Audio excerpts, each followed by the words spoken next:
We might be already. Let's see. And we are live. Whoa. Welcome to another 98% FTG Friday Night Live. There we go. Why is it not showing up? There we go. Yeah, what I'd like to know, if we weren't live before, how are these people making comments on the thing? Because it pops up like It always does that. That's interesting. Yeah. Well, you have people that are waiting. Well, that's good. Yeah.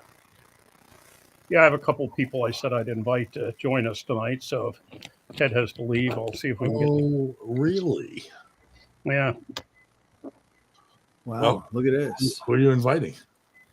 I specifically Jerry Doro from Texas, and I said something to Sweet Tea, and he said he's been meaning to get on sometime, but he hasn't made it yet. So I'm probably going to send both of them the link. Cameron in the house. Yeah, we've gone international. Polseo was with us. Captain Obvious. Manolo in the house. What's up, fellas? Sorry about my voice. Kind of lost it at the knuckles up, yelling at Paul Italia.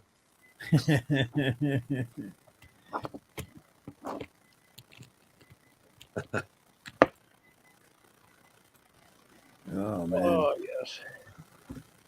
No, but Paul was very cordial towards us. You know? Yeah. Good time.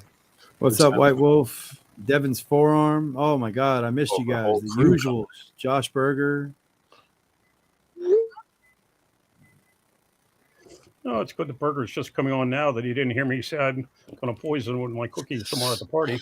Well, now he did. Now he heard you. Oh. I'll be on once I get to work. Gotta love that shit. But yeah, it was got to grip up with Paul a little bit.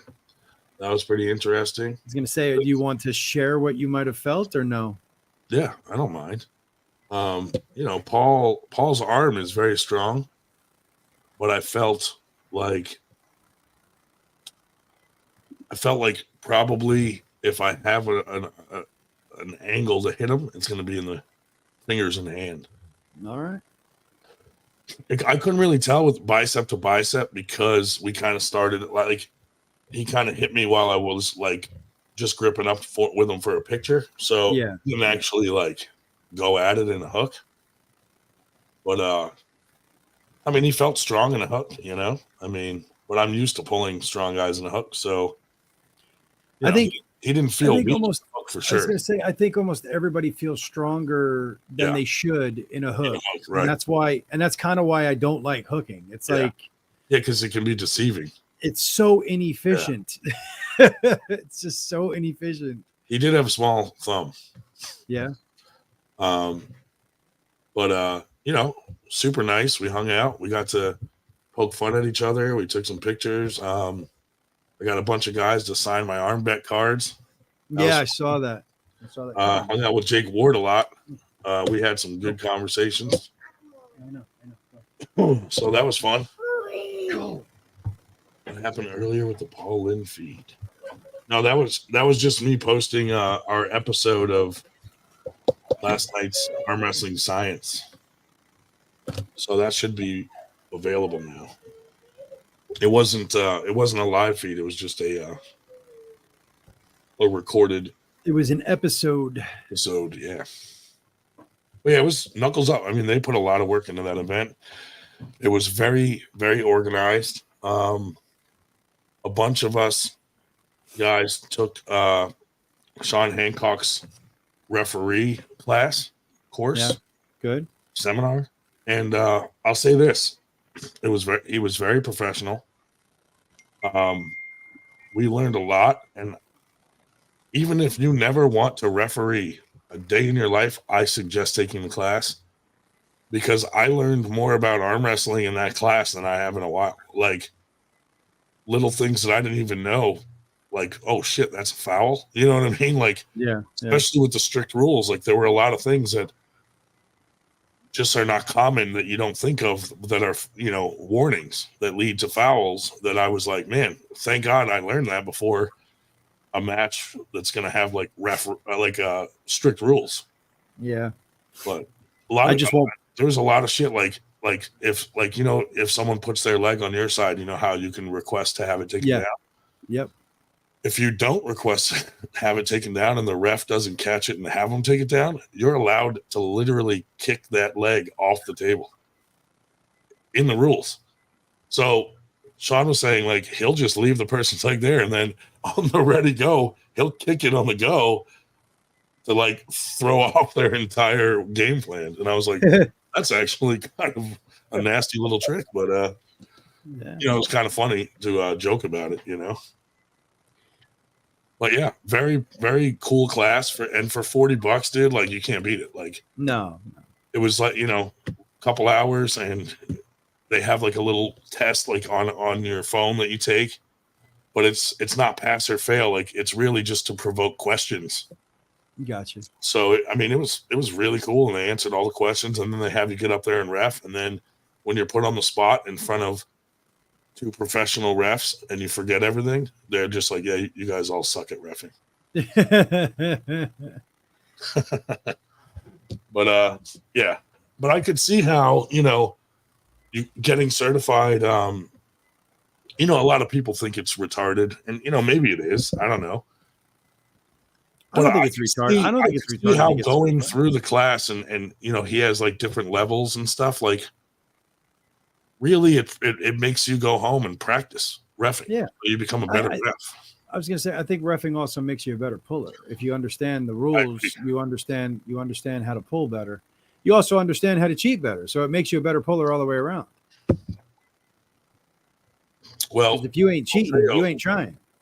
Pulseo said he wants to get certified as a referee and hasn't found where. Sean Hancock may be coming to Winter Blast, and he will be doing a ref seminar at Winter Blast also. Wow. The night before. So that's in the works, which is cool because he does a lot of tournaments with Corey Miller and Tim Bresnan, 2 guys that are coming to Winter Blast anyway. So they were all very excited to be working together. So that kind of worked out. That works. So, but yeah, so getting the certificate with Paul, you're basically getting like a PAL and USAA certification. Nice. That answers Pulseo's next question. Yeah. And I'm sure there's others out there. Like I was thinking it'd be cool to take them all just to like suck up, you know, a little knowledge.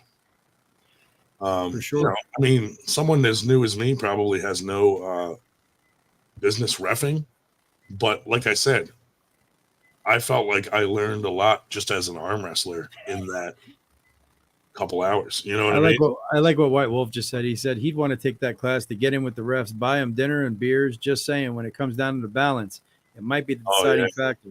I don't know. If being nice to refs is what gets you wins, then Devin would never win. Oh man.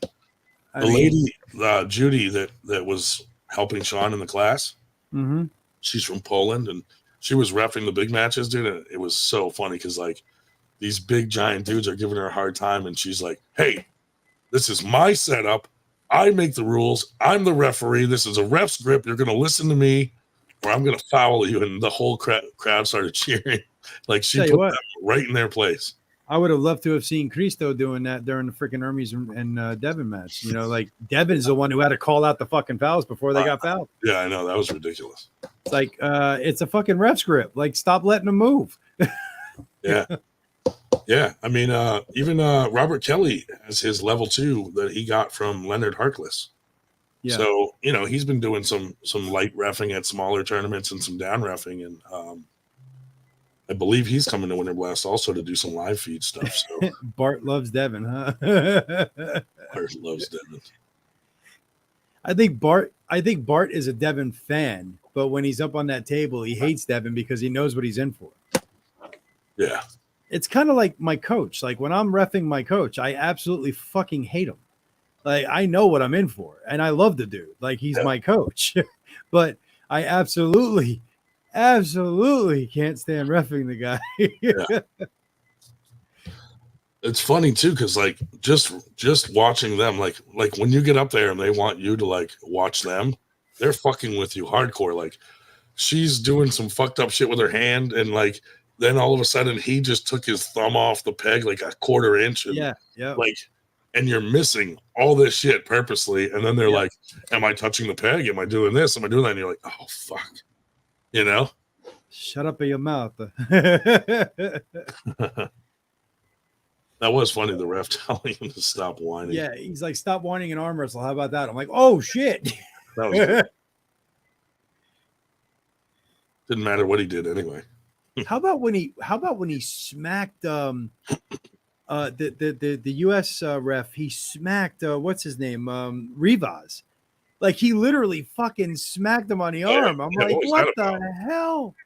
Yeah, that was weird. You don't do that. I'm like, whoa, okay. Hey, you're like half his fucking size. Yeah, that was kind of crazy. Smack. You don't do that. But yeah, I mean, they put so much effort in. You know, their whole team, High Five, was there as staff. They all had staff shirts. You know what I mean? I mean, real professional, the whole thing. So I got to give. Look, I wish to God I could have seen both or you know paid for both. I couldn't, so I went for East versus West. I was working the entire time, and then I think they had some technical difficulties with their pay-per-view.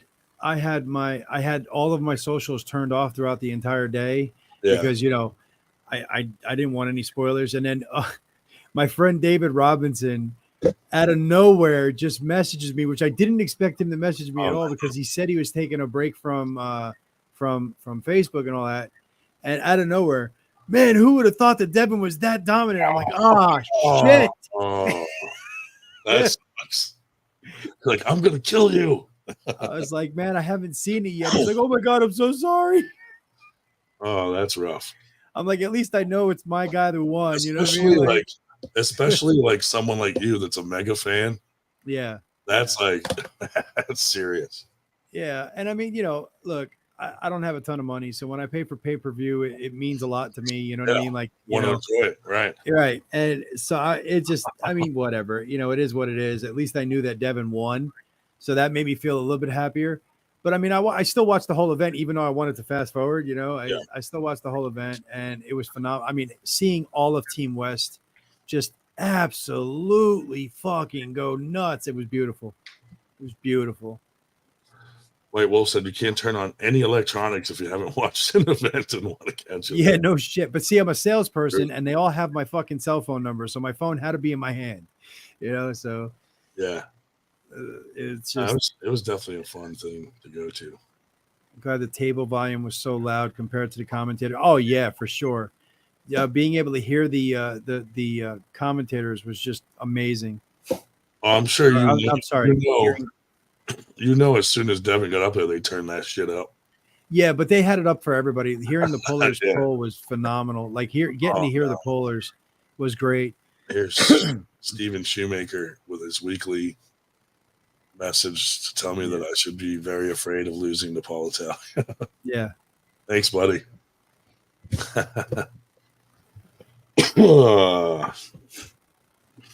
I don't know, buddy. From what you were telling me, I think you got some serious lanes. Yeah, I think I'll be all right. I mean, I think it'll at least be a match. Yeah, I don't think it'll just be, you know, flashed and done. Well, you never know. Maybe he might be way too quick for me off the go. That's something to worry about because I didn't really like the pulls he was doing there were not like ready goes. It was like, let's just see who's fucking got bigger balls kind of thing. You know? And I mean, you know, but what I'm saying is at least, you know, the power difference is not that great. Now the speed difference might be something that just negates your power. Yeah. Who knows? You know, who knows? Well, I even got to pull our favorite guy, the Aussie arm wrestler. Oh yeah? Yeah. That was How'd you do against his hand? Because I know that he's got a strong hand. Righty, he could not move me off center. And lefty, not much better. Okay. Well, I mean, that's all good, man, because I'm like a lot heavier and larger than him. I understand that, but he competed. He wasn't like trying to kill me either. he competed in Arizona, and he did very, very well for where he was. I am sure in a ready go, he'd be a lot faster than me. But in a slow pull, I'm probably stronger than he is. Yeah. You know? No, that's very good, though. That's very good. But yeah, it was fun to pull him and hang out with him. And we got to talk a lot about some stuff behind the scenes that, like, we don't get to talk about on here, you know? Right. Yep. Like some of the things going on that are kind of messed up in the podcast world right now, or the league world, I should say, you know? Yeah. Yeah. But I got to give it to him. Like, I'll say this, and this is not knocking anybody, but after the Knuckles Up thing, everybody was waiting to after pull with all the athletes, and they stayed a few minutes and took off to go to dinner. And a lot of people were like bummed out about that. The only person that stayed who was asked to go to dinner was Jake Ward. And he stayed and said the reason he stayed was all these people that are here pulling right now are the people that paid to come to this thing, which is why they even have money to bring them to dinner in the first place. Yeah. And he, not in so many words, like I don't want to put words in people's mouth, but he did it because he felt that was the right thing to do. And it was. Because everybody there was waiting that's to why, these guys, and that's why we love Jake. That's why we love Jake. You know what I mean? That's why, because he remembers who pays the bills. And the fans are the ones that are the most important. Absolutely. So when you have these superstars, man, like unless you're injured, you should be at that table pulling. And if you are injured, you should be standing there and talking and if you're able to. Standing there and talking and at least answering questions or something. Yeah. I mean, I would love to call out, like, shout out Jake for doing that, but I don't want that to have a negative effect on all the athletes that came to that, But raising awareness isn't. We live in a society where telling the truth is looked at as negative, and I can't stand that. Like, you're raising awareness to something that should happen because, look, they can go out to dinner afterwards. They can, even if they set aside an hour, to pull and then go to dinner, that's something better than just going to dinner. Yeah. So I was hoping they would stick around longer, I guess I should say, and just kind of hang out. Well, the original thing was it was going to be an after pull for an hour.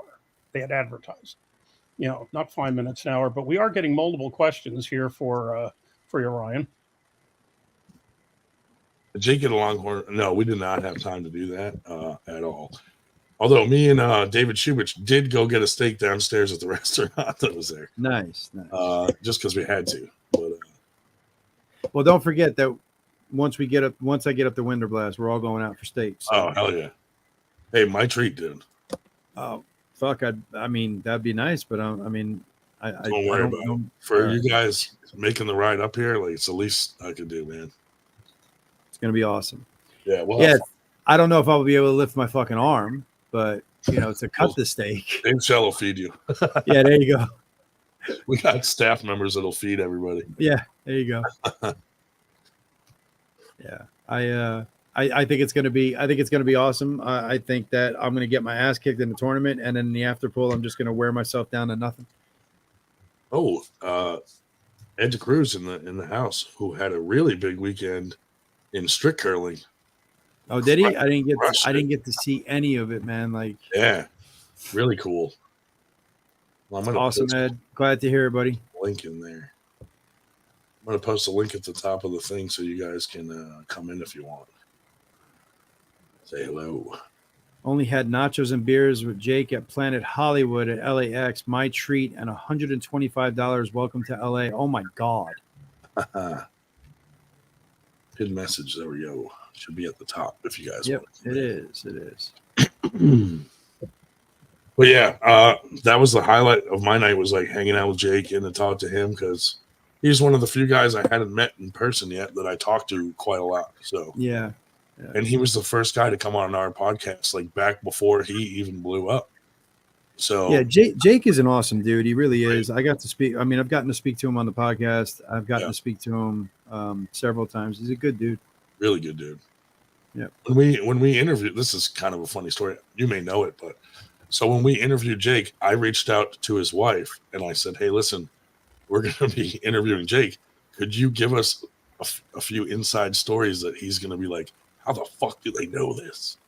And I did the same thing when we interviewed Paul Lynn. So I'm asking Aussie these questions, and it's like stuff that nobody would ever know. Like, hey, we heard you used to like want to be a pro basketball player, and he's like, what the fuck? Like how the hell did you know that? And after a while, he was like, wait a minute, someone is fucking telling you guys all this. It was funny as hell. You could that's good though. That's good that you did your due diligence. That's really good. Yeah. I mean, it was cool. We did the same thing with Paul Lynn, and Paul was like, dude, my wife never answers people she doesn't know, like personally. He's like, I don't know why she answered you. And I'm like, I don't either. I just was like, hey, we want to stick it to Paul. Can you give us some inside info? And dude, she sent me like video clips of him like drunk. Dude, she sent me like a video of him going through all his supplements that he takes, like ridiculous things. And like, he calls it his fountain of youth. And he was like, when I said that, like his fountain of youth, he's like, wait, how the hell do you know that I call it? I may have had some help from your wives. Oh man, that's like, I knew he was married, obviously, but I don't even know. Like, I don't even know her fucking name. You know what I mean? I wouldn't even know where to reach out. Yeah, it's crazy. Probably because he's more local to us, so we see her. Yeah, like, yeah. Both of them at places. But last night's episode of Arm Wrestling Science, he was geeking out big time. Like because he has a similar background to most of our guests with like strength and conditioning and stuff. Like he just like gets so deep into it. Yeah, and I love that about Paul, man. Like he's passionate about it. Yeah, he's passionate. Yeah, he says he warns. He says I'm going to be geeking out here. And I sent him a note afterwards. I said, keep up the geeking because it really. Ryan said last night with his voice, he wasn't going to want to say that much. Well, he really didn't have to, and I don't mean that in a bad way. I mean, Paul really. I told the guy, I said, if you look at the three of us, you would never guess that Paul Lynn's the biggest geek in the room. Yeah. Hey man, that's great. And again, he taught me how to do the water cut. So of course he would be geeking out about that. So, and the pro guy does. He's like, I do the same thing except mine's a 7-day. And it was cool that they had the same thing. And Paul was like, you're just kind of like letting me know that I'm in the right direction, And I'm doing 5-day this time just because I don't need to lose that much weight. So it's, it's the same shit. Yeah. And the good thing about it is the guy we were interviewing while he was a professor, he also is very practical, not only the research information, they do a lot of research on this, but he is not an arm wrestler, but he's in the BJJ. And so he's cutting weight quite a bit. And for that. And so he's had personal experience on it besides the stuff that they do in a controlled atmosphere in their, the various graduate classes and so forth. But, I thought like the studies he's doing with those couple of things that he was talking about. What was that chemical? Hold on, that one thing. Oh man. Astaxanthin. Okay. He's doing some stuff like that, and it's showing like all kinds of like really positive things that it does for the human body. I was like, that's pretty cool. Paul wrote it down and stuff. He's probably Googled it and ordered some on Amazon last night. Mm-hmm. Yeah, so we have that the first section of that is up as of today. Yeah, and we have word out. We're going to try to have future things on. Possibly delve into the water, the hydration a little bit more. Yeah. And I have a letter out to one of the largest orthopedic concerns in the Northeast, asking if they could put somebody on as far as bone density and that sort of thing. But see if we can get them on. And I'm really interested to hear about that, like the bone density. Do your bones actually get more dense or stronger or bigger? Obviously, there's some sort of physiological change that happens. Look at all of the, the really elite arm wrestling elbows, and how different they are. So. Yeah, so we hope to have them on, and then also possibly the some folks on stem cells or plasma replacement.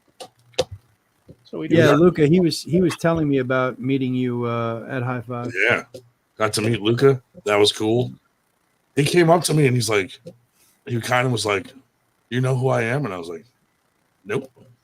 Wish I did. I wish I At did. this point, wish I did. No, and then he's like, yes. And I was like, man, I have no idea.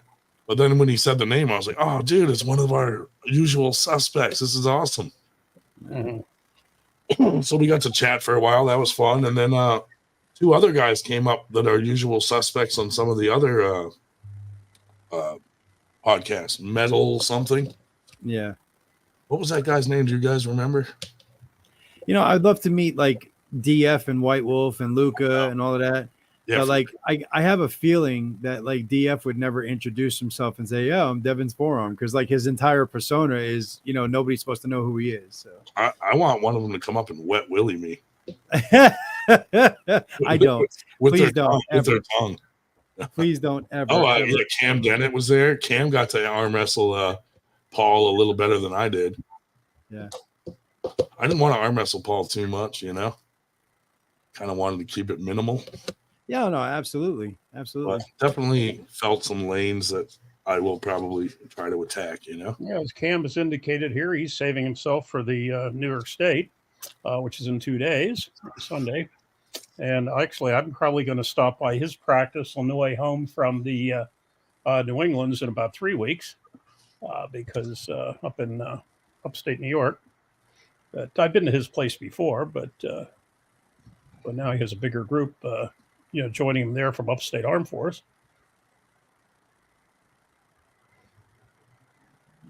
But yeah, hey, I'll tell you, somebody has to be watching this, which you wouldn't think with what we now have 17 people on this, because like when I went into Strongest Badge in St. Louis, people were coming up to me and saying, "Hey, it's nice to finally meet you in person." And I was thinking the same thing, like, "Who the heck are you?" And once I heard the name, then I knew who they were. But yeah, I think it's more like I think it's more like after the live, the people that see it then. I think when we post it, when there's like 300 people that have watched it after, I think that's where your popularity really comes come up and say at Knuckles Up, like, dude, we like your podcast, keep doing what you're doing for the community and stuff. And I had never met them, and I was like, oh, thanks. Yeah. And I didn't even know that they were someone that watches our podcast, so that was kind of cool. It's cool that it's mostly probably local people, but I think we're slowly. Well, hey man, you got North Carolina here. Yeah, buddy. And I talk about it. Part is making friends in different areas of the country. You know, I talk about it with my team all the time. Like, that I'm on the 98 podcast and all of this. So it's and of course, young Levi is watching almost all the time. And but like our team is so radio silent right now. It's funny. You could tell we're all getting into game mode because like I'm the team captain and my coach. We both got matches next Saturday. So it's like at the same time. So it's just crazy. White Wolf with a $10 super chat. Thank you, buddy. Anyone throw any stripper money at you guys yet tonight? Wet Willie, White Wolf, you're on, Ryan. You won't see it coming. Please keep those ears canals clean, buddy. But yeah, it's kind of interesting. I don't know if you saw, speaking of training footage and practice and all that, I don't know if you saw the stuff that I posted with me and Dez and Levi and all of that. Yeah, dude, I watch all your stuff, man. Sometimes not right away, but like the next day for sure. So the guy that I posted against now, let me just put out a disclaimer really, really quick. On a ready go, he'll fucking kill me. Okay, like the guy is ranked number 4 super heavyweight in the Carolinas. Like the guy is amazing, right? But what I was very proud of is the fact that for, every time I've ever pulled the guy, I've never even been able to slow him down. And that day, I was able to take his wrist several times. And then there was one time where I was able to take it enough in the straps that I pinned him. And, young Levi, I was able to start getting a little bit of purchase into his hand. So my training's working, everything's solidifying, everything's feeling really strong. Good. So I'm ready for this match on Saturday, and I feel sorry for this young buck. It's gonna hurt. That's awesome, man. Oh, here's Ed. Ed the Cruz. Hey man. What's up, guys? What's up, brother? How's it going, gentlemen? I gotta go put a long sleeve on. Congratulations, No, bro. it's okay. I got a Husky T-shirt on today. Congrats on your weekend. Oh, thanks, bro. Yeah, That's you got a awesome, fun ass dude. weekend too, man. Yeah, good times, man. Fuck it, hey. I wish I could have been there. But I would it love was to. a I would crazy love to event. see you and Paul because you're both strong in the hook. Paul who? Paul Italia. Oh, I thought you said He's- Paul down. Like, Paul Lynn was small. Paul is definitely stronger in a hook than I thought he was going to be. Okay, so I was gonna say, yeah, you fucked around with him already? Just a little bit. Okay. He kind of hit me while we were taking a picture.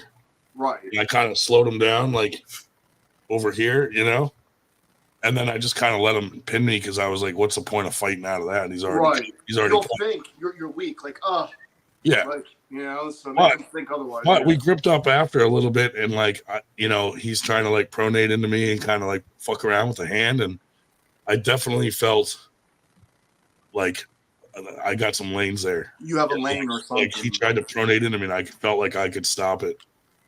So yeah, you feel like you have a shot then. That's good. Yeah. That's good. Good. Even in the arm, I don't know. Like he didn't feel like he was like that much stronger than I am. Right. He felt strong, but it's hard to tell when someone's already cupped and has you in a hook and you're already calmed down. Yeah. I gave it just a little pull to show him that Right. I wasn't just gonna fucking lay down, and then I just let him fucking roll out. Interesting. Yeah, man. But I mean, he arm wrestled like 12 people in a row and did not tire down at all. Like whatever stack he's on is giving him some stamina. Oh, for sure. But it was fun, and a lot of people got in line to pull him. So very nice. Dude, he pinned. I mean, I know it's just practice pull, but he pinned Bob Brown, and that's pretty good. Oh wow, Bob Brown's tough, dude. Yeah. Which was a right arm? Yeah. Wait, he actually got a pin on his coach. Yeah, and Bob was like, that wouldn't happen in the straps, but they didn't go to the straps. Yeah. Okay. So that makes all the sense in the world. Bob held on to him, which you're not supposed to do. Yeah. You know what I mean? He held on to him to try to prove a point and sat there and fucking got in a bad position and got pinned. If he was in the straps, Bob would have sat there in a fucking open top roll and laughed. Well, I guarantee you as well, even outside of strap, ready, go. Yeah.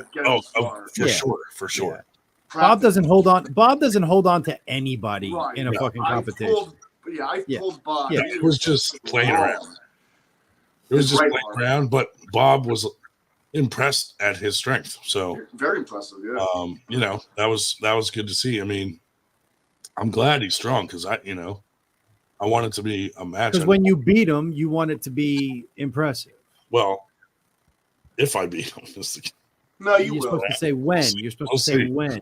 Yeah, I believe I know I'm supposed to say when, but how far did his eyeballs protrude? Yeah, right. Dude, he had sunglasses on, and me and Jake were like, "Dude, his eyeballs are definitely touching the inside of those sunglasses."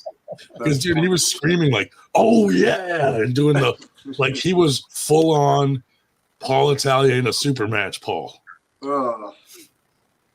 Ray, why don't you hop on, buddy? Yeah, buddy. I'd love to pull him. I'd love to see like I know he's strong, but I'd love to see how technically he is. I'd love to feel that fucking cup just get pronated right through. Yeah. And then what does he do? He has a small. What does he do when his hand is back like this and somebody with my fucking hand is sitting there going, "Yeah, big boy, what?" Dude, what? My hand is small, and he was like, "Bro, your hand's a lot thicker and stronger than I thought it was going to be." And I'm like, "No, it's not." You know what I mean? So I was like, if he thinks that, I'm just going to let him keep on thinking that. I'd hate to see him face somebody with fucking mitts like mine. Yeah, dude. My hands are not big by any means. Like, I was surprised that he said I had big hands. I'm like, dude, that's a good thing, man. Because he knows, dude, I felt your hand. It's not like you have a small hand, you have a thick hand. It's pretty big. I'm like, yeah, there's something there. Yeah, for sure. He definitely had a look on his face. Yourself, Ryan. When he tried to pronate into me and I stopped it and then I pronated into him, he was like, "Oh, okay." Yeah. He had a look on his face.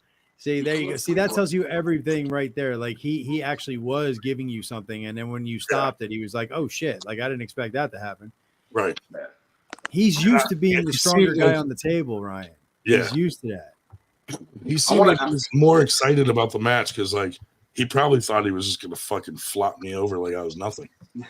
So I think he learned enough to where he's more excited about the match now.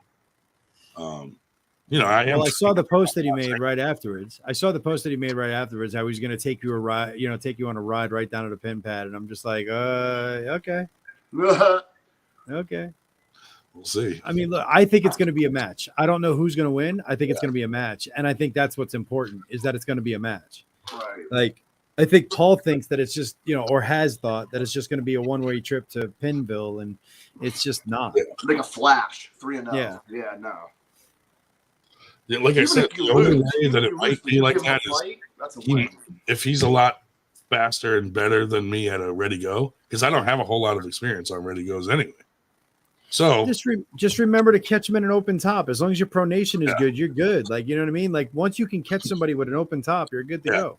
And that's the thing is, like, I didn't get a chance to do much with him. So, like, I know if he hits and I come back with him, I can catch him over here, Yeah. And if you do that, man, then it's on. Then you can fight. Right. Yeah. And you can fight. Like practice getting onto that B side, and being okay with it, because so many people panic when they're on the B side. As long as your pronation and rise is intact, being on the B side actually could help you. Because then you just start rising over the top of them and you gain height on the B side, and people just don't use it enough. They think they have to be purely offensive when defense sometimes is the best offense. Yeah.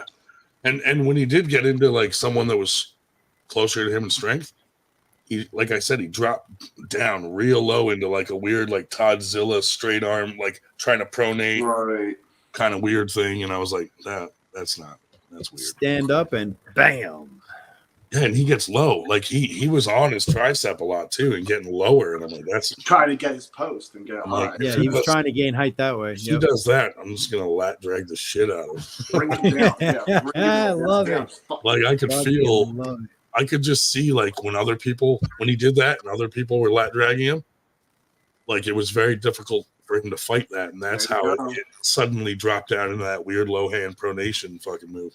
Yeah, I love it. But he was definitely in like character, like screaming and yelling. Like it was entertaining. I'll say that. It's gonna be a match, Ed. It's actually gonna be a match, and I'm gonna be fucking stoked to watch it. For sure. I think it is. I'm gonna take a selfie at the Philly airport and then just go back home and blow it.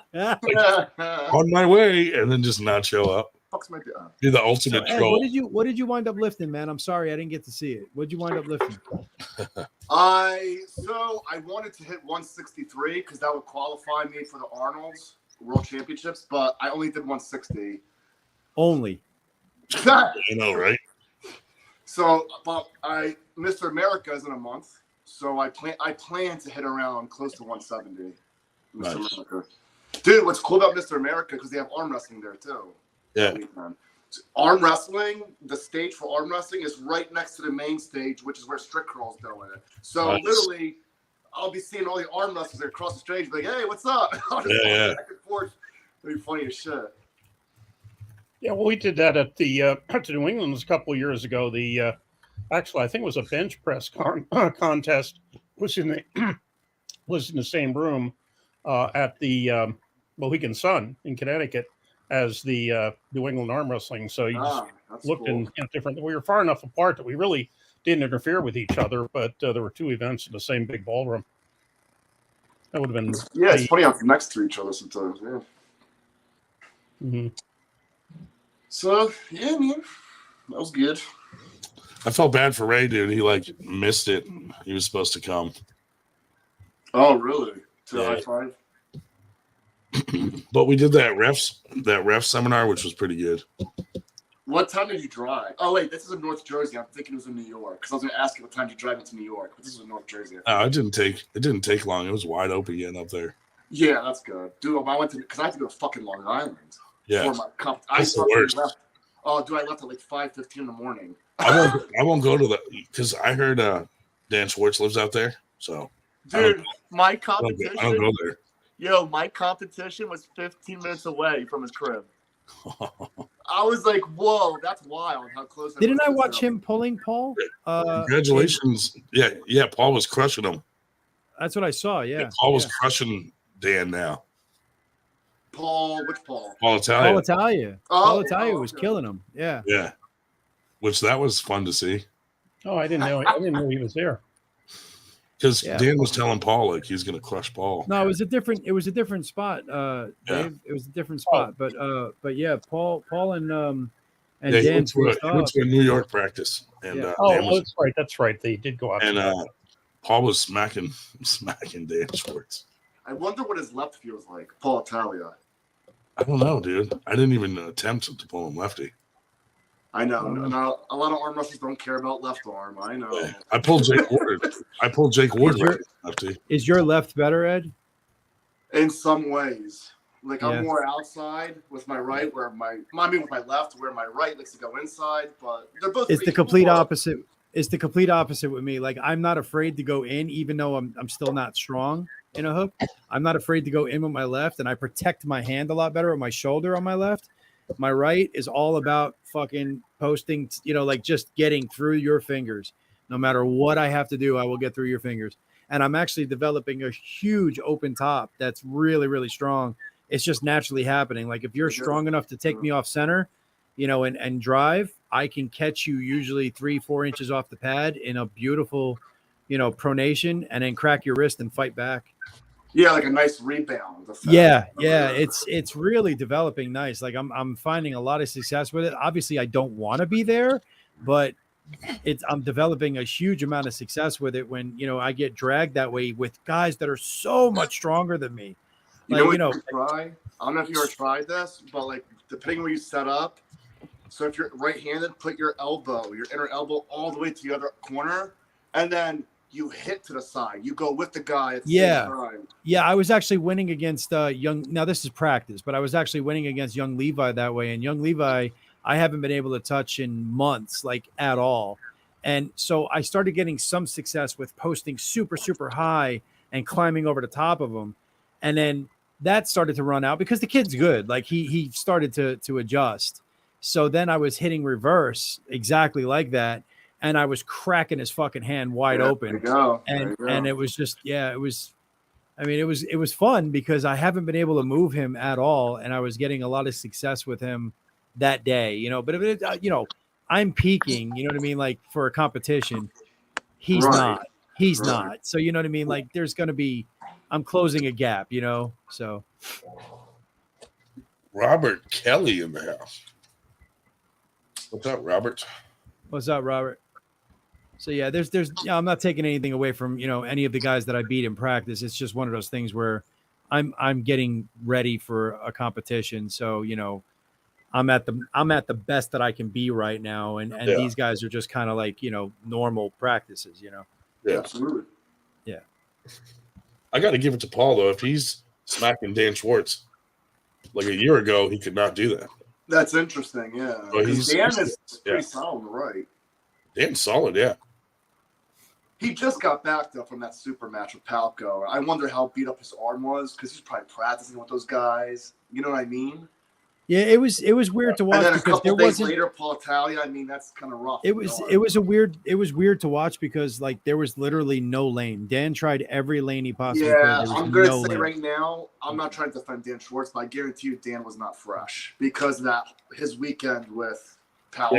Yeah. But again, Paul was pulling a shitload of people that weekend too. Yeah, that's true. He was at Knuckles Up like pulling like a bunch of people. You know what? That's true because I mean, here's what's funny about Dan. When Dan is dead, like he's dead. Like he can't. Yeah. Listen, I know what you mean. Yeah. Cam said Paul's left is non-existent.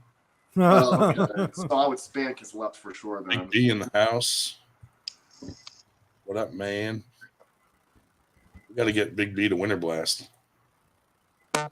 Left is just as important as right. I don't care what anyone says. Well, listen, hey, I train my left just as equally as I do my right. It's just that my right is stronger. That's fine. That's normal. But when people say they don't give a shit about left arm, I'm like, yeah, because it sucks. That's why you say that.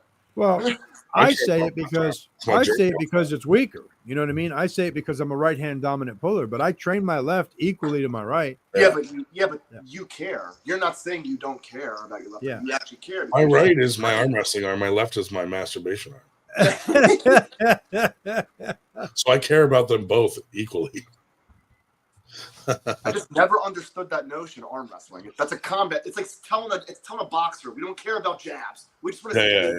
Right. Does that make Well, yes and no, except the fact you're not using two hands on an arm wrestling table at the same time. Yeah, but still. I mean, come on. Yeah, See, but it would be still. more like I don't care about my rise. I just care about my cup, you know? But you could say, yeah, but like, I don't know. Like, that's, I don't know. Because in arm wrestling, you could fight with both hands, right? It's like, I'll do left arm and right arm. Even if whichever one sucks, you still want to train. Which I always enter the tournaments with both. But I mean, I always say I don't really care where my left ends up. You know what I mean? Because I don't. My right is the one that I want to, rank with. I want to progress with. And I don't care where my left is. It's just there for fun. Although I do train it. I train it just as hard as I do my right, but I mean, even in practice, most of the time you spend pulling with your right because you're pulling against mostly right-handed pullers, and that's where we want to pull. Yeah. So see, sometimes I wish I didn't care because you know what happens when you care about both arms? Now it's double the fucking stress.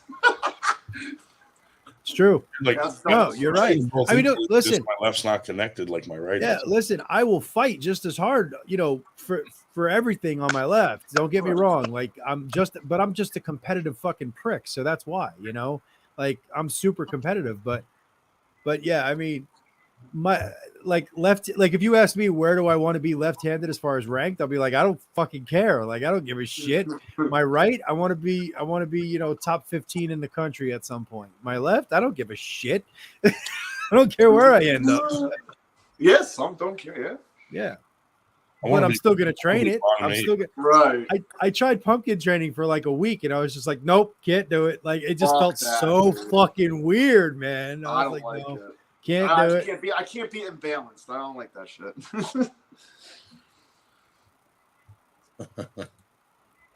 You know what was badass at the East versus West when Artem Makarov went against Adam Warzinski? I'm not a fan of risers, but I thought that was so cool. The riser was like part of like the table, the platform, just by switch. That was pretty cool how that was built in to the table. You know what was more impressive? Paul Lynn destroying Ruslan. Yeah, he destroyed him. Yeah, too strong. I kind of called it. I didn't see Babayev doing anything to Paul Lynn. I mean, he destroyed him. Did you see the look on his face after round one? Ruslan was like, what the fuck was I tied to? Like, what was that? Your doom, son. Your doom. I like seeing Chance beat Saban too, man. That was which one? Chance Shaw and Saban. Oh yeah, Adolescu. At the high five. And that Polish dude crushing Dave Chafee. Oh my god, dude. What the fuck? That was an awesome event because that was like that press was so fucking fast. It was for a guy that size was ridiculous. So they're saying that all he has is that press, and I'm going, well, if you have a really good fucking press, you really don't need much else. I mean, Dave could not slow it down, did not stop it. So, but Chance was like, Dave didn't seem like he was into the match much. I've been incorporating the shoulder roll with the right arm. Yeah. That is such a nasty fucking move to defend against. That's nasty, how I tore my bicep. Yeah. That's how I tore my bicep over a year ago. Was defending against the shoulder roll. Coming to practice tomorrow, Ed? Huh? I'm coming to practice tomorrow. 10 a.m. I'll be at the beach, brother. I can't. Oh yeah. Going to the beach this weekend. Me and Ray and that new kid Sean are going to Magnonia's house. Take the table to the beach. If I wasn't doing shit, I absolutely would. Take the table to the beach like that John Stoltenberg and saying, learn how to arm wrestle. That was pretty cool. Yeah. Yeah. It would be fun to show. It would be fun about that. Put the fucking remember when they did it with Arena Glakaya? Is it Glakaya? Whatever. Yeah. With the Czech, right? The Russian Czech. Yeah. With Andre Shark. I bet you think was there. She's Polish. She's Polish. Irina Glakaya or something. Yeah. And Yeah, it was. Or she might be Russian. I don't fucking know. They're all. Who knows? You know. I'm not going to But, say any names, but Dave Wait, she Schnell. has black hair, right? She has black Someone hair. just sent me a private Okay, message I saying think- they love it when you suck on your lips. What? Someone just sent me a private message. I'm not going to say any names, but they said they love it when Dave Shell sucks on his lips. Wow. I didn't even know I was. Wait. I'm just putting it out there, Dave. You got some fans, secret fans. Well, Oh, hey, what do you got there, Ed? He's got some Portugal Superbach. Portuguese beer. Nice. Superbuck. Is that how you keep your beard perfect? Dude, this fucking shit. I don't know. You can't get Portuguese alcohol in PA, which is fucking stupid. I have to go to Jersey. Robert Kelly says, "Why you got to put me on blast, man?" Sorry, Robert. Hey, Levi I Fit. tried to now. keep your name out of it. Levi Fit Levi in the Fit. house, dude. Yeah. Oh, whoops, I leave. Whoops. Levi Fit. Go follow him on Facebook, YouTube, Instagram. He's 154, right, Levi? Yeah. That dude's a bad dude. Yeah, I'd like to see how he feels.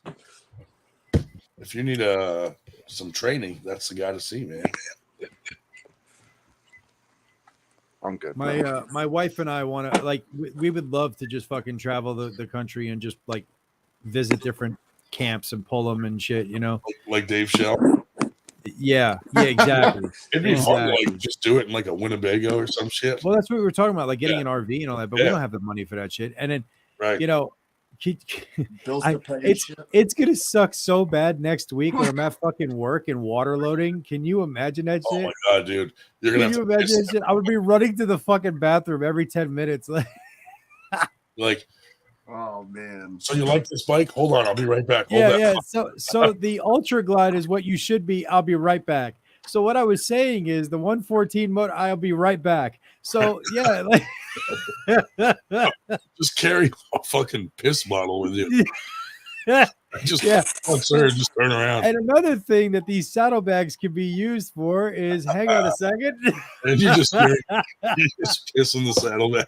just start pissing in the Oh, saddlebag. dude, Look at that how would much be they so can fucking hold. funny. Oh shit. That would be hilarious. Oh, it's gonna be great.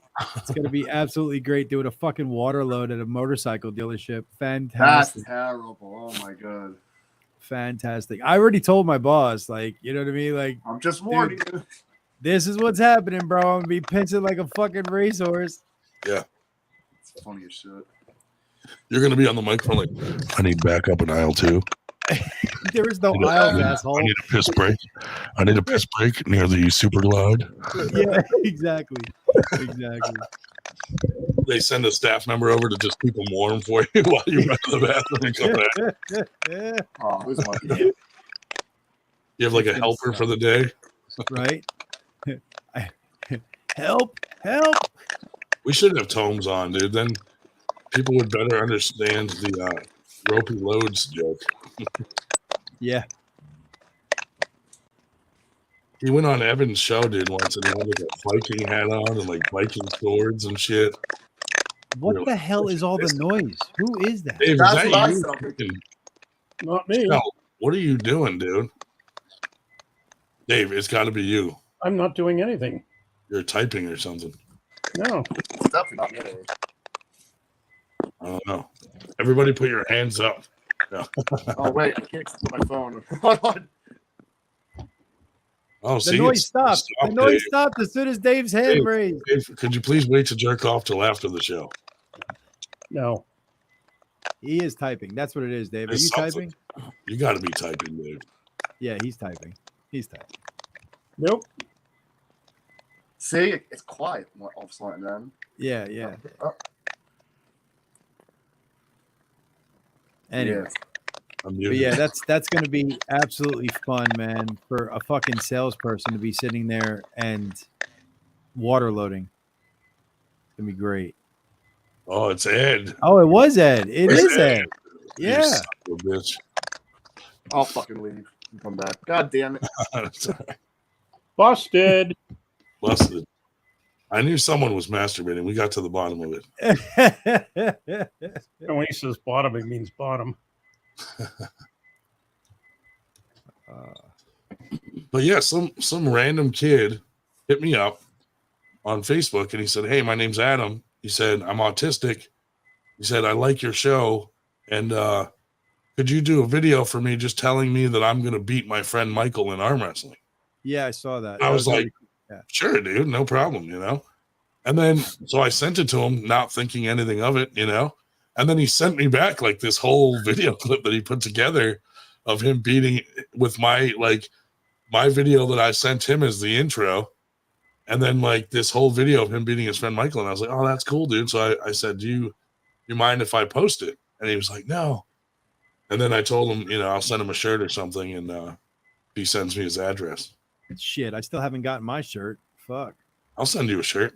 It went by way of Australia or something. I don't know. Oh man, I probably just forgot the conversation. It's all good, man. It's all fucking good. I'm gonna put it in my notes right now.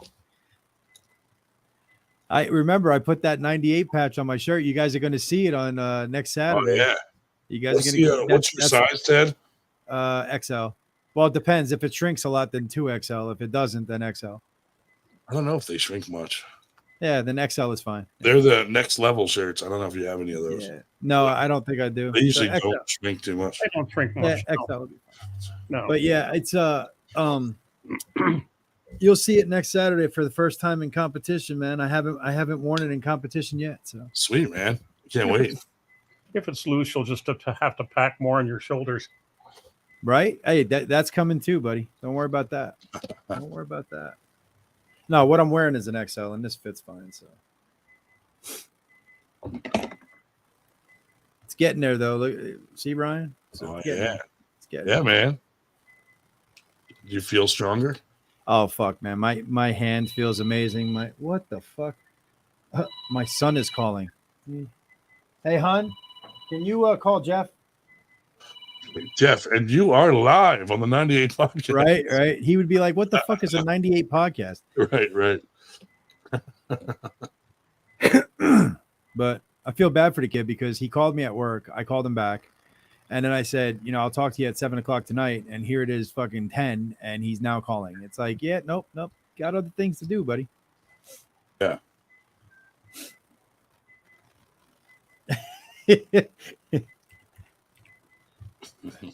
You have my address because it was return address on your thing. Oh yeah, you're right.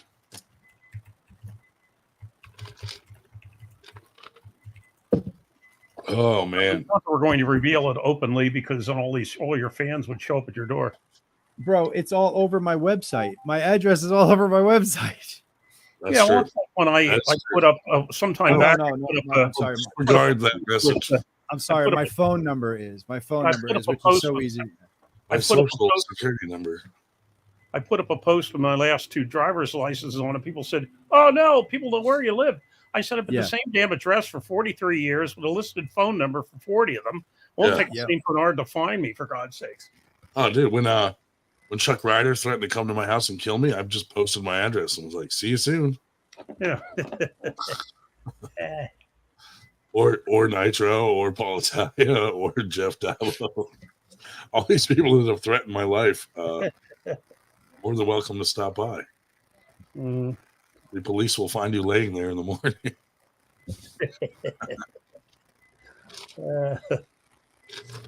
So, Ryan, I posted a bunch of bikes today that are for sale that we're doing specials on. I expect you to come down here and buy a bike and then ride back up the PA. Listen, my brother's been harassing me to get one. So when I do, I'll definitely come to you. Hey, I got news for you. There's no way that anybody in PA is going to touch the fucking prices that I got. That's for damn sure. I bet. And then ride back up the PA.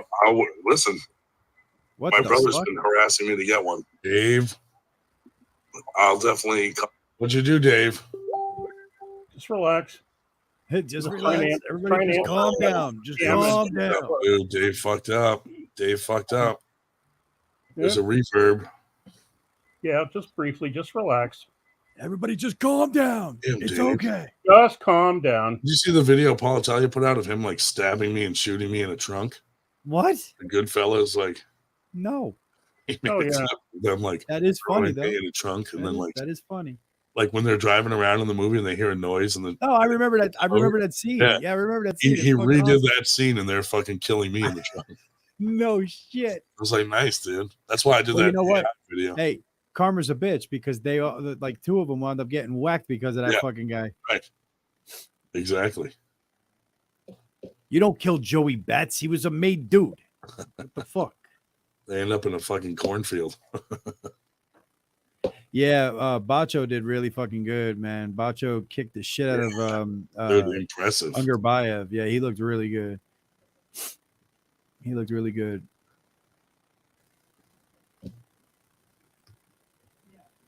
I mean, I wasn't on. Well, no, this is the first time that you guys have been on since East vs. West. I mean, is it allowed to talk about actual 1% arm wrestling like on this one or what? Yeah. Did you see Devin called himself a 1%er? And I was like, yeah. I said, well, look, I'm a 98%er. You were a 2%er. We'll allow you to graduate to the 1%. Well, but he, you know why he said that though, right? Like, because he kept telling Hermes, if I only have 1%, then I guess I'm living in that 1% world. And that's what he kept saying. Hermes, 1%, Hermes, 1%, Hermes. Yep. Yeah. I mean, he proved God almighty. And I love how he fucking took away every one of their bullshit excuses. He didn't move.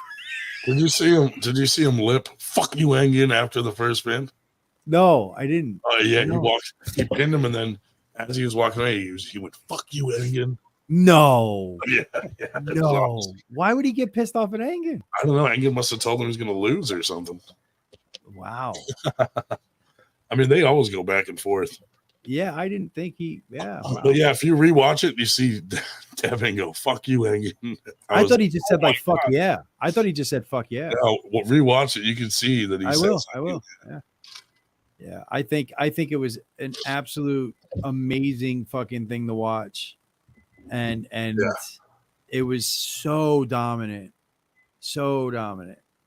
Dude, I gotta say, I love Devin, and I did not think he was going to be that dominant. No, neither did I. You know how big of a fan I am of Devin, and I don't think that I didn't think it was going to be that.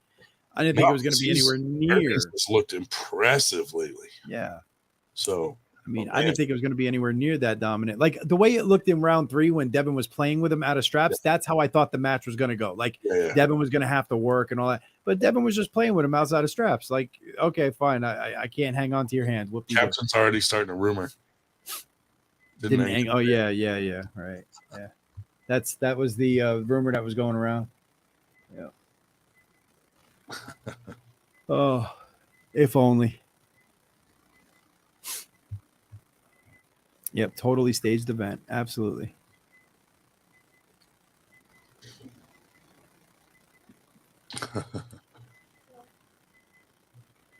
Yeah, that was some good stuff, though. I mean, what did we go? We went 6-1, right? Team West went 6-1. Yeah, that was absolutely amazing. And I mean, it was. We needed that. We've been getting our ass. Yeah, and I mean, Dustin Hyatt was like, "I was the only one, bro. You were the first. It was your first fucking international event against a very high level European, and you put so much shoulder commitment on the line. Like, you know what? Nobody can say shit about you, bro. Like, you'll be back. You'll be back." Oh, dude, Merlot versus Nanastad was fucking awesome, dude. Yeah. And then they did a secret left hand match after.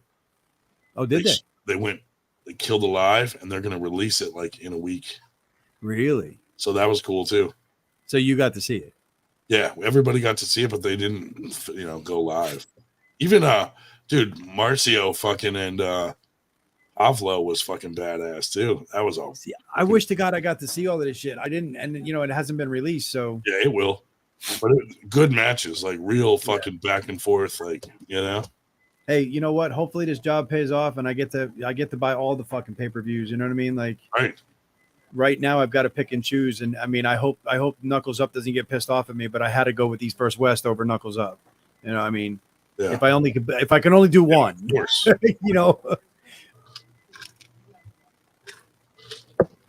Yeah, they were exciting matches. Luke slapped Ravaz. Yeah, that was funny as shit. That was funny. Don't do that. Pop. I was like, what the fuck? How about that? Vitaly is so strong that he snapped one of Ravaz's fucking fingers. Yeah, that's crazy. Yeah. It was nuts. Absolutely fucking crazy. Paul Lynn was just amazing. Yeah. I mean, Adam was amazing. Paul made I think well, I probably shouldn't say it, but and people will see it. He made a comment on Arm Wrestling Science, like he trained for a much stronger opponent. Like he thought it was going to be a real match. yeah, of course he did. Like every time I talked to him, even privately, he was like, "Look, I'm going to do the best I can. I really don't know if I can beat this guy." And I'm like, yeah, you know, okay, but we have faith in you. It was and like he disappointed. him. Dude, he seemed like he was disappointed that it wasn't a match. He felt like it was kind of boring for. I'm like, dude, no, that's fucking awesome. We want to see. We want to see smash people. You know, don't get me wrong. We all love to see the wars. Like, you know, Yeah. we all love to see when Paul, you know, gets hooked when he's trying to top roll twice and then goes into a hook and tears the guy's pec off. We don't obviously want to see the guy get injured, but we want to see where Paul makes the adjustment and all of a sudden it's like, holy shit, you know. But you know, it was great to see him just smack the shit out of him too, you know. So yeah, it was incredible. I mean, Adam Rosinski's match. I mean, fuck, Todd Hutchings' match was great. Yeah. I thought he was going to lose on fouls. I'm like, settle the fuck down, old man. Like, you know, Jesus Christ. Yeah, I'll tell you, like the level, the guy that did the lighting and everything for High Five. I mean, that was like top notch. Fucking, you know, like. It almost sounds like I should have got fucking High Five over East versus West. Shit. Good, dude. They really did top notch. Like the screen in the back of the matches was like a fucking 10 by 12 foot LED fucking screen. Like crazy shit, dude. Lighting. That's awesome. I mean, their first event and they knock it out of the park that machine. Well. That's incredible. But I'll say this: I don't know if they came out okay on that because there were a lot of people not there. Like really? the seats that were sold, yeah, like half was empty, and I was like, man, where is everybody? You know. So I hope they did okay because I know they put a lot of work in. The hard part is it was the same night as East versus West, so many people are gonna want to watch that because especially when you have literally the world top spot up for grabs. Because I don't care what anybody says, if Levon is injured, it's the world top spot up for grabs. Now, once Levon comes back, we can talk about where Devin, where Hermes, and everybody is. But you know, but I mean, guys, can we imagine a rematch with a healthy Devin versus Levon? Yeah. I mean, holy shit. That's what I want to see. You know, and all right, real quick, I'll stop talking about Devin, but I want to know what's your predictions again, Devin versus Dennis. I think Devin. I don't think Dennis is ever going to be where he was. I think even if he was, Devin destroys him right now. Devin is stronger than he's ever fucking been. Yeah, this is not a good time for him to face Devin. No. And my wife just went Devin all the way, baby. Oh yeah. Yeah, hands down, he's going to win. I mean, what about you, David? What do you think? Haven't the slightest idea, and admit it. Okay. Dave doesn't care about anybody above his own level, and that's just meaning just about everybody, including both of you. Oh, I don't know. You're super strong, man. You might just crush me. That's right, Dave. Well, I have a challenge match tomorrow with this 6'7" dude that apparently likes to hook, which I was told, which makes no sense at all for somebody who's 6'7" hooking, but whatever. Hey, there's our boy Marcus. What up, What's up, Marcus? How you doing, brother? So let's switch to our Arm Gods banner. There we go. I agree, White Wolf. I really do. I absolutely do. I agree. Right now, I think the only person on the planet that's super, super threatening to Devin is Levon. I really do. Like, don't get me wrong. I think there's matches out there that can give Devin, challenges. Vitaly being one of them. Maybe a really good Kurdecha. But I honestly think that fucking Alexi gives Devin more of a match than Dennis right now. But I think the only person that's really threatens Devin right now is Levon. If there was a 200-pound weight cap for me and Paul, the match would probably just be canceled right now. What are you weighing these days, brother? Like 270s. Okay, all right. Is and what is Paul weighing? Like 200? I think so. I don't know. He said he's going to be coming in heavy, like for the Nanya match and the match with me, like 250. I'm like, okay. He's kind of short to be 250. Yeah, I find that hard to believe. I mean, even though the Nanya, well, especially yours in December, but admittedly the Nanya thing is until March. But now, if he goes from 200 to 250, I don't give a crap what drugs he's using. God damn it, I can't see that because he's going to. I can't either. I could see him. He will have too high a body fat percentage to keep him happy at 250. I could see him doing 220. I could see him coming in at 220. Yeah, but not 250. No, not 250. Not 250 without packing on the pork, which he's not going to do. Nope. Yeah, that's what I said, Drew. I really think Vitali might be stylistically the worst matchup for Devin right now on the planet. And then, of course, you have just raw strength being Levon. But other than that, I mean, I just don't know. Like, I just don't know who could take him on right now. And which is just amazing to say at 48 years old, right? And been pulling for 30 years. And the man was the number one guy in the world in 2008, and here we are, 15 years later, and he's pretty much the guy again, which is just amazing. It really is. And I can't wait for the Arm Wars to be released because he just pulled Georgi Svetkov left-handed. And Georgi has a pretty good left, so I'd love to see that. Yeah. But yeah, it's a great time to be alive in arm wrestling. It really is.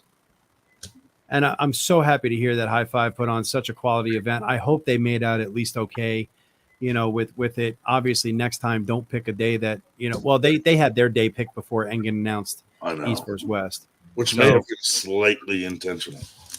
You really think so, though? Really?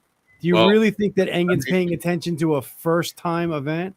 Well, he did. Some of his guys that were planned to be in the event that he had signed contracts had to back out. Well, yeah, but that was probably coincidental more than anything else.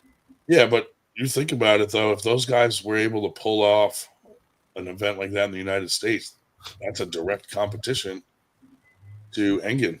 Well, in that case, then he's a more shrewd businessman than I gave him credit for. And I don't know if it was intentional, but it would be smart on his part if that's what he did. It absolutely would be. And it's going to be one of those things like the guys from High Five, the guys from WAL, if they ever come back. Hell, even Igor Mazurenko is going to have to figure out how to exist in a world where there's king at a table in East versus West. You know what I mean? Like, they're going to have to figure it out.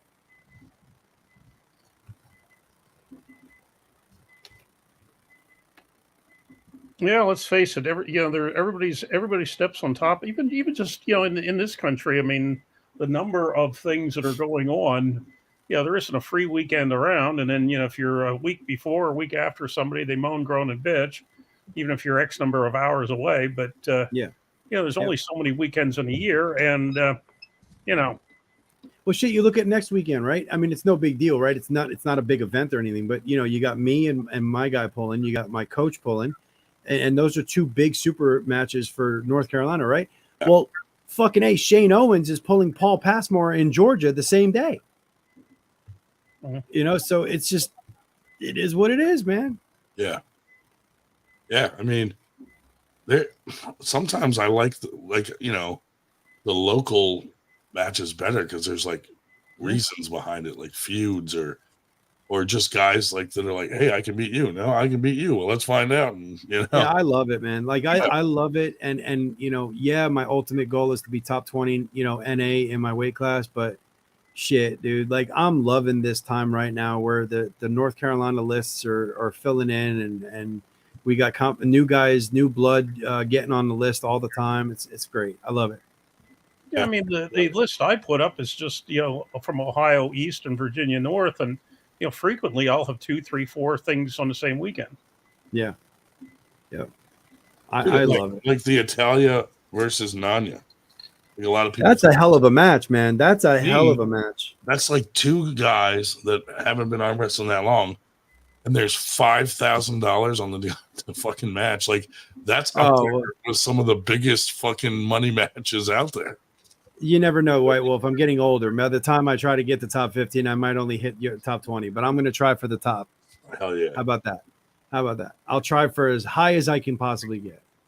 But I also know that ranking systems are not perfect, right? Like I really do believe, judging by what I'm hearing, that somebody like Shubich could probably be top 20 right now. From what I'm hearing, and he's not even on the list. He crushes people at and fucking. So it's ranking systems are not perfect, and you also look at somebody like Ryan Belanger, who was unranked as of June, and he literally sat there and fucking beat Ryan Carter out of Texas to take the top 12 spot in the nation. You know what I mean? So that's amazing. A guy that's unranked takes on the top 12 guy and beats him.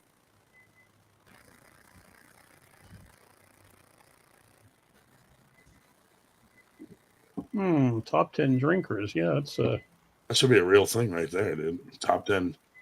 Have some drinking rankings of the usual suspects. And then we got to have one for who smokes the most weed. Definitely not me on that one, although I wish I did. Yeah. And here's the thing. You want to talk about a catch-22, even if North Carolina legalizes it, which obviously they're moving towards, right? My boss, the big boss, the guy who owns the dealership, turned around and said, look, I don't care what you do when you go home. But like if it's in your system the next day and you happen to drop a bike or something like that, and we test for it and I find it in your system, you're fired. Yeah. Right? Like if I drop a bike right now and I'm clean, I may get put on probation or something like that, but I'm probably not going to lose my job. Yeah. I drop a bike, it doesn't matter how for what reason I drop a bike and I have weed in my system from a month ago, guess what? Gone. Yeah. Gone. I thought they were going to drug test me when I got in that accident 2 weeks ago, but they didn't. It's pretty well known that I don't do anything, but they should have. Well, gentlemen, listen, I still got to hit cardio tonight and go to bed, and I'm selling Harley Davidson's White Wolf. Yeah, buddy. Yeah, I'm selling Harley Davidson. I'm going to say hi, man. We missed you. Yeah, man. I wish I could be here more often, for longer, fine. but we'll catch up with you. I'm selling the bikes and I'm making money finally. Fuck yeah, man. It's exciting. Yeah, it really is. It's a big puzzle when somebody comes in, and of course the first thing they say is I'm just looking. And one of the things that I look at one of the things I say to them now is everybody is just looking until they write a check. I would just be like, well, I'm just selling. Well, I mean, I use shit like that too. And then of course we get people that, I'm just here for a t-shirt. Hey, listen, You buy a bike, I'll get you a free t-shirt. Guaranteed. There you go. Guaranteed. You buy a bike, I'll get you a t-shirt. It's good. But anyway, you guys have a great night. I love stopping by. 98 for life, man. Yeah, man. Talk to you guys later. Later, buddy. Talk to you guys later. Bye. Fuck that guy. Yeah, absolutely. I guess we're going to have to start talking about something I know something about, since it's just the two of us now. Unless you want to do all the talking, and since your voice isn't all like that, you probably don't want to do all the talking. Well, I'm glad Ted was able to come on and catch up because we hadn't talked to him in a while, so that was cool. Oh, yeah. But yeah, I'm losing my voice from Knuckles Up, dude. Mm-hmm. Watching Paul Italia fucking scream and oh yeah on the table was entertaining. Cam got to see it. Yeah. Oh yeah. Good Lord. Yeah, like I say, Cam has the tournament on Sunday, which he was wise enough in the comments to call the New York Championship, not the New York Arm Wrestling Championship, since some character in New York City claims he has dibs on those words and throws a shit fit every time somebody calls something the New York Arm Wrestling Championship. Yeah. So this is just the New York Championship. We have to guess what you're doing. Right. No, but they had a great show. Very organized, great matches. The production that they put into it was top notch. Because they got a guy on their team that does that for a living. So, they got like $60,000 worth of fucking production value, probably for a fraction. And, but man, that shit was, all their team were like the staff helping out and stuff. So it was pretty cool. Mm-hmm. I wonder if, Richard Feder was there. After all, they were at Fort Lee. And you have to be of a certain age to know what the hell I'm talking about. Okay, in the comments, who the hell knows who Richard Feder is from Fort Lee, New Jersey? But where the shell is Shubich? Good question. I don't know. Maybe he's getting ready for the tournament in New York as well, because that's just up the street from him. Well, more or less. They're maybe an hour. Yeah, I guess they're about an hour away. Maybe, hour and a half. But yeah, so lots of folks heading to the New York State Fairgrounds, not including me, but I've really enjoyed the things there. Yeah, they get a little bit of, they do get the views, but oh God, fighting your way through the crowds on Labor Day Sunday at the New York State Fair, not exactly.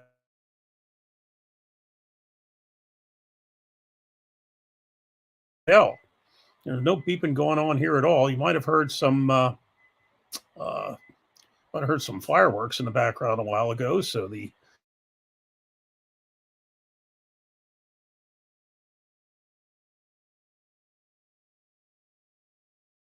missed that. So does it anything go away there?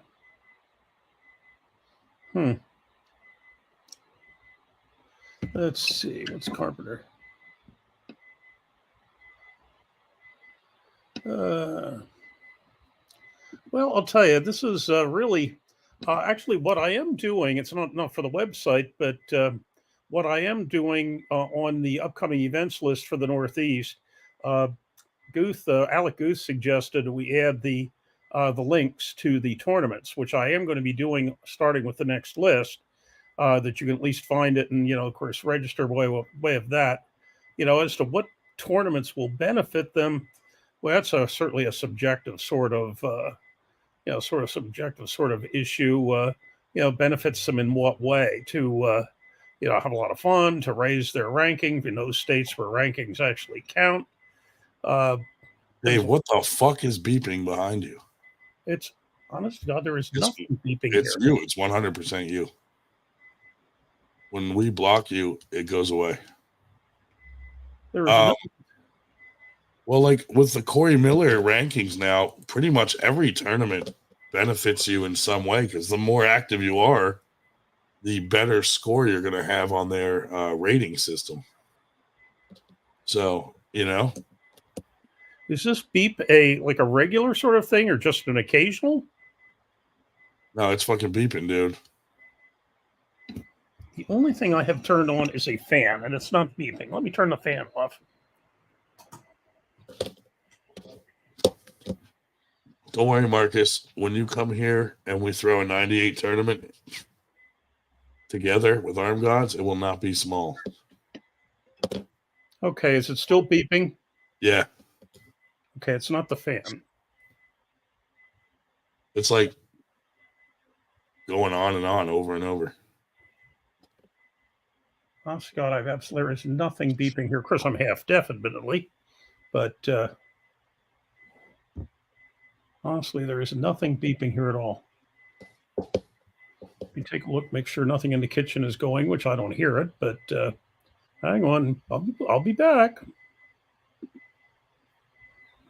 It's a Paul Maiden smoke alarm beep. Hell yeah, it is. Hey, Dave, it just stopped.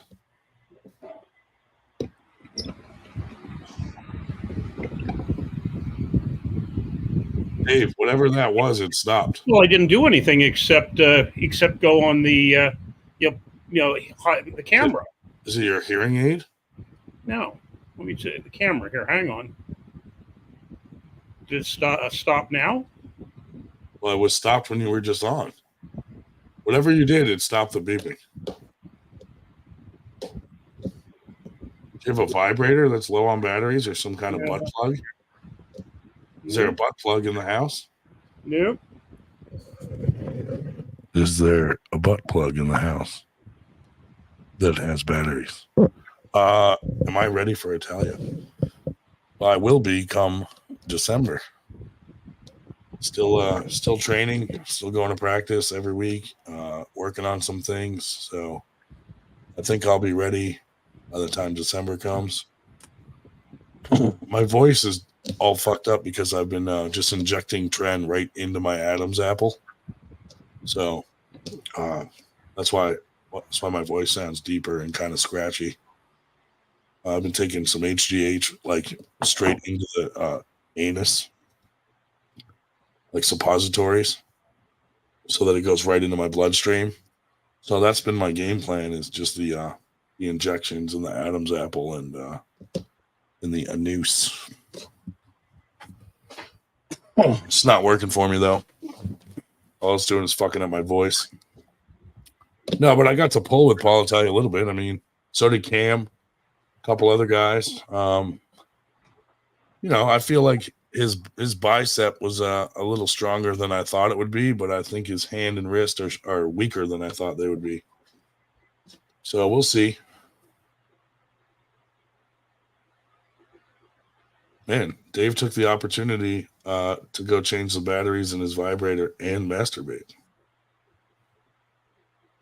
Way to go. But, we took the... Oh, Marcus, I would have loved that, dude. Maybe we can convince Paul to fucking change it. But definitely I'm looking forward to the match, It'll be fun. See how it goes down. Was he taller than you thought he'd be? No, I've met him before, dude. He's short. He looks taller in his hat, but you take that hat off and he's like fucking 5 inches shorter.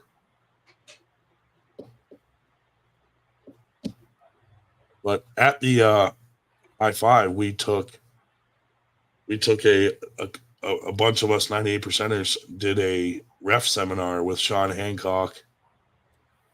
So that was pretty cool. And I would suggest to anybody out there, even if you don't want to ref, take the seminar, because I learned more about arm wrestling than reffing in that seminar. Like, so many little things about cheating and, stopping people from cheating you, and, tons of good information for arm wrestlers. I mean, there were little rules in the strict rules that I didn't even know about. Like, probably would have fouled out just from not knowing all of the little tiny rules. Because, most arm wrestlers probably don't go read the whole rule book, So it was good to learn that, and it was ran very professional. So it was pretty cool. And I think Sean Hancock's going to be coming to Winter Blast, and he's also going to do a ref seminar there. So anybody that's coming, I 100% think you should take a ref seminar with him, even if it's just one, because there were some cool things in that seminar to learn. So definitely worth it as an arm wrestler. I definitely got to hang out with Jake a lot, dude. I even got to arm wrestle with him. And, you guys will have to ask him how that went. But definitely fun hanging out with Jake. And like I said earlier, a lot of the guys that were on the card that were supposed to stay in after pull, like, took off to go eat, except for Jake. Jake's the only one who stayed behind and was like, you know what? You guys are all the people I want to hang around with, because you guys paid for all these pros to come out, basically.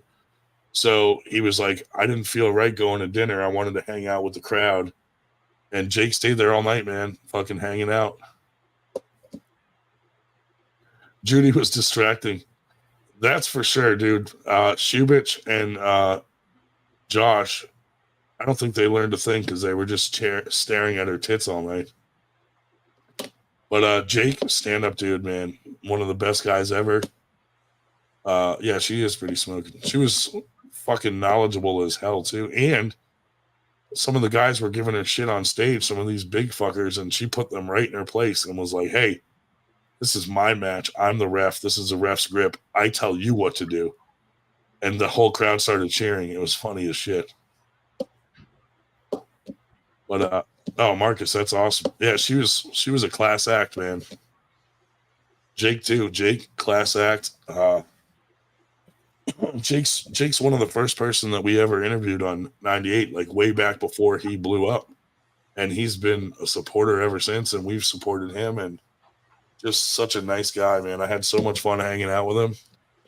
Like getting to talk about stuff that we can't talk about on podcasts and like behind the scenes shit was cool, you know, to hear some stories about, you know, fucked up shit going on in the arm wrestling world. And, you know, but, you know, how you get out from all that shit is just try to fucking do your thing. Just kick ass, put on good fucking tournaments so that people want to keep coming back. And that's it. That's how you shut these fuckers up that fucking talk shit. You just fucking prove them wrong, you know? And that's what we're going to do with Winter Blast. So hopefully when we team up with Marcus for an event here in the States, dude, we'll fucking go big. We'll go big and crush all the competition.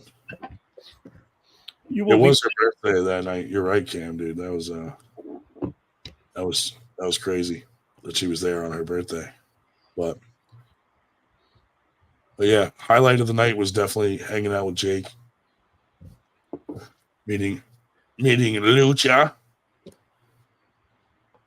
Yeah, Marcus, absolutely. You will be pleased to know that I searched the house and found the culprit. What was it? Microwave. Timer on the microwave. Oh, Dave, you got to shut that off. I wouldn't burn the cookies. You know, I was taking to the party. Very good cookies. Whiskey cookies. Whiskey cookies made with Windsor Canadian. I'm hoping last year Winter Blast hit 501 entries. I'm hoping this year it'll be bigger, and I'm hoping if we team up with Arm Gods next year, it'll be even bigger than that. So that would be our 2 big tournaments for the year, which is what we want. We want to do 2 big ones every year. So maybe we could do Winter Blast and an Arm Gods one together every year and have like 2 big ass Super Bowl tournaments. That'd be awesome. Mm-hmm. But yeah, if we beat the 501 entries, dude, that'll be like that puts us up there with some of the biggest tournaments in the United States. The only one I know of that was bigger was Michigan State, and they claimed that was the year before was what 524 or something. Yeah. So if we can beat 524, we're up there with some of the big boys, and it's only like our third Winter Blast. We're like the new kids on the block, but fuck them, you know. Well, to answer your question here, I'm half deaf on that side. My deaf ear was aimed towards the kitchen, and so I can't hear a damn thing on that side. You could say arguing with us that there's nothing beeping, and I would not hear a damn thing on that side. But yeah. Oh yeah, see, mm-hmm. I made it feel comfortable, like a fire. Yeah, right, dude. You know, I'll tell you, I am old enough that I start a lot of sentences. I'm so old that I'm old enough that I should remember those things where we hid under the desk to hide from the atomic bombs. And honest to God, I don't. I mean, I was in 6th grade during the Cuban Missile Crisis, and so I should remember hiding under the desk to make sure that when the bomb went off over our head, we were safe. But God, I don't remember that at all. Dude, if we team up with Arm Gods, that's going to be like the 2 gangster fucking groups of the arm wrestling world uniting and then fucking up all these other assholes. Mm-hmm. That's the plan anyway. We'll show them who the fuck runs shit.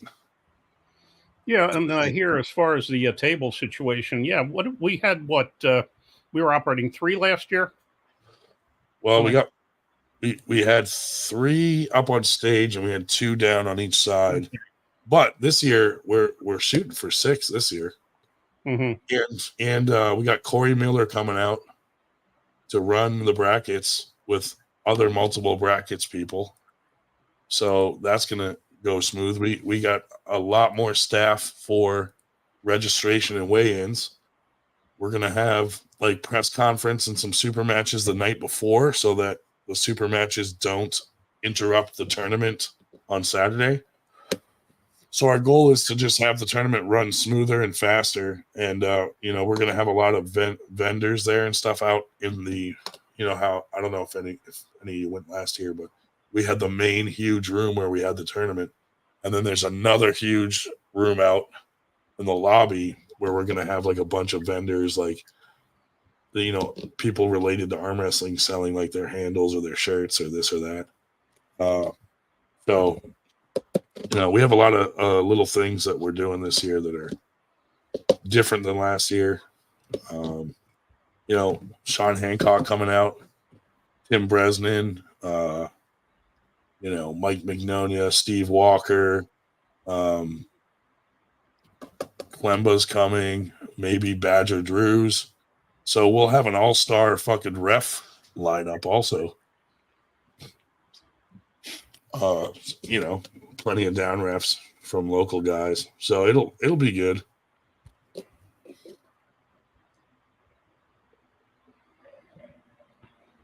Yeah, Captain was talking about the remembering nude swim class. Yeah, that was senior high school, so it was about 6 years later, 4 years later. Yeah, I just don't remember 6th grade. Did that make you in any way want to become like a nudist? No. No. No, I can't say it did. But nope. Actually, I was kind of surprised. I was thinking you were going to say, "Did that ever want me to wanted me to become gay?" But you disappointed me. The tables. You must be slipping. The tables we use for Winter Blast, for the most part, are combat arm sports, which are expensive as fuck right now. If any of you have looked, they're like $700. But I just bought another one for like $450 down in Maryland that someone was selling. So now I'll get another top for it. Oh, Aussie, what's up, man? We were just talking about you and us getting to hang out at Knuckles Up, which that was the highlight of my night, was getting to hang out with Jake. I'm not sure what time zone you're in now, but why don't you come on? The link is at the top of the chat. I wish we could have hung out more with Jake. That was like a lot of fun, but he had to be pretty professional during the match. No drinking, kind of had to stay cool during the announcing. But then after, like I said, Jake was one of the only ones probably that stayed and hung out with the rest of us while everybody else went to dinner. So it is rather difficult to look professional when they're hanging out with you. You know what I mean? Definitely plenty of laughs for sure. Mm-hmm. Yeah, Jake is a stand-up dude, man. He stayed. Everybody else went out to dinner, and he stayed and hung out with the people that paid for tickets. So, man, stand-up guy right there. I don't know if I'm allowed out of the country, Marcus. I'll have to. We'd probably let him out. I'm not sure if we'd let him back in. Why not? Yeah, I'll have to look into that. Once we get ready to make it permanent. Canada doesn't let straight killers into their country. Gangsters. Hmm. Can't join the show, daughters. Yep. Family first, man. We get it. Once my daughter's asleep, I would never take a chance waking her up. I've been drive down. You know the road. Yeah. Dude, there are roads that get you past Border Patrol into Canada.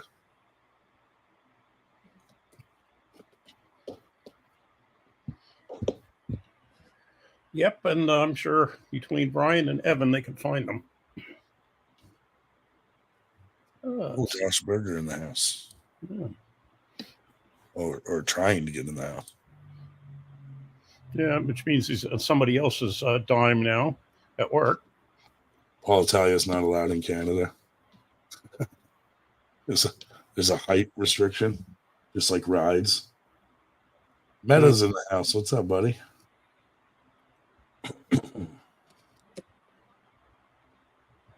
Where in Canada are you guys having it? Ottawa, I thought. Oh, in Ottawa? That's not bad. No. I gotta see. If I could get into the country. Yeah. Well, your buddy, the Nightmare, was asking me if I wanted to go with him. Fuck that guy. You see Paul Italia smacking Dan Schwartz? Yeah, Marcus. That's why I thought it was Ottawa. Paul Italia traveling jacuzzi. And here's Josh Berger in his, looking like Jesus motif. Yeah. Mm-hmm. You look majestic like Nanya. Mm-hmm. Yeah, buddy. We'll see how long I'll be on here. The internet's not looking too slick. Paul doesn't want any of this. No way. Mm-hmm. Not without his cup, that's for sure.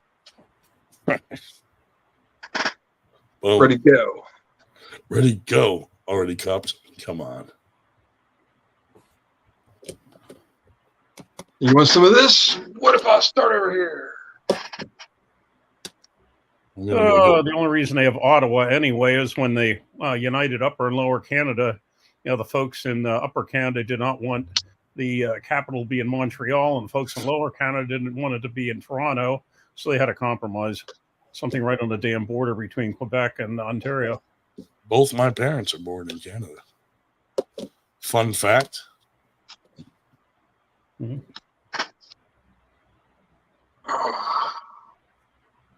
Yep. This was a long week, dude. I'm exhausted. Josh, looking buff there, buddy. How you doing at practice? All an illusion. How you doing at practice? You kicking some ass or what? Pretty good. Feeling strong. Right's feeling good. Left is feeling different. I did get the chance to pull Jake, and I asked him if I was stronger or weaker than he thought. And I thought for sure he was going to say weaker, but he said stronger. And I was like, oh, that's awesome, man. Well, he was just tired from standing like this holding the mic for so long. Yeah. His arm was worn out. Took advantage of him, definitely. Yeah. But it was fun to play around with him on the table and good times. Oh, White Wolf says, I'm knowing my Canadian history. Yep. Yeah, in fact, fun fact, you know why the Brits burned Washington during the War of 1812? Because we burned Toronto. Now, the next question is, why did we burn Toronto? Any idea? I'll wait a while and see if you know. Oh, this is the 98% Canadian fucking history channel now. Why do we burn Toronto? Welcome to the 98 Canadian History Channel. Yep. Hey, just trying to, raise the and keep you from having to use your sore throat. No, I was born in the United States, but both my parents were born in Canada. So I don't know. I got to look into it. I'll find out. Yep, the Canadians definitely burned the White House. That is true, Lucia. His expectations had to be low going into pulling the worst arm wrestler in the world. You can only go up in his mind. Yeah. That's probably why Paul said, your hand and wrist are stronger than I thought. Right. He was expecting me to fucking be like, I don't know. Super squishy. A fucking Twinkie. Now, when the frontiersmen showed up in Toronto, which was then called York, they went into the government buildings, including the courthouse, and they saw the white wigs from the judges hanging on the wall. And they thought, those fucking Canadians, shit, they're even putting up scalps, just to show that their Indian allies are, scalping us. And they're too stupid to know they weren't scalps, were white wigs. So they burned the fucking courthouse down and everything else. So when the Brits got to Washington and said, fuck you, we'll have to burn your town as well. Oh, my goodness. And no, I'm not making this shit up. Fascinating. Those folks from the Boondocks thought they were hanging scalps on the wall. That's awesome. They should have. Mhm. Silly rednecks. Oh, dude. Our daily shelling. We need more people on the podcast so I can sneak off. I'm definitely going to fall asleep on here tonight. So, Burger, who got refereeing my big super match tomorrow? You have a super match tomorrow. Oh, yeah, with that 6'7" dude from Khalil's team. Oh, goodness. Did you get Nitro? I don't think he's coming tomorrow. Who you got? Yeah, we'll find somebody. Now, I can certainly ref it if no one else can. No, you didn't take. You're not certified. That's true. I didn't make it to Knuckles Up. I'm kidding. Well, it's not a 98 event anyway, so Every event is a 98 event. Technically. Well, except for the one on Sunday. We don't want to have anything to do with that one because of who's running it. Fuck. Not to mention any names, of course. No names, Dave. Mm-hmm. We're above that. Oh, we certainly are. They're not. Those speakers talk about us, and we just sit back and enjoy it. So, are you coming tomorrow, Dave? Yeah. Oh, cool. Oh, Yep. I can give him the table then, right? Oh, Yeah, probably. I don't know if it'll fit. Well, it might fit in your back seat if you take it Back apart. seat, yeah. should. Think you have room? Because I'll have my own table in the trunk. I asked, Will it fit in your back seat, like just kind of leaning?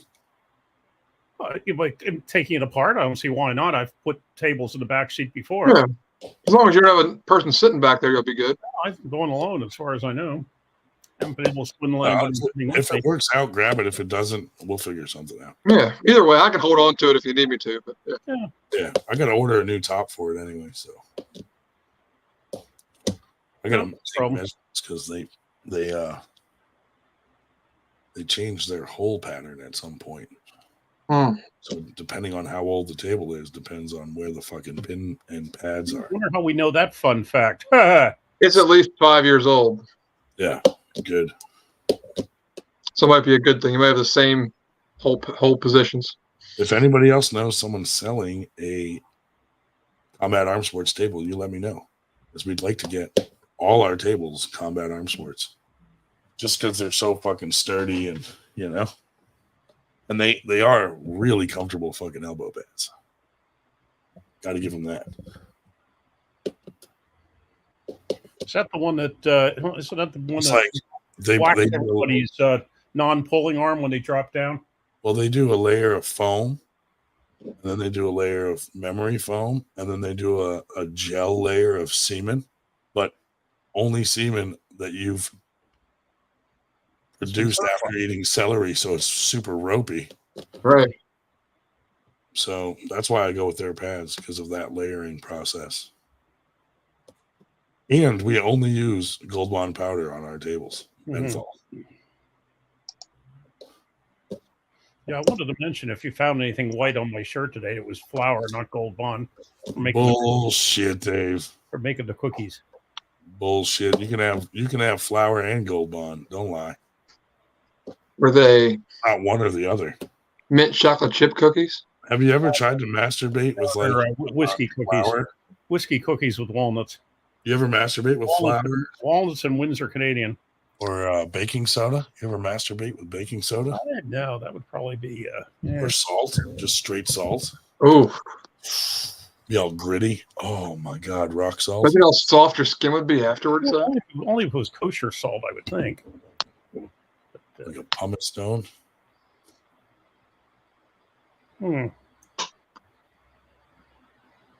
Marcus Thompson says whiskey cookies. Yum. You ever get a hooker called Sandpaper Sally? Can't say ahead.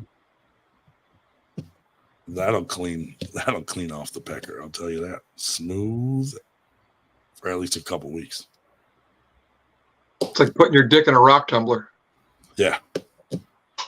Dude, it's all shiny and like Yeah. glossy. Oh, that's beautiful. like a gem. Jalapeno are great lube. Jalapenos. That would burn the fuck out of your urethra. Ghost pepper lube. Although I assume the menthol would burn the urethra too.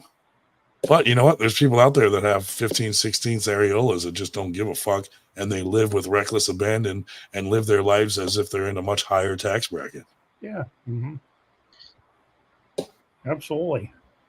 God, spending money on, gas running all over the friggin' country. True, Dave. Hey, not bad. 5,163 miles for only $521.05 of gas money. The fact that you know that, Dave. Well, I know that because my brother asked me, and I always put the gas on the debit card, so I was able to add them up. It's not on the spreadsheet, but I did have them in my check register. I actually reconcile my checkbook every month, believe it or not. One of those old-fashioned people with weird habits like that. I'm amazed you get these program or whatever. It's like they advertise like, oh, we'll help you clear up your the subscriptions you don't know you have anymore. How the heck can you have all these $20 here, $10 there, and all these shit in subscriptions that you don't know what shit in subscriptions you have anymore? Unless you never reconcile your money, you just what the hell? And then they wonder why they don't have any. Some people don't look, man. Yeah, they just fucking do whatever. Yeah, the one guy I was in the gym. Paying for Netflix twice. I came into the gym, found out he still had a gym membership. So, oh, he didn't know. He thought he had canceled it. $20 a month. And you don't know you have damn gym membership? Oh, dude, I'm in the same boat. I know it's there, and I just ignore it. Because I'm like, oh, maybe someday I'll want to go to the gym. Well, no, I mean, and that's fine. I haven't been going since I changed gyms. I haven't been going as regular as I used to either. But, just to not even know that, I have these 4 or 5 or 6 subscriptions that I don't even know I have anymore. It's like, shit, you don't ever look at, then you wonder why you don't know where your money is. Where'd you say there are tournaments in Toronto? Let's see how far of a drive it is to Toronto. Oh, it's going to be like an 8-hour drive, roughly, depending on where it is. That's not bad. 8 hours.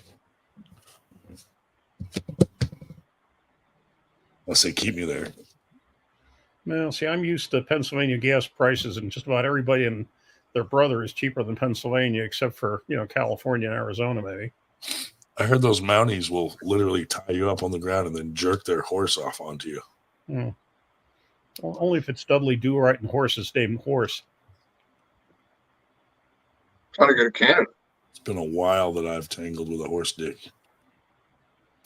Yeah, 14-hour drive to Nova Scotia, White Wolf, because, we discovered that. I looked that up earlier because that Yakimovich person was going on with Nanya about how he didn't want to come to Houston. I said, well, what you should do is have their next big rumble for AWU in Virginia, because it's 20 hours for each of them, both from Houston and from Halifax.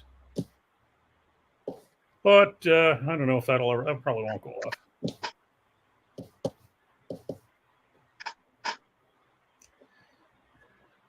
Just trying to stir things up. Tell a good story, Dave. Yeah, I'm not going to AWU.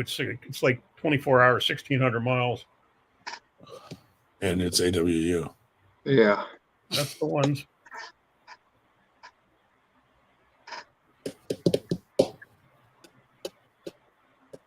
Let's see. Some of those guys want to come up to Winter Blast to pull up some 98%ers, but it's like every time they want to pull a 98%er, they try to pick someone that's not really a 98%er and fucking smash them and try to embarrass us, Like some random person that just happens to be in the 98% group. Like, come on, guys. How about you let us pick our champion and you pick your champion? Yeah, somebody was just wandered in off the street at the hotel because their family was taking the kids to Sesame Place down the street. Yeah. Hey, March 23rd. Don't miss it. Am I allowed to bring a gun into Canada? Thanks. So I got to get a gun when I'm up there.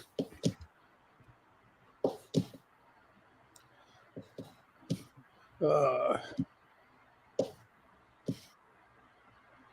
hmm. What does somebody miss? What does White Wolf miss the most about Canada?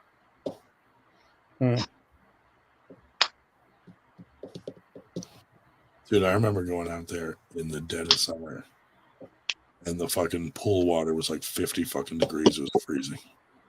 I was like, how the fuck do you people swim in this? But it was very nice up there and clean, you know? Ski resorts up there are real nice. Well, you know, when I was in Alaska some years back, was swimming up there, and the Food was good. and it was the water was like bath water because it was like pretty much 24-hour sunlight, and so it really never had a chance to basically cool off. I'll get a chainsaw. No, but the food up there was good in Canada. For some reason, I thought it was much better than American food. Maybe less preservatives. I don't know. They have the massive portions in Canada like we do in the States, or not really, or the European sort of Viking modes. And who portions. is the 98% champion? Depends what weight class we got. 98% is not really like a team. So, I mean, anybody who's not a 2%er technically is a 98%er. But we do have our guys that, are regulars in our tournaments that rep 98 and, are loyal. So, if you say a weight class, maybe we could come up with some champions in our area. The captain has all sorts of good ideas for you there, Ryan. Well, Dave, you did almost have the dildos up in New York. So what's another couple hours? Yeah, right. Yeah, in fact, all the time it takes to get out to Long Island, I could probably be in Quebec almost in about the same amount of time. Oh, shit, I'm out of water. I'll be right back. Okay, thanks for the warning. So, how's life at work tonight, Berger? That's good. Pretty quiet so far. Mm-hmm. Everyone's sleeping soundly. So that's nice. So, with your schedule, when you get in there tomorrow? Probably a little before 3, like 2:30 or 3 or so. Yeah. It's really 3 o'clock's the worst time for me, but it'll be what it is. Mm-hmm. Because it's like smack in the middle of the day. It's like waking up at 3 in the morning to do something. It's just not a good time. If it was at 11, I'd be pretty good. It'd be like, just going out late. If it was at like 5, it'd be like waking up real early. But man, it's 3. When am I going to sleep? It's like right in the middle of shit. So I'm going to try and get as much sleep as I can. Well, I'm sure people will be hanging out for a while. But yeah, but I have a table, so that's will be helpful. I think the most fun part is going to be finding out where everybody's going to be parking there. But he says, excuse me, there's library, a parking lot across the street there that's public. So which I don't remember the parking. I mean, looking at it on the satellite view, there's said something about on the one post about a library. Now the library is like 2 blocks away. It looks like, but I'm down in Monterey. But whatever, we'll figure it out. But yeah. We'll see what kind of crowd we get. Mm-hmm. Yeah, I tried to talk Bo Horner into coming for his last big practice before his big super match next week. That's right. But he said now he's going to go to Zach's, and of course Tim Lewis said, yeah, Zach will give you some further instruction on how to cheat. But which is probably true. Mm-hmm. But yeah, I'm going to be going out and running the brackets at that one on the 9th. Cool. Yeah, so I'll go down. What's it called? Jubilee. The Farmers and Threshermen's Jubilee. Yeah, that'll be good. Sounds rustic. So that's on Saturday, that's on Saturday. Then Sunday they have the Ohio Supermatch Thingus in Columbus. So I'll go up to that. And then if I can, if the the outfit in Pittsburgh was at Wildman. If Wildman practices on Sunday evening, which they usually do, I'll hit them on the way home. But I don't know if they will, because some of them are coming to the thing on Saturday. And not everybody's crazy enough to hold practice the day after a tournament like we do in Allentown. So, Guys are wild, man. But hey, if I can, yeah, well, like Andrik said, it's just you don't get sore till the second day anyway.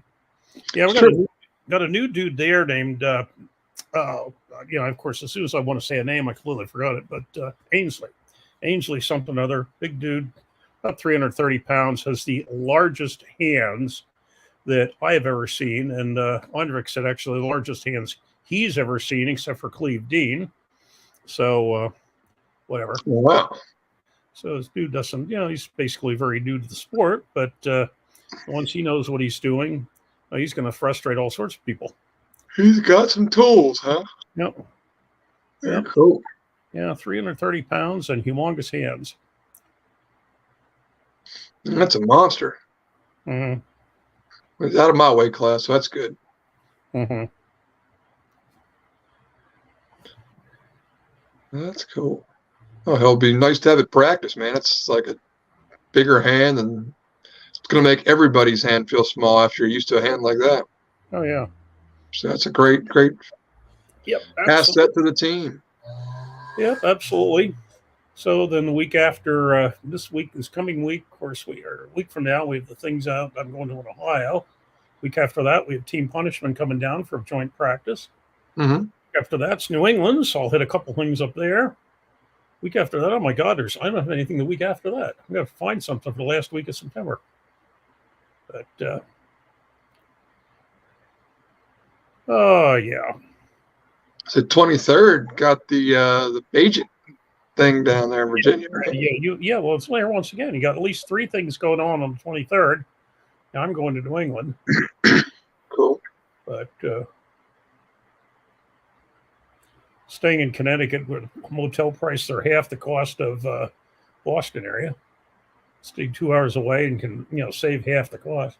There you go. I wonder if Ryan's going to make it on the 23rd to the Bajan event. Mm-hmm. Supposedly, Paul Italia wants Ryan to come and smooth things over with Mr. Bajan. Yeah, that'll last about till the end of the day, and then we'll go off the rails again. But which is fun.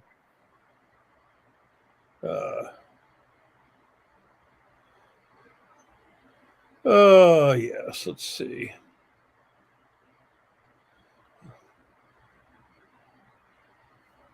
Derek Smith match. Paul was rubbing his arm. Paul who? Paul Italia?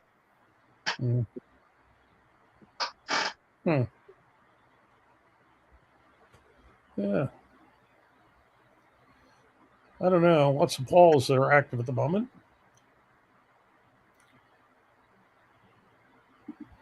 Oh, gosh. Wedding parties being drunk and loud? Oh, hey. I find that remarkable. Oh, Paul Lucas says Paul in. Yeah, I'll got you. Bee flying around.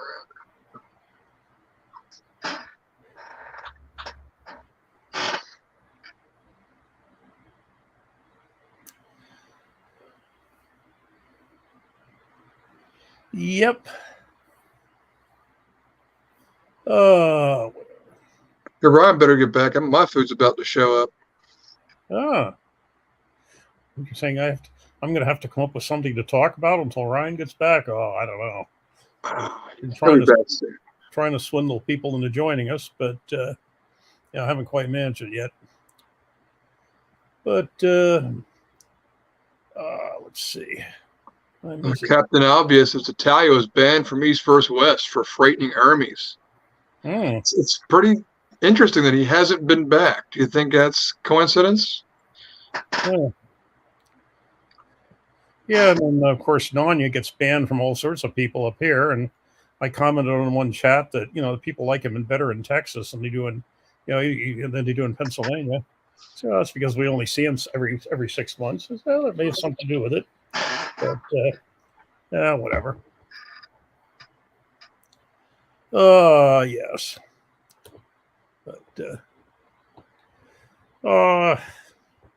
But hey, yeah, because so you have a super match tomorrow? Yeah, believe it or not. Who is that? Best of 5 left with some 6'7" dude named Luke Renshaw from Khalil's team. Your left? Why not right? Well, because apparently his right is fucked up. I said I'll do both, but he Ugh. wants it's going to be best of 7 or best of 5 left. Your left is doo-doo right now. Yeah, it's not as great as my right is, admittedly. But we'll see. Hey, like I say, I'm willing. Oh, you're a warrior for it, though. But man, you'd think that guy would give you a fighting chance and pull you right. I don't know. Well, we'll see. Maybe I can swindle him into doing both. I hope so. But unless he's like coming off an arm break, he better pull both. no, he's just. I don't know if he screwed something up. But yeah, there's a picture of him standing next to. Apparently, he was at the East versus West finals because he's standing next to Matt Mask, and he does look about as tall, so he could very well be 6'7". Yeah. But on the other hand, certainly says somebody commented he skipped leg day, which is certainly true. Built arm wrestle, man. Perfect. Very thin dude. But Marcus wants to know if you have any super matches lined up there, Josh. No super matches lined up at the moment. Who knows what'll pop up, but I'm not a big super match guy, to be honest. I like tournaments. Mm-hmm. No, Sir Fatty. I think Grondin went off to get something to eat, to be perfectly honest with you. At least that's what he claimed. So we'll see if he comes back or not. But no, he just disappeared briefly. But Josh, are you going to Arm Gods, White Wolf? Yeah, let me know, Marcus. I'll be out there. Give me somebody 155. I'll pull him. Mm-hmm. I have to either find my passport or get a new one. I can't find it. Since we now need a passport to get in and out of Canada. Mm-hmm. Which is kind of strange in a way. But yes, obvious. Grondin is a bit worn out this past weekend. Yeah, nobody guessed who it was from Fort Lee, New Jersey. When I said, what was Fort Lee famous for? That was from the original Saturday Night Live when that Rosanna Dana used to read that letter from a Richard Feder at Fort Lee, New Jersey, writes and asks this. But that's before your time, I realize. Saturday Night Live, the original, back when it was still funny. But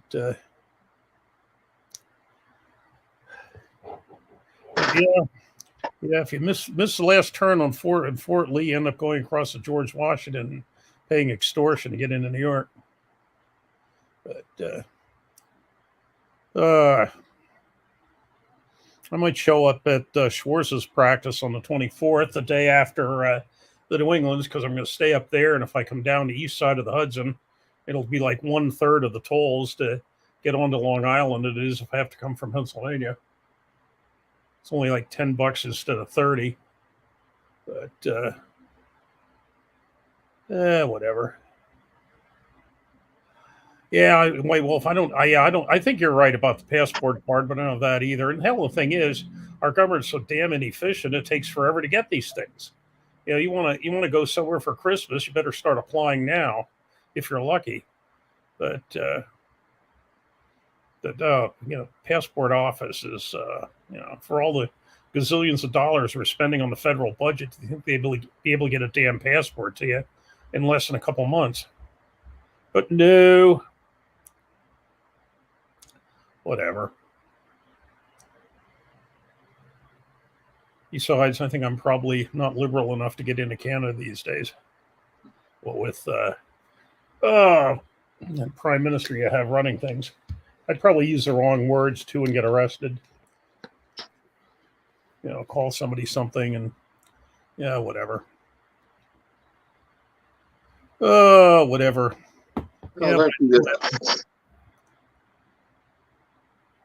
Yeah. Chris Farley was great. Mm-hmm.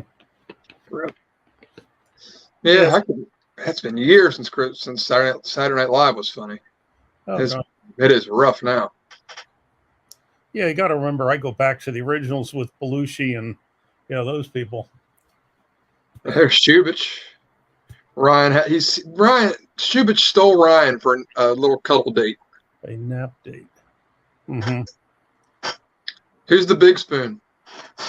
That's what I want to know.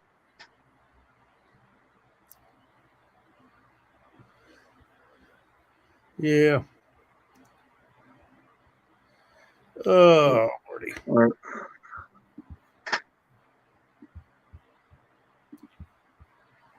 Yeah, I'll tell you. If we were still on, I used to understand what you call it.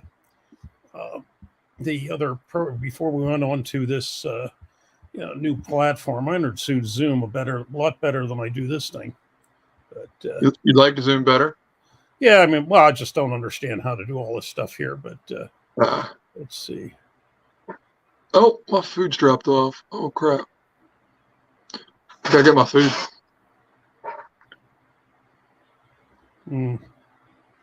I'll be right back. All righty. Whatever. Well, folks, what do you ask me a question or something? Let's see. Norm Macdonald, last funny person to remember on Saturday Night Live. Yeah, I haven't watched it in years, actually. To be honest with you, at the moment, I don't even have a working television, but it's tied up to anything. Of course, I waste enough time on the computer and Facebook to worry about that. That is worried about Supich falling out with the 98. Nah.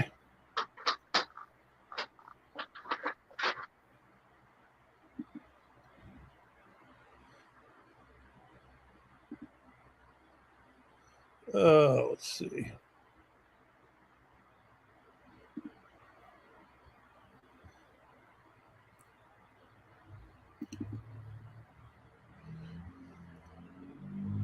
I don't know if I can get this to work, but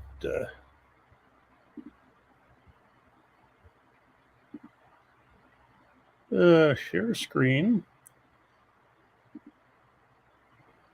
Let's see. Window. There. Share. I don't know. Can you see that, Burger? Yeah. If you can see that, that's the dude I have the challenge match with tomorrow, with Matt Mask at the East versus West finals. Assuming you can see it. Can you see that, Burger? Yes. Okay. To the big thumb up. Somebody pointed out, yeah, he's definitely skipped leg day, but yeah, he could very well be 6'7" with the whatever. So let's see. Get out of that. Okay, I guess we're out of that. Yeah, it's the first time I tried to pull that stunt, but these are questions I'd be asking if I was allowed on the call. Well, Joker, you do understand how the system works, and the thing you have to do to get on the call is right up at the top of the. So quit your damn bitching. But in fact, let's see. Copy. If you don't want a personal frigging invitation, I will send you a personal frigging invitation. So let's see. So take a look at your damn messenger there, Shubich. And let's see. Let me bring up Messenger here, and I will invite Shubich on the call so he can join us and start, handing us all his wit and wisdom. Let's see. Shubich, come on, let's go, computer. Quit screwing around. Shubich, David. Bingo, there we are. Type message. Edit. Edit. Paste. Okay. All right, Shubich, it's like this. The StreamYard link is sitting in your inbox. So take a look at the damn thing. Whatever. We are awaiting your presence. So what's dinner tonight, Burger?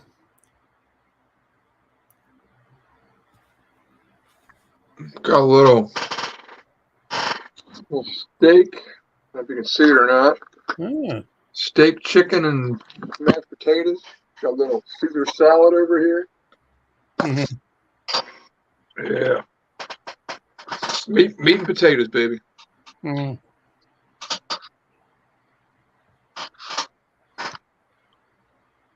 Let's see. Let's see. Meta. See, they. Oh man, this is good. All right. Oh, Meta. Russian women are high maintenance. Why be men be any different? I don't know. You know that from personal experience, there, Meta?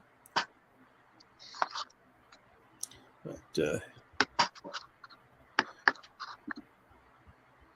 and with a question like that, I hope you're not one of those people that can't tell the difference between men and women. But oh yes.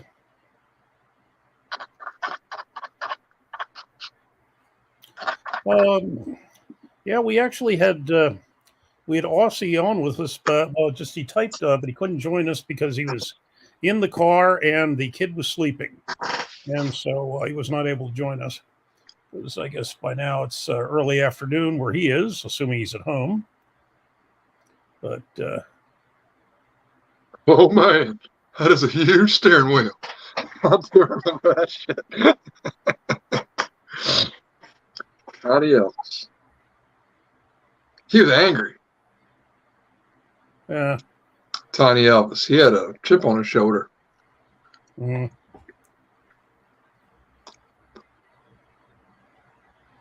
Oh.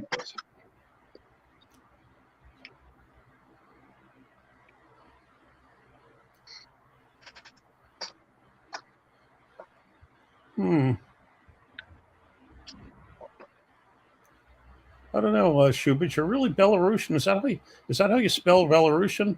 I'm not sure. But aren't there two S's in Russian? But I don't know. I think you're faking it.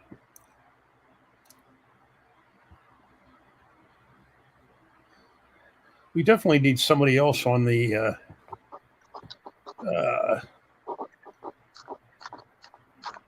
on this chat. Since Burger's eating, Ryan's gone, and nobody wants me to talk about Canadian history. Who was Tiny Elvis? That wasn't Steve Martin, was it? I don't know. Or was it Rob Schneider? I'm trying to remember now. That's been forever. I don't know. You got me on that one. I gotta look it up now. Mm.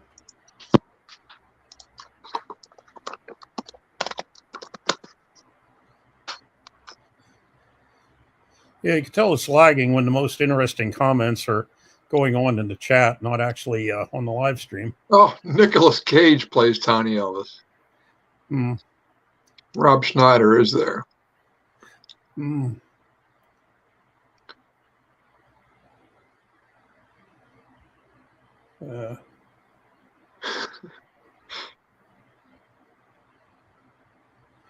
What is the official drink of Arm Gods Canada?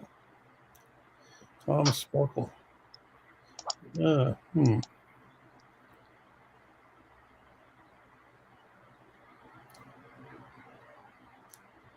I don't know.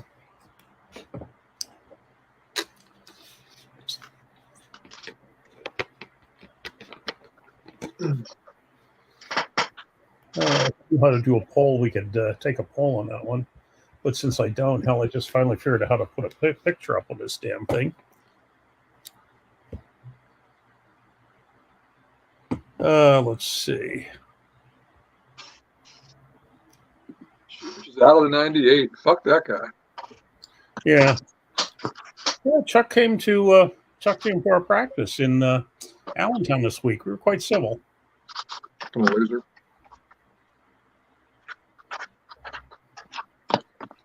First time I've seen him since he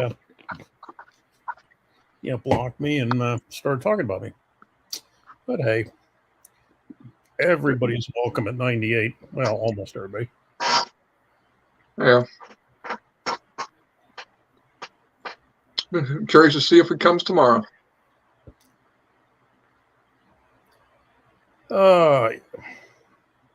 Yeah, well, I tell you, know what? From the Harrisburg group, I know, Myers said he was coming down. No, not Myers. Matt Moore's coming.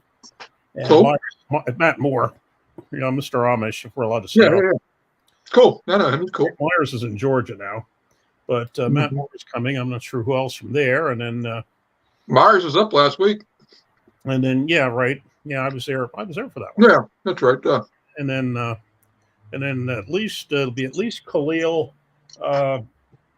Jerry, and that guy I matched with will come up from DC. Didn't think Nico was going to be able to make it. No. But at least the three of them. Okay. Yeah, tried to talk Bo Horn into coming, but didn't succeed there. But I was going to get there late because my brother's wife's family reunion is, I don't know, 90% of the people there. So they said, for gosh sakes, go to your thing, get there on time. So that's fine. Yeah. Cool deal. Yeah. But yep. Yeah, so I'll be there till all hours, and I have to be back to open up our practice Sunday morning because Andrik's at the shore, and actually most of the Andriks I think are at the shore. Well, no problem. It's supposed to be gorgeous tomorrow too. It's supposed to be basically pushing 80 and very low humidity. Perfect.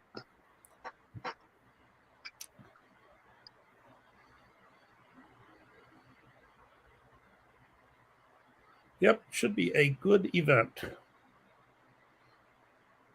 Yeah, I asked him if I could bring something, I was going to bring a leg of lamb or something. He said, nah, he pretty much has the main course is taken care of. Bring something snacko. So I said before you got on here that I baked some cookies, whiskey cookies, because I've been paid off by Italia to kill you with my whiskey cookies, so you can't make memes anymore. I'm going to poison you with my whiskey cookies. That ain't true. I made half his memes for his match with Nanya. Yeah. Who's going to make his memes then? Mm-hmm. Can't kill the guy that makes your best memes. Yeah. That Kiss in the Ring one is too good. Uh-huh. Oh, Ted White and Blue. Yeah, Ted was on tonight. Yeah, he was on. I guess you might have missed it if you didn't get on fast enough. I saw him in here a little bit earlier. Whiskey cookies are basically sometimes referred to as fat pills because it's like sugar, flour, butter, Windsor Canadian, and sugar, flour, butter, Windsor Canadian, and walnuts. But sounds tasty.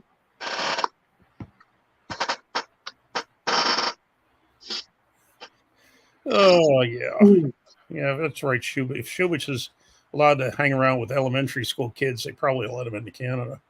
Would be my guess. Mm-hmm.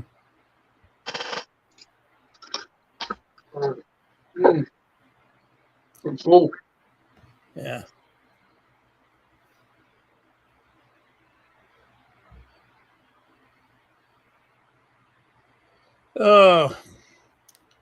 Well, I'll tell you what, it's like this. Depends on which teachers. Some you can't trust, some you can.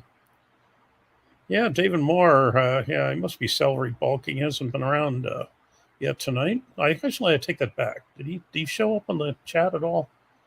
I haven't seen him, but I wasn't looking too hard earlier. I don't remember. Oh, yes. I think Grondin must be getting Chinese and went to China to get it. Was that what he was getting to eat? Either that was just an excuse to sneak off.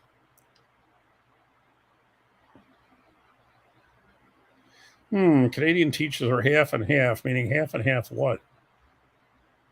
Not sure I want to know.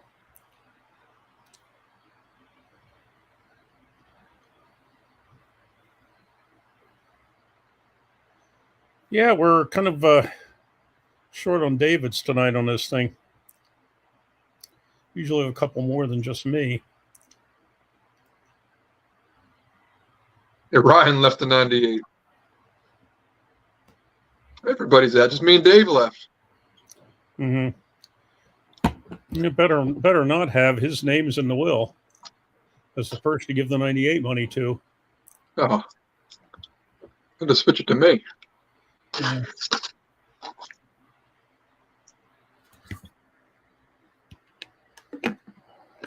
Half acceptable and half completely nuts. Yeah, I know a lot of people like that.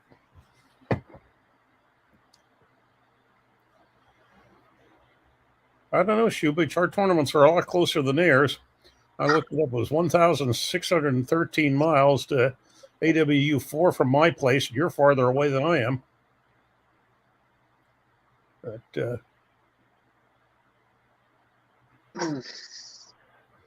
No, Grondin beating Italia does not tarnish his 98-ness. no, but what he will do, though, is if he beats Italia, he will change his handle to the second worst arm wrestler in the world. That is true. Mm-hmm. But yeah, just beating Paul is not your ticket out of the 98. Nah. Paul ain't that high. Now, if he Did would look strong in New York, though. I'll give him that. Yeah. Now, if he were beat Paul Lynn, then yeah, we'd throw him out. But Now we're talking. that's about as likely as me beating Paul Lynn. But Yeah, we let Paul Lynn around. We're just going to take more than that to get kicked out of the 98. mm-hmm.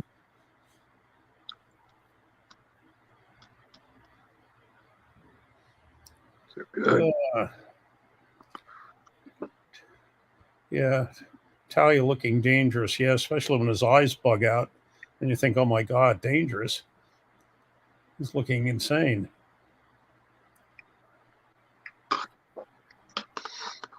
I just wonder how strong he is from here to here. Yeah. He's not very strong from here to here. He's going to be in trouble.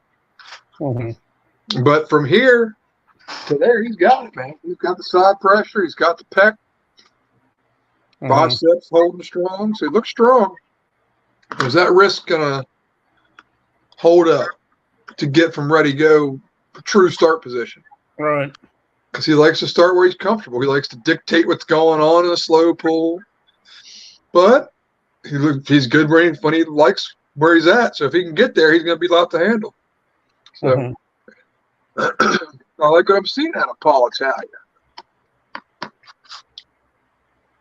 Yep. Oh, yeah, if you can start with everything you want, certainly an advantage. Yes.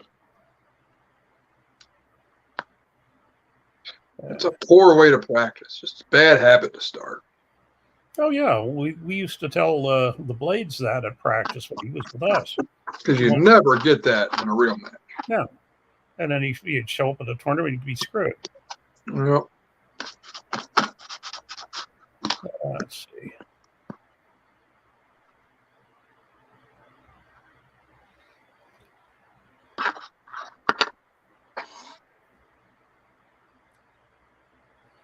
Yeah.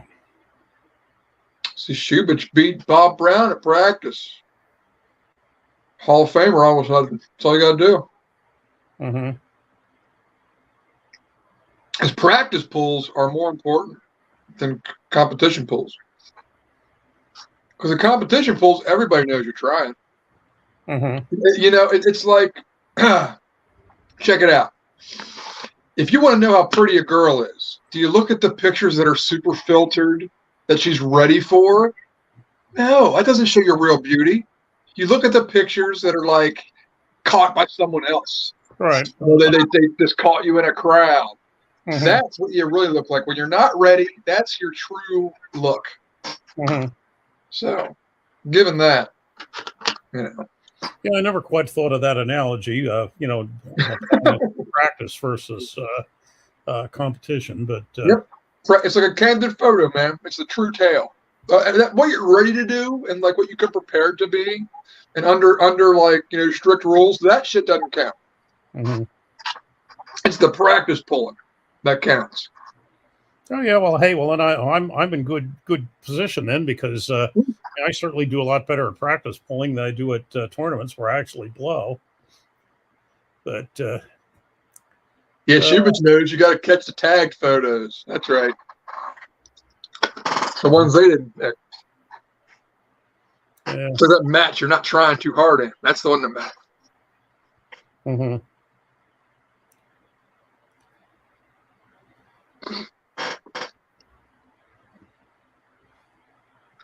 Yeah, I told Jerry Doro in Texas we'd be on until at least midnight his time, which is 1 o'clock our time. But I'll tell you, I'm not sure if we're going to make it tonight or not. But I'm not going to be on that late.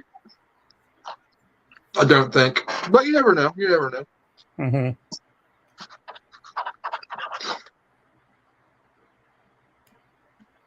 Well, you work till when? 9 a.m. Ah. Right around the corner. Mm-hmm.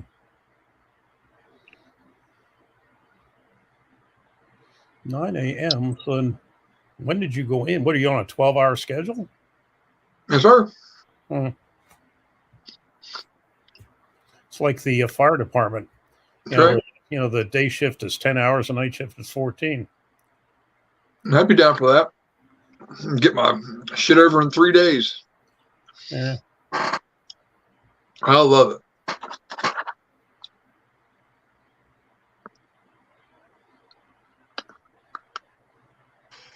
I used to do 2 16s at when I worked in mental health. Certified level 1 refs. Isn't that the first level? Yeah.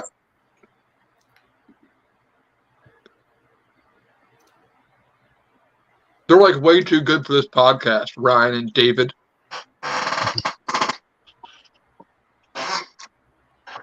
Yeah. David Shubich and Ryan Grondin are going to single-handedly be the reason this sport makes it to the Olympics. Their level of professionalism is just going to skyrocket this thing right where we need it to. Mm-hmm.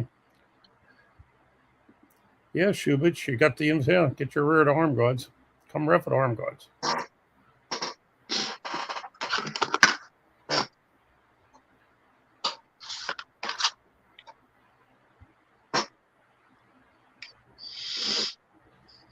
Gee, and actually, I turned off the beep that was driving Grondin nuts, and he leaves us. Son of a bitch. Oh, well.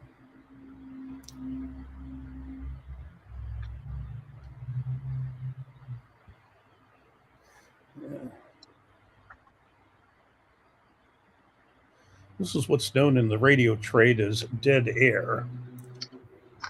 That's all good. I'm reading a little chat here, and not much going on there either. Yeah. Wholesome, clean-cut image. And short shorts. Well, no scandals to be had. Oh, hey, that's not interesting. Not interesting at all. Thought that might come up and might ask what we thought of the Devin versus Hermes match. Wasn't surprised really, especially Hermes only having a month to prepare for it. That's tough. That's a tough turnaround for anybody. Even if you didn't have that hard of a time with Jerry, he still had to expend that 100% energy to get it done. So I don't think it would have been any different. It might not have been quite as easy. But no, Devin looked very impressive, and he showed that it was a mismatch for Hermes too. Even if, let's say, Hermes was feeling good, he's just not. Those tall pullers are tough for Hermes to deal with. He showed that before. So I wasn't surprised. Honestly, I really wasn't. I'm not a big. I mean, I like Devin, but Yeah, and in all honesty, I was asked earlier, and I said, I'll tell you, I don't follow things closely enough to really comment intelligently. So when I can't comment intelligently, I don't comment. Whatever I do, I'm kind of curious though. What let's see, what specific is it that what fits Shell's style? Not sure why, kind of lost that. But was well, there's a question for you, Burger. I think all that primal edge shit goes out the window when you grab onto something that you can't handle. You know, his primal edge went out the window as soon as he touched Devin's hand. But some of that banter early might have kind of put Hermes off. But regardless of all that, if Hermes had enough in the right places, that he would have had plenty of primal edge for Devin. He just didn't have the strength where he needed it. Mm-hmm.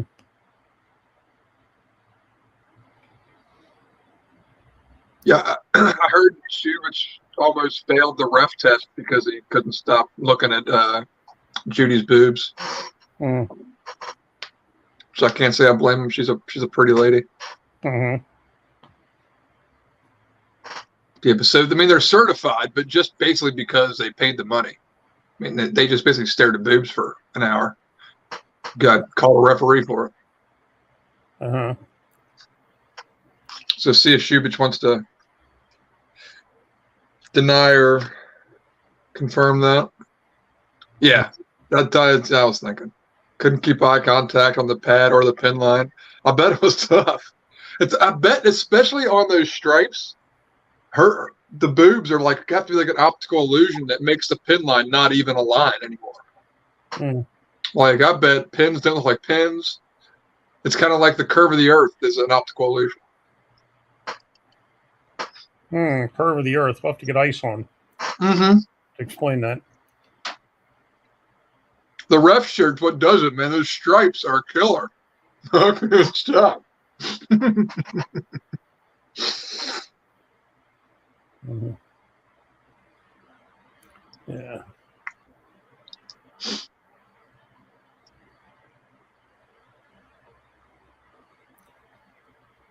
Yeah, horizontal and vertical aren't horizontal or vertical anymore. Yeah.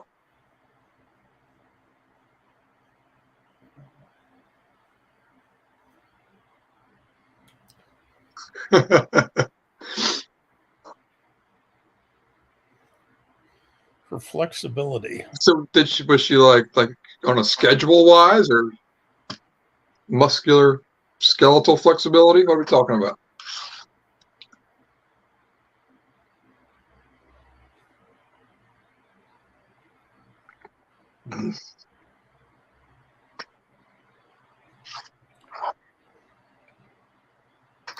Okay, I give up. Where is everybody? Everybody at the beach this weekend or whatever?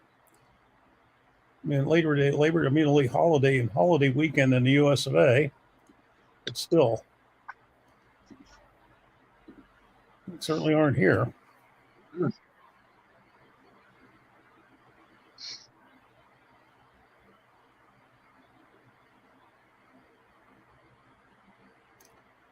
Heavy? And you know this just from former experience, or? I mean, you can probably just see the physics as she moves, and you can tell.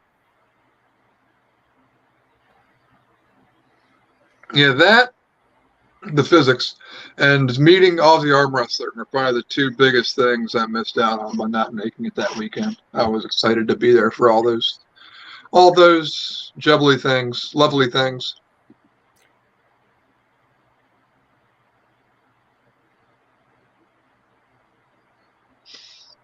She reffed. I'm trying to think of one that I'm sure you could easily find on YouTube. One I remember was in Dave Chafee and Gennady a couple years ago. She reffed those two guys in Vendetta or Top 8, whatever it was in. Kind of the same thing. Yeah, I just like it because she's pretty. She has that typical cold Eastern European feel about her, which I think is funny. As a referee, it's necessary. But she doesn't get bothered. You know, setting these two giant ass dudes up and just like irritated with them, and it's funny. I like her as a ref because she has that kind of mom energy where you just know better to fuck with her because she'll hit you with a spatula or something. Yeah. Mm-hmm. Or just yell at you a lot and embarrass you in front of people. Like she has that kind of vibe. Didn't I tell you to keep your wrist straight? That's not a straight wrist. You know that's a straight wrist?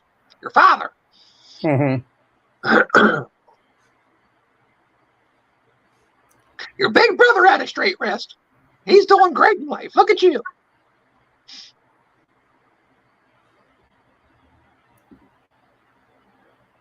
Yep.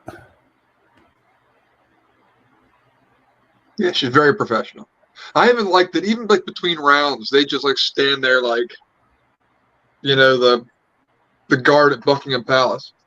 Mm-hmm. Like, you know, smile, they don't react that. They check their watch, like, which is just weird. I think it's almost like they do that just to appear human. Because why the fuck do they care what time it is?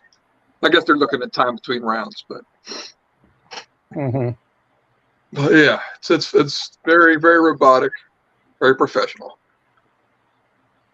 Do not touch my strap energy. You got it, Shubich. But she revs all over the place, Meta. I mean, you can almost all the PAL stuff back in the day she did. Yeah, she's all over the place. Any big match, she's probably been there. Mm-hmm.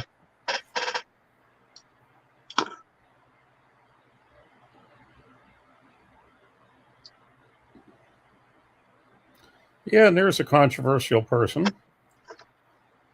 Met him, got along with him fine, but, you know, he's one of those folks that, shall we say, excites all sorts of, different opinions on him. Some people think, you know, that. Some people would agree with you, and some people, you know, can't stand the dude. But, hey. Well, I can only think of one reason not to stand him. Well, I say basically that people don't like when they foul him, when he fouls them out properly. But I'm not sure if this is true or not. I've heard that. He just let him get away with crap. Exactly. Mm-hmm.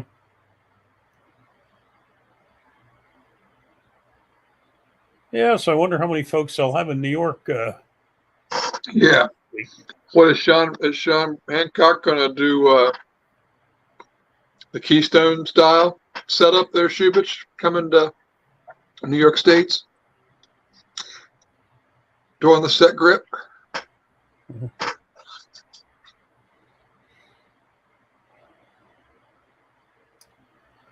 Yeah, I don't know. I don't know if he. I'm not sure. No, he doesn't do that crap. Really, is there? Yeah, Shubich, are they using American arm wrestling rules at New York States, or are they using a more traditional? I'll tell you, I think usually they've been using that modification of halfway between WAL and whatever. Yeah, that's that American arm wrestle rule set. Mm-hmm. Yeah, very good question, Matt. I don't know where Nanya and Natalia are tonight, but yeah, we can stand a little bit of excitement to get things warmed up. Thank you, Shubich. He's on checking what rule set it is. Mm.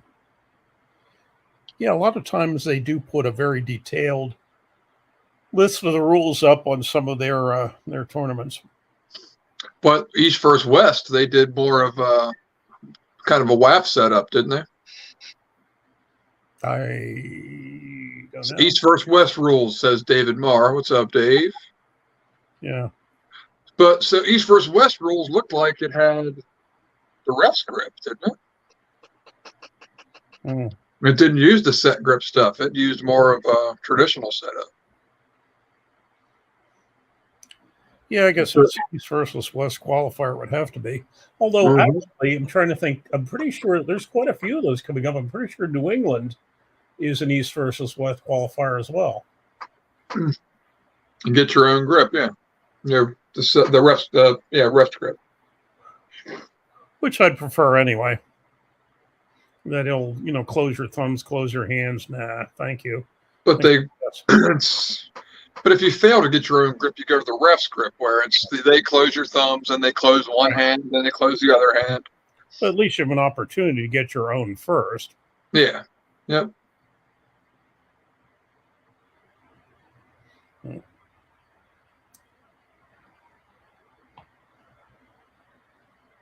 That's good. Well, we got more Davids on the chat than we do on the program. That's right. Stinkers. You guys coming on? Tired of talking to Dave about my lonesome. Yeah, I mean, really. We do need some. Oh, hey, the feeling's mutual. I'm running out of stuff to talk about. I know I'm not the most engaging. I'm the one that brings up some stuff here and there as Ryan runs off the mouth the whole time. Mm-hmm. I'm not one to carry this thing typically. Yeah, and he was just going to go wandering off for, if this collapses soon, it'll be the shortest one in recorded history. We're up to 2 hours and 45 minutes. That's still pretty good, though, really. It's long. Longer than we should be running, for real. Mm-hmm. Yeah. But, yeah, thanks, Chubich. It looks like Mark cleared it up for us. It is get your own grip kind of stuff that they used at the East vs. West qualifier in Virginia. Mm-hmm. I'd love to see Elsesser in that. It's a shame he's not. That 198-pound round robin tournament that's coming up, it does look really good. Mm-hmm. I don't think it's a shame it's going to affect the standings so much, but it's entertaining nonetheless. Mm-hmm. Yeah, too bad you couldn't get to the 154 one like you were originally. I wasn't ready. If I was feeling like I was now, it would have been good too. I had a lot going on. I wasn't in good enough shape. But Grant has no excuse because Palka wasn't in good enough shape either. He went down there and handed a bunch of high ranks out. Mm-hmm. I would have been middle of the pack, I bet. Lower middle, to be honest. If the way I was feeling at the time, I didn't have much going on. Yeah. I had a couple injuries that were hampering me from being 100%. And you got to be 100% at that level. Those guys are tough. I might be seeing Palco next weekend because he's going to try to. He might get to the thing in Columbus on Sunday, the 10th.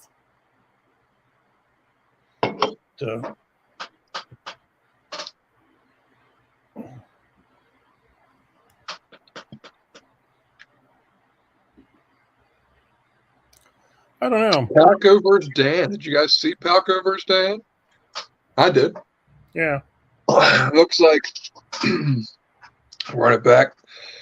Looked like Palco tried to hit high and fast and flash, and found out that Dan actually can arm wrestle a little bit. And Dan had caught him in a top roll and beat him round one. Kind of surprised Palco a little bit. Then after that, it looked like Palco did what he's supposed to do and actually controlled his grip a little bit lower. Went for a cup and basically just toyed with him the rest of the other 3 rounds. Yeah, and because the first one he definitely hit, the others he definitely caught. Mm-hmm. But I have to ask him if I see him. I'll say, okay, were you sleeping or what? But, I think he hit. I just think that he hit right where Dan likes to pull, and Palco's not strong up there. So, because he was able to corral him up though and contain him. Dan didn't have anything. And that's how Dan is too. I pulled Dan, and if you miss that catch, Dan's tough. He gets that train rolling. It doesn't stop. But it's a nightmare to deal with if you don't catch it quick. Mm-hmm. But once you wrangle him up, dude, he's pretty squishy. Yeah. But Dan's strong, dude. Yeah, Dan in a slow pull isn't good. So watching Dan versus Italia wasn't that good of a indication of Italia's level either. Mm-hmm. But wait, except it means the most because I was in practice and Dan wasn't really trying. So that's the truth. Ugly girl picture. Yeah, although it does. It certainly does show that there was a difference, though, in from when he first time he pulled Italia. Oh, for sure. But I don't know. I think some after pulls. I don't know if Dan was as good. with Italia even then. I don't know. I don't know for sure. Mm-hmm. I wasn't there, but I think Dan would even admit he's not as good in a slow pull as he is on a ready go. He's exceptional there.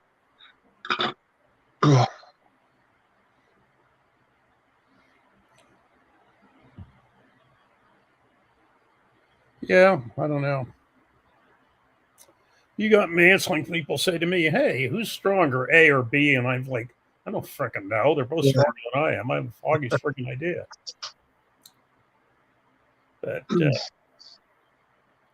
Yeah, it's tough. You can't just. It's so many things to add up. You can't just calculate better always. mm-hmm. How you beat that girl handily on Brown's channel?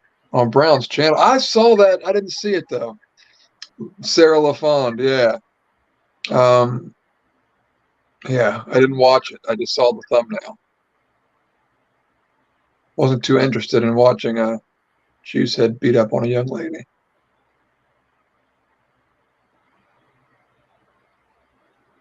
But she's a world champ.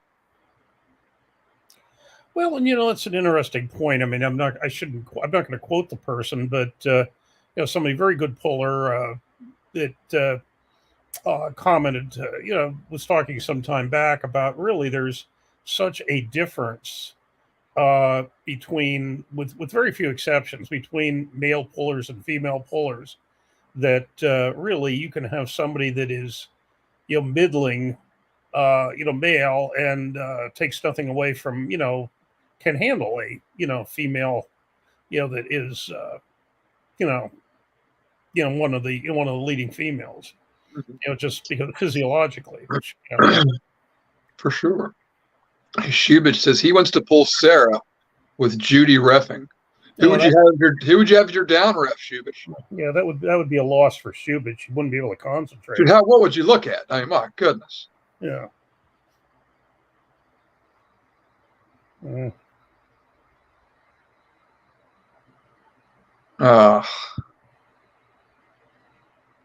I'm just speaking highly of Nightmare so he doesn't screen cap this and send it off to 10 people, call me a dickhead.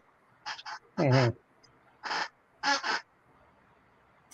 Well, what was remarkable here, and that when Dan put that post up afterwards and talked about how he went 3-1, but then praised Palco for doing as well as he did.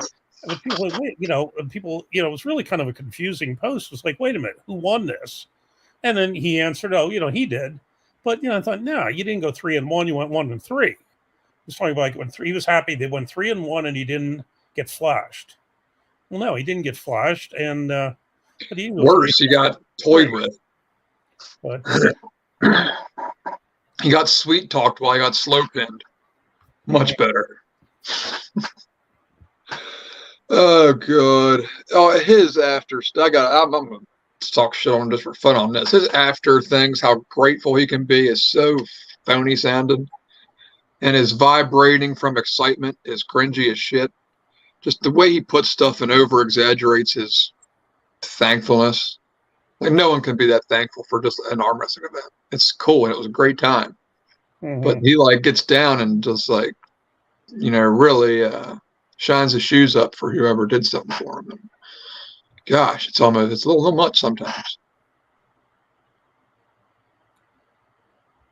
Tell you, I'm going to be running brackets at a small tournament next weekend where right arm they have it's just open, no masters, no amateur, just open, and they have 5 classes in master or 5 classes in right arm. Left arm, apparently most of their participants are locals and only pull right, so they only have 2 classes at left, but they're splitting at 180. So I thought, it's rather interesting to have that low a split. Mm-hmm. But well, hell, with 180, maybe I should jump in and pull left. There you go. Yeah, stupid said no one can be that thankful when it's not even Thanksgiving or anywhere near close. Mm. No, it comes off disingenuous, and it's almost like you're showing off how thankful you can be. Look how appreciative I am. Gee, they'll tell you this would Well, this is probably selling pay-per-view. What do you think?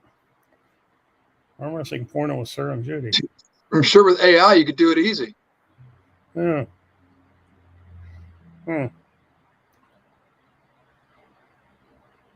Let's see.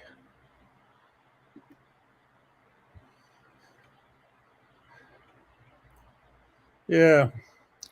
Well, now if you were really Belarusian there, Shubich, you wouldn't be quoting Putin. You'd be quoting Miloshenko or whoever that clown that's been running Belarus for the last 30 years.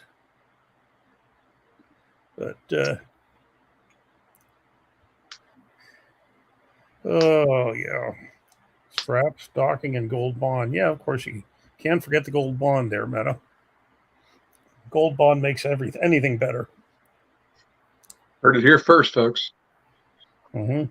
Hopefully last.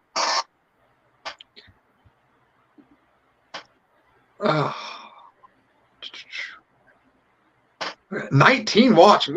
We've increased our numbers since Ryan's gotten off of here. That's incredible. Well, 17 then. Right. So I see 19 now. Yeah. Yeah, you got to watch these Putin jokes there, Shubich. When they invaded Ukraine, there were people were bombing Putin places thinking it was named after Putin.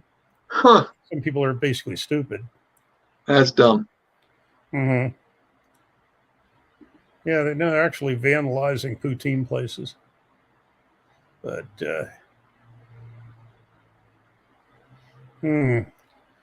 he's down for that kind of arm wrestling promo, meaning you're going to be bottom, or what? Two ladies on the pegs. Yeah. Use your imagination. Mm-hmm. He'd be kings moving under the table. Mm. Especially if they were wearing short shorts.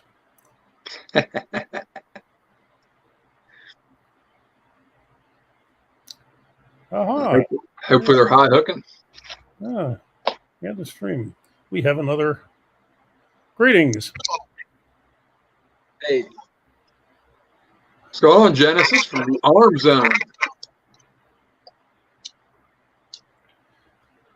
How you doing? What's new with you? Oh, there you're good.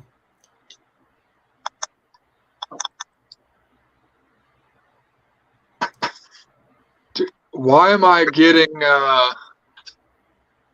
vibes from oh, help me out. Shubit, you're here. You were there for that. Mm-hmm. Oh, called in to Uncle John. Yeah, we can't quite hear you yet, Genesis. No. Why? Ramram. What? Ramram official. Yeah. Oh, there he is. There we go. That's it. Can you guys hear me? Now we can hear you.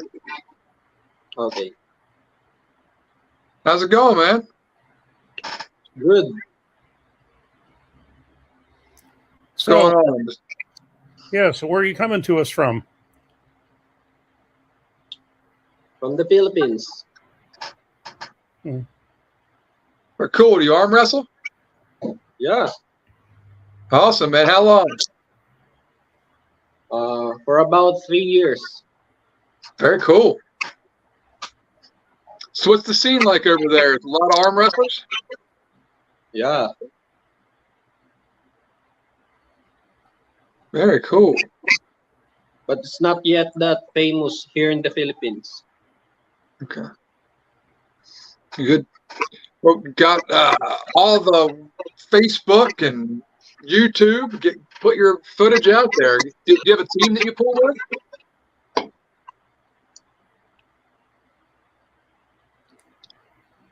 Sorry?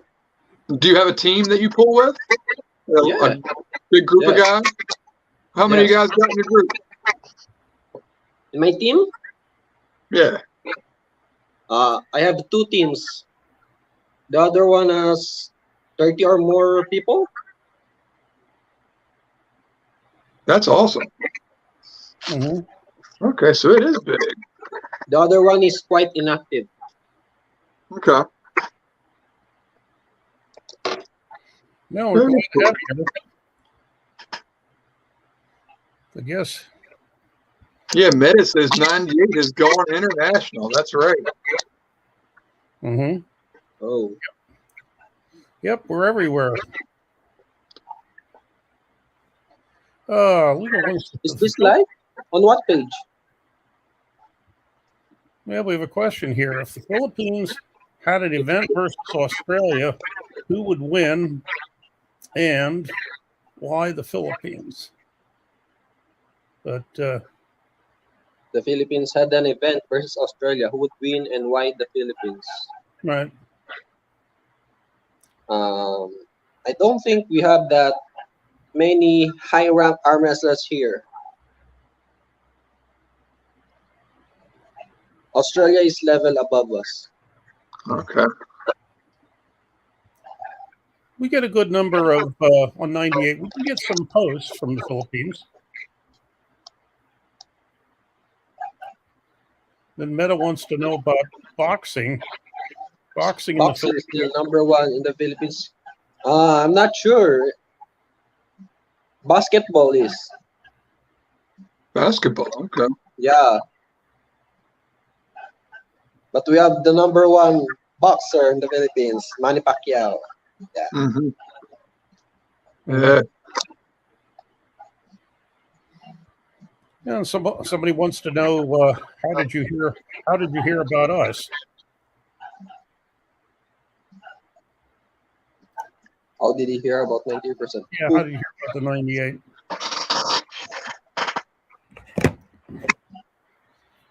Let me see here. Let me go to my world clock. Let's see. Middle of Philippines. Let's see what it says. You're 12 hours ahead of us. Just before 11:34 in the morning over there. Yeah, I wasn't sure how many hours Philippines would be ahead of us. But Is this live on YouTube and Facebook? Yes. Live on YouTube. Both? Just YouTube. Oh, okay. mm-hmm. Yeah. Yeah, Tell him to get Manny Pacquiao to start arm wrestling, then it will get huge over there. Oh, Right. and I have the chance. I'll tell him. Mm-hmm. I think he's busy. He's gonna join the Olympics next year. Mm-hmm. That would be something. He will bag the gold for the Philippines before he retires. Oh, is he? Oh, Pacquiao is. Oh, that's cool. Then after that, he will retire. See, I feel like you kind of usually go the other way, where you do the Olympics first and then you go pro. That's interesting. Yeah, I'm going to see if I can swindle Grondin into getting back on here. I just sent him a minute. But yeah. Yeah. Who's your favorite arm wrestler, Genesis? Me? Oh, international? Sure, anywhere. Any anywhere. arm wrestler. I'm curious who you're into. Of course, Devon Larratt. Mm-hmm. Yeah, he's an easy go-to for most. That's cool. All right, then give me your second. Then where does your radar go after Devon Larratt? Oh, John Brzenk. Okay, cool. So you like the American guys, the North American guys, huh? I think after John Brzenk, I got Omar Baev. Okay, good picks. Good picks so far. I like your list. Mm-hmm. Those are the three. Those are my three favorites. Perfect. Very cool. They're good. That's a good Very third. technical arm wrestlers. Did you watch any of the WAF from this weekend? The left hand? The what? Oh yeah. I Omar saw Baev the Baev versus Casimir is awesome. Yeah, and Bacho got third. You see that? Mm-hmm. That was something. Omar Baev was frustrated. He was frustrated. Yeah, very. He couldn't do anything with his hand. Yeah, Bato's no joke. Only 18 years old, too. That's something.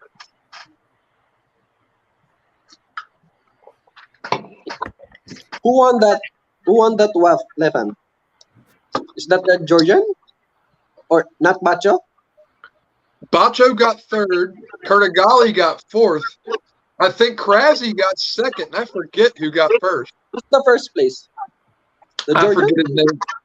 I think he was Georgian. I forget his name off the top of my head. Yeah, I think somebody posted that on the comments earlier. Maybe whoever did can put it up again. I I saw- scroll back here. I saw The some name was Georgian escaping beat me. Bacho. That was probably who it was. I forget his name off the top of my head. Yeah, they It was an arson. It was, what's this? I forget. I'm going to guess a bunch of weird names. somebody like I say, I know somebody put it up earlier. I'm just scrolling back, or if that person's still on, as to who it was that took those. They can tell us again, but because it was quite a while back. Really in comments like there are, I could be looking for it forever, but yeah, I don't remember who it was. Let's see. Benetov, Shubert said.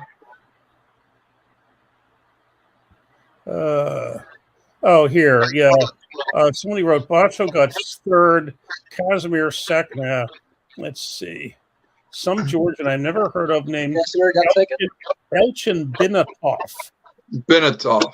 Elchin Binatov won it at 110 kilogram left. Bacho third, Casimir second, and Elchin Binatov. That's it. I don't know a lot of them, but I've never heard of Elchin Binatov either. Of course, there's a lot of people I haven't heard of. But yeah, I knew. I think Orbai will destroy them on the right hand. Yeah, that might be a different story over there. Yeah. Mm-hmm. So did they already pull? I mean, it didn't show the footage yet, or is it happening this weekend? Sure. I don't know. Yep, she guessed it right. Binatov. Yeah, I guess Ryan must be out of it. To send him something, he must have passed out for the night. The stinker. Yeah.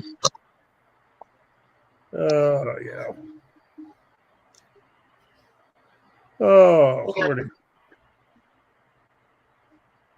Benetov. Is that how you say it? Is he a Georgian? Is he Georgian? I'm not sure. I assume. Who won the gold? Benetov. Yeah, that's what they're saying. Name was Binatov. He was Georgian. Oh. Me. His name sounds like he's from Kazakhstan or Russia. It might have been Kazakhstan. Well, the thing is, Georgia being part of the Soviet Union for so long, a lot of Russians moved into the other republics. Mm-hmm. Such as Georgia. I mean, it's just right next door. In fact, the Russians took over part of Georgia a couple of years back. But yeah. Oh, Binatov. Binatov. Schubert says it's pronounced Binatov. Okay. Yeah. I thought I had it pretty close the first time, and he corrected me, said something about stove and Binatov. Weird name for a Georgian. Yeah, but then again, hey, while we're at it here, Shubich is a weird name for an American, right? So, all right, while we're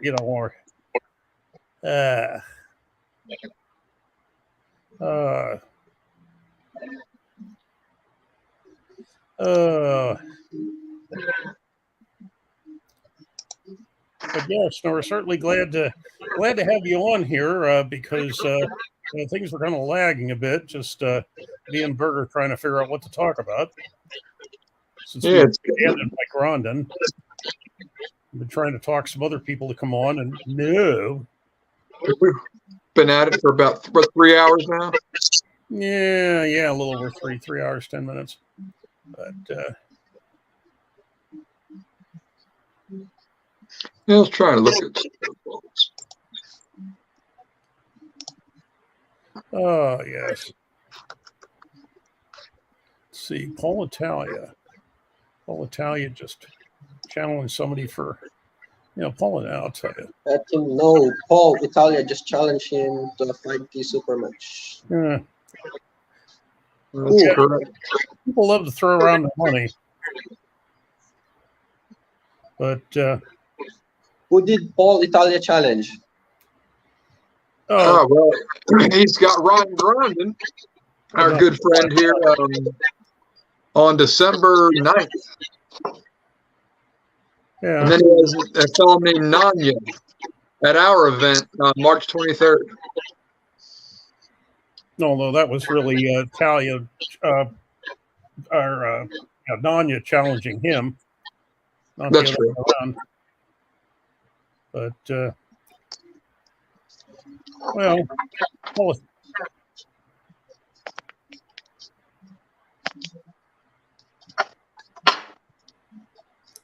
yeah. Meta wants to know what's your pulling style there, Genesis, for top roll hook? What do you do? Me? You. My left hand top roll, but my right hand has a hook. Oh. But I am left-handed. I'm a lefty. Okay, cool. That's important. A lot of people want to play the game that left stuff can count, but hey, definitely counts. But no, it's good. And it's not that odd that people do one arm the one way and the other arm the other way. But particularly left hand low hand top roll. Mm-hmm. Yeah. So. Mm-hmm. Yep, absolutely. Let's see. I love the low hand top roll. Bust the opponent's wrist. Easier on your elbow too. I think it's a counter for the hook. Mm-hmm. Yeah. The other Paul Lynn, spelled differently, wants to know, when is the next Pennsylvania tournament and when's your next practice, David? I presume since we're David me, since I'm the only David live tonight. But I'll assume it's me. We have practices. Our next practice is Sunday. We practice this twice a week, and we don't miss it for anything. So Sunday at 10 o'clock in the morning is our next practice. Goes for a couple hours, and then Wednesday at 5 o'clock. We will on the week of the 17th of September. We're getting together with folks from Team Punishment, and so that'll be not until noon. But some people will be there longer, but it actually starts with Punishments coming down at noon. But no, every Sunday at 10, every Wednesday at 5. As the next Pennsylvania tournament, let me give that some thought. We have one on November the 11th in Easton, where we were last year with Fall Brawl, which this year we're calling it Domestic Disturbance. I believe that name was invented by Josh Berger, although I could be wrong. But yes, Berger came up with that. And that's, like I say, the 11th of November in Easton, or a couple miles north of Easton. And other than that, let me think. I think as far as tournaments in Pennsylvania, Eastern Pennsylvania, there's a small tournament in Western Pennsylvania next week in New Centerville, which is Somerset County, but that's open only, no amateur and no masters. That's out in Western Pennsylvania on the 9th. But I think that is probably it in Pennsylvania for tournaments until the 11th of November. But yeah. But certainly.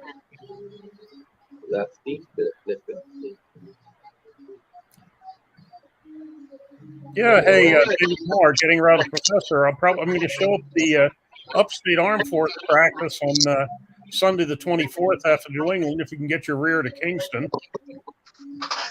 But well, you know, Captain Obvious, it's like this. If you want Yeah, to it's about the join falls. us in person and make things more interesting, otherwise, stop your damn bitching. But stop your damn bitching there, Obvious. And same with you, Shubich, asshole. You know, you want to get your ass on the damn program, you whack job. As far as Levi, hey, we were just talking about you. Well, actually, Ted was Sup, talking about you Bips? earlier. Well, Levi Rakowski. Yeah.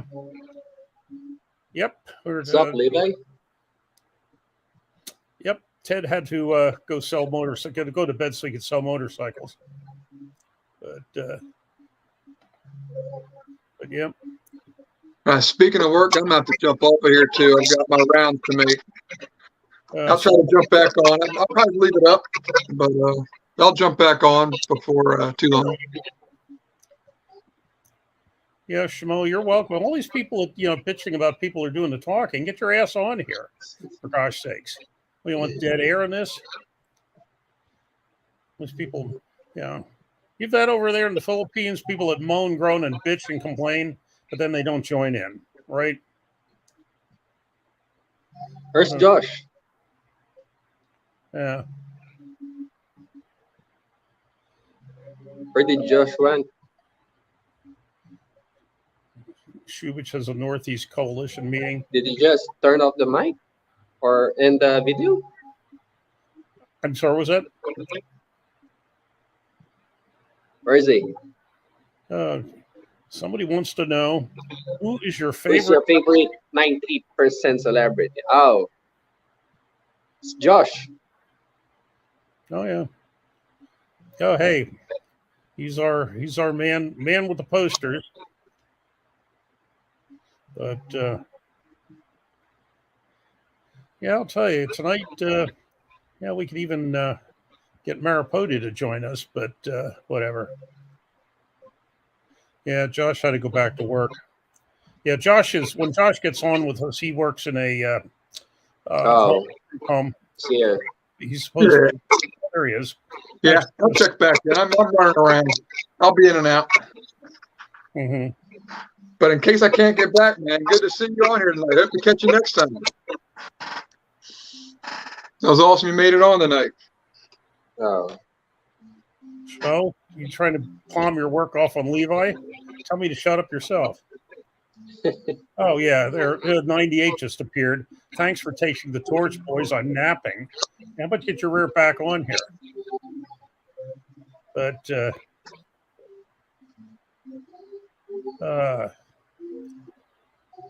oh, can you guys tell me who's your favorite arm wrestler? Mm-hmm. Oh, my favorite is Devin Larrett to start when I first found arm wrestling, but then Dennis Saplinkoff. Oh, Dennis. He's a freak. Just a big fat hand and short arm. Yeah. It's crazy. Genetic freak. Yes, I love that. Yeah. How about you, I Dave? think he's the best left-handed person in the Yeah, world. he is. Yeah, he is left. He was. He still has the left-handed legacy hammer too. Yeah, he's the man. I hope he can get back into his prime. We'll find out then when he pulls Devin how far he is. That's for sure. He's got a big Devin test. is awesome. It's awesome. Yeah. I did not expect it. Didn't expect it. Right Destroyed now, Hermes. crushed him. Yeah, that was impressive. I thought he I had was more rooting trouble. for Devin. 3-2. Well, and I'll tell you, Straight through. Well, and you asked me about mine. I'm going to come up with a name that, actually two names. I'm going to come up with a name that probably wouldn't be expecting. Of course, Paul Lynn has always been, favorite. He's been, he was at the very first event I ever went to. But the name you probably aren't expecting is Ezzy Warden. Huh. Yes.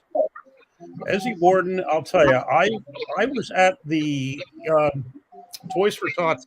They've charity thing for Toys for Tots in New York. At least they used to. I was at that in the fall of a winter, right before Christmas, 2017. I wasn't able to pull because it was 2 months after I broke my arm. But Ezzy was there, and I'll tell you, it was amazing. It was just mechanics. It was like mechanical.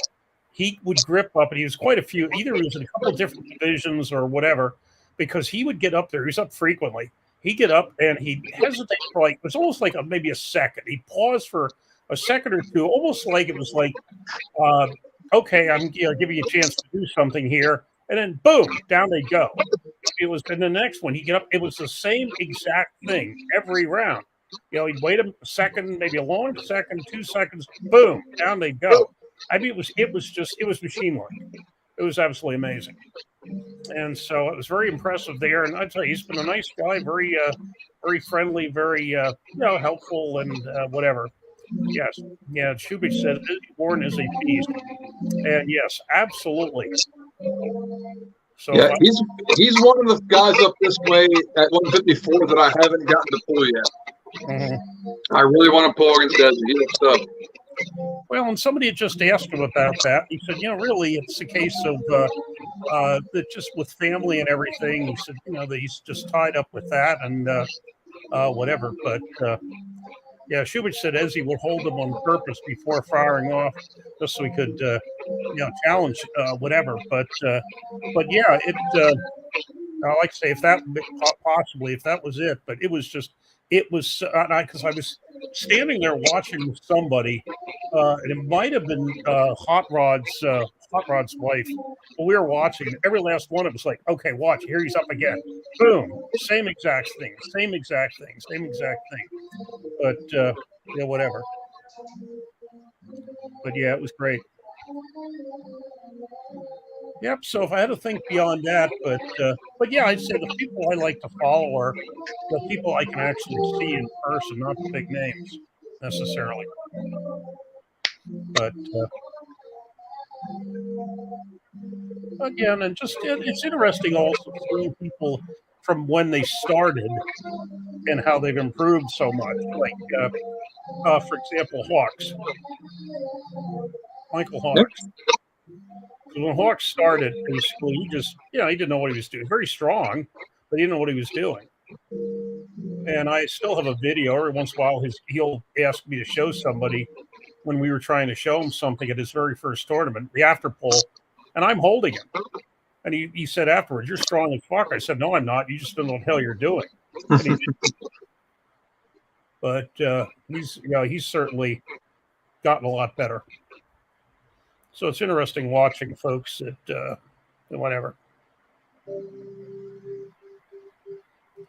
Yeah, no, you probably have some right there. Right, absolutely right, Shubich. Yeah. Yep, absolutely. Yeah. Yeah, I really haven't seen him in anything really outside of New York State that I can remember. Was he at Winter Blast? I don't think he was. Berger. Who's that? I said, did Ezzy come to Winter Blast? I don't think he did. Nope. Yeah. Who was there usually wasn't? Oh, Chris Michaels was there. From up north, it usually isn't. Yeah. But yeah. Oh yeah. Yeah. Somebody Can I ask something? Yeah. Somebody asked if you've. Which state are you from? I'm sorry. Where am I from? Pennsylvania. Which state? Pennsylvania and Berger's Maryland. I'm Pennsylvania. How about you, Josh? Maryland. It is just below Pennsylvania. Oh. Philadelphia area generally for me, north of Philadelphia. Yeah. Let's see. Are there top arm wrestlers living there? Sure. Paul Lynn lives right next to us. Yeah. Oh, about an hour away. Yeah, Paul Lynn's very, very close to us. And despite his last performance, Dave Shafee's from Pennsylvania, still very good. Travis Bajan. Did Pauling pull last East versus West? Did he Yeah, pull? he beat Ruslan. Yeah. Who? He beat Babayan. Ruslan Zavaev. Oh, nice. Yeah. He looked strong. He beat him easy. Yeah. He beat him easy. I think Pauling improved a lot. He improved a lot. Yeah, he's clearly come up. He's nasty. But near me is Travis Bajan. Travis Bajan only lives 45 minutes from me. Oh. So that's Mark, big name in the Is he sport. active again? Is he active again? Kind Is he of. active? He's throwing tournaments here and there, but he's not. I think he's training, but I'm not sure what for. But he hasn't been active for a long time. But somebody must be paying him to train. 'Cause I've been watching his podcast, and he's always in the gym now. So he says he has a secret match coming up, but I don't know. Yeah. Where? The States? Yeah, Marcio Barbosa is about an hour and a half from me. And, Travis against Marshall? No, I've been Mark's not beating him now. practices with Marcio. Yeah, he's a group called Beast Mode in New Jersey. Yep. But yeah, Marcio and like say Dave Shafee's the other end of Pennsylvania. Let's see who Is else. Marshall within the top 10 in the States? I really don't know rankings. He is very good. He might be. Or is he outside? I'd say he's at the lower end of the top 10. Yeah. Mm-hmm. Because did he just beat Pablo, didn't he? At Knuckles Up? He beat somebody. Pablo beat him, right? I think Marcio won. Yeah, Marcio definitely won whoever he was competing against. I don't remember who it was. He pulled Pablo. Pablo beat him, right? Mm-hmm. Yep. Yeah, Marcio won. Mm-hmm. No, definitely. Yeah, I didn't see it. I fell asleep before that one came on. No, and then Merlo, Merlo won. He's the same group that Marcio's in, and of course he doesn't travel that much, so he'd be much better known with Jason Merlo. Who's ranked higher, Chanshaw or Marshall? Chance or Marshall? Who's ranked higher? Marcio or who? Or Chance Shaw. Chance. Yes. I don't know. There's the ranks there. I don't know. That's a good one. Mm-hmm. Mm-hmm. I'm not sure what the rankings say right now, honestly. Can you make a poll, Dave? That'd be a fun one. Chance Shaw and Marcio. Yeah. Was Chance? Chance just looked good, didn't he? That's good. No, I'm kind of thinking that they're close. That's a good one. Mm-hmm. That is a good match. I can't even call it. Mm-hmm. Yeah, Chance makes the rankings. Ask him. Yeah. I think both have the same styles. Posting top rollers. Mm-hmm. That's true. Yeah, it'd be good to see. Definitely be in the strap. Yep. But Shaw can go inside. He can hook. Marshall can too. Yeah, that's it. It'd just be so good. They're both well rounded. I'd like to see that. Nashville arm wrestling. Because I want to see Paul Lynn versus Todd Hutchings at 220. That would be cool. Mm-hmm. It'd be fun to settle that light heavyweight best in North America kind of thing. I think Todd would win. I think so too.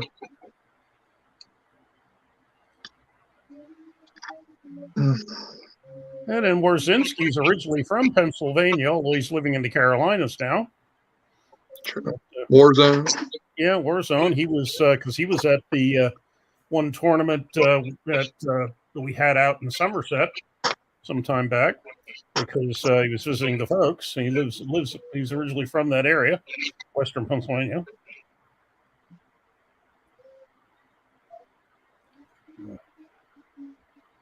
Yeah. Let's see. Yeah, here we have strategy.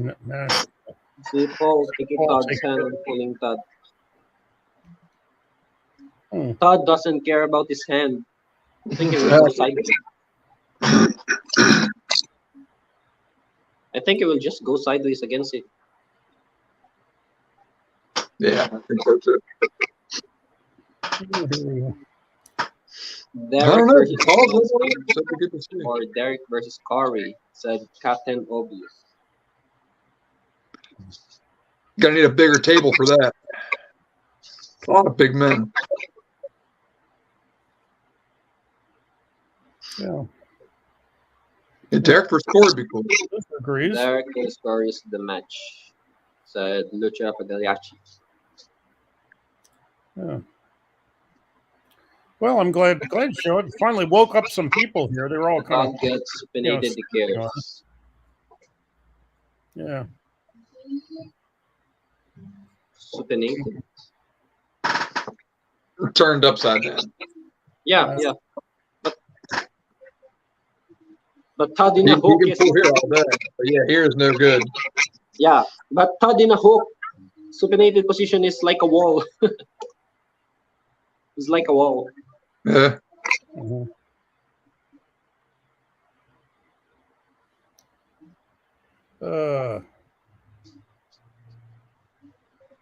That's pretty funny.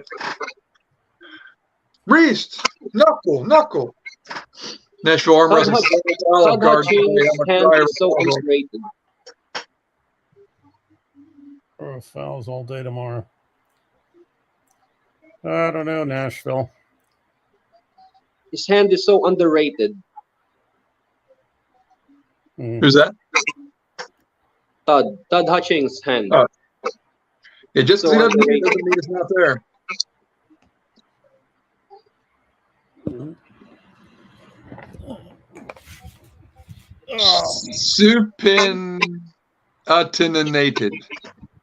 Supinatinated. I like that, Nashville. Shubich is the grammar police in there correcting how to spell supinated. Yeah, he's really getting ahead of himself there for some immigrant from Belarus teaching Americans how to speak American. I mean, really, Shubich. Why don't you teach us civics while you're at it? Yeah. Yeah, Lord knows the Belarusians are really good at that.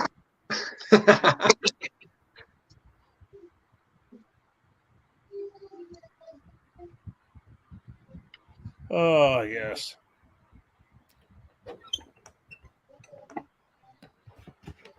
Oh, Lordy. Who you guys got? Onger Baev or Todd Hutchings? Hutchings. Todd Hutchings? I do. I like Hungerbayev, though. Don't get me wrong. But I think too much side from Hutchings. The 105 kilo? Yeah. Yep.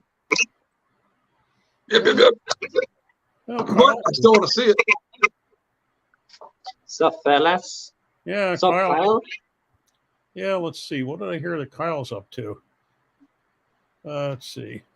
But being lighter at 105 does bring it closer to Kurtigali's favor, though. Lighter they go. I think Todd will drop at 95. It's crazy, though. He can get down there, though. Yeah, Kyle, if you want to join us, the site's at the top of the chat. Todd would be unstoppable at the 209. Yeah. Mm-hmm. I don't think it's easy for him to keep his weight that high.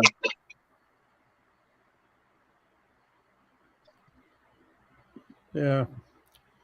National, yeah, you missed it. The fat one, I believe you were referring to Mr. 98 is taking a nap or some such whatever. But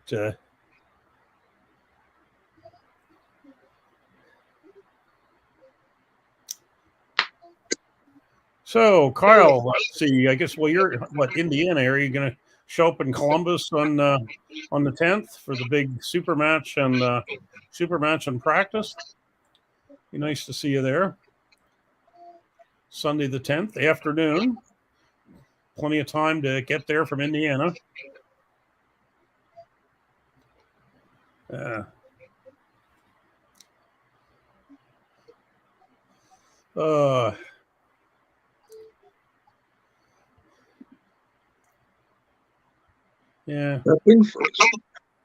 Prepping for your pro debut.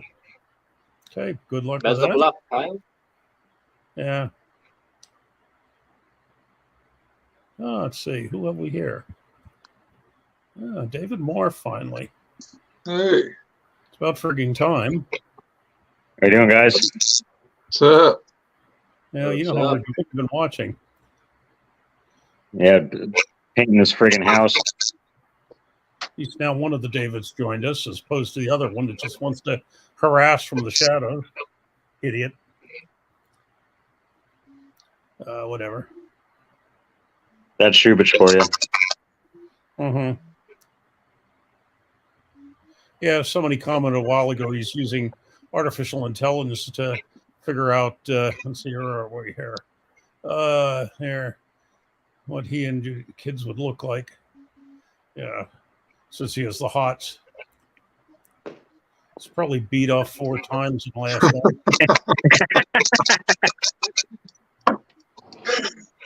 Well, we just said Shubich is using AI to see what his and Judith's kids would look like. Oh, it's true. They would be beautiful. Can you imagine? Like short shorts and big boobs. Mm-hmm. Oh, man. What a beautiful kid.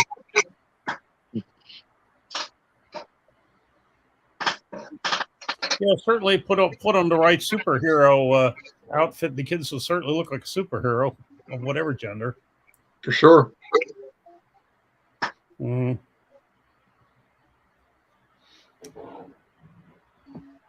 Yeah, there was a guy at the strongest badge tournament in St. Louis that I sent them the picture. I said, "Hey, I said, look, here's one of Shubich's relatives." And he said, "Nah, the shorts weren't short enough. Really long legs, though, and short shorts." But yeah, we got to put a ruler on them, make sure that they're official. Mm-hmm.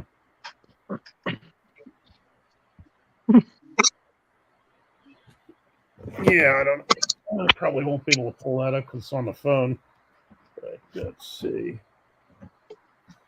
You can judge for yourself. So I can find it. Probably can't. So how's it going, Dave? Mar?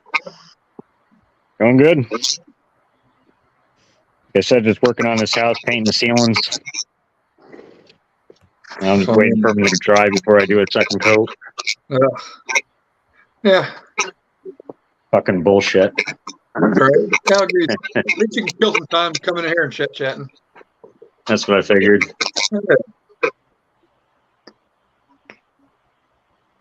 So it'll be done soon. No, I'll be worth it. Yep.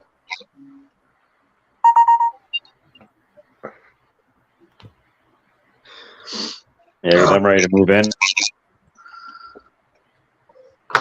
Living at 2 places sucks dick. Yeah. No doubt. Especially once the bills start rolling in. Yeah, double the bills and definitely no 98 Jesus. I've been called words.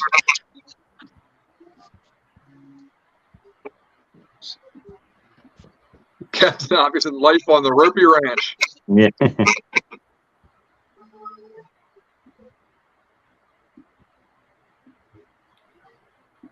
What about you guys? How's your week go? Good, man. Good practicing. Decent training. Yeah, nothing heavy. Nice. Yeah. Good week. Good week. Now we're here. Yeah, I don't know where you guys, if you guys are getting the same we're getting up here, but next week it's looking like it's going to be in the 90s. Wow. It's pretty mellow here this week, especially cooler in the mornings. But Yeah, it has been. It's been in like the 50s and stuff in the morning, and not too bad during the day. But they said we're gonna get that like a heat wave. that's good.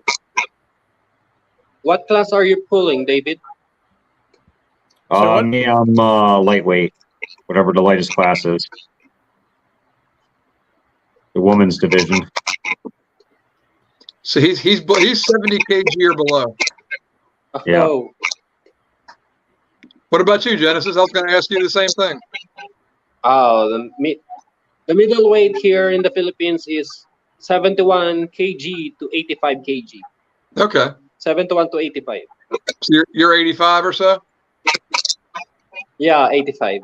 Okay. Okay, cool. So what's that? That's probably then about, what's that, 185, 190, something Yeah, like something that? like that. Okay. Yeah, yeah. Nice, nice. Very cool. Let's see. So if you ever make it to the States, we'll have to get you a super match. Oh, hope No, so. That was the dude from. Someday I'll go there. That was the dude from the Strongest Badge tournament. I sent him the picture. I said, "This guy related to Shubich?" And they said, "No, his shorts weren't short enough." Definitely not. I don't know. Definitely nice tall dude with short shorts. But, Oh, those are way too long. Yeah, that's what they said. Oh well.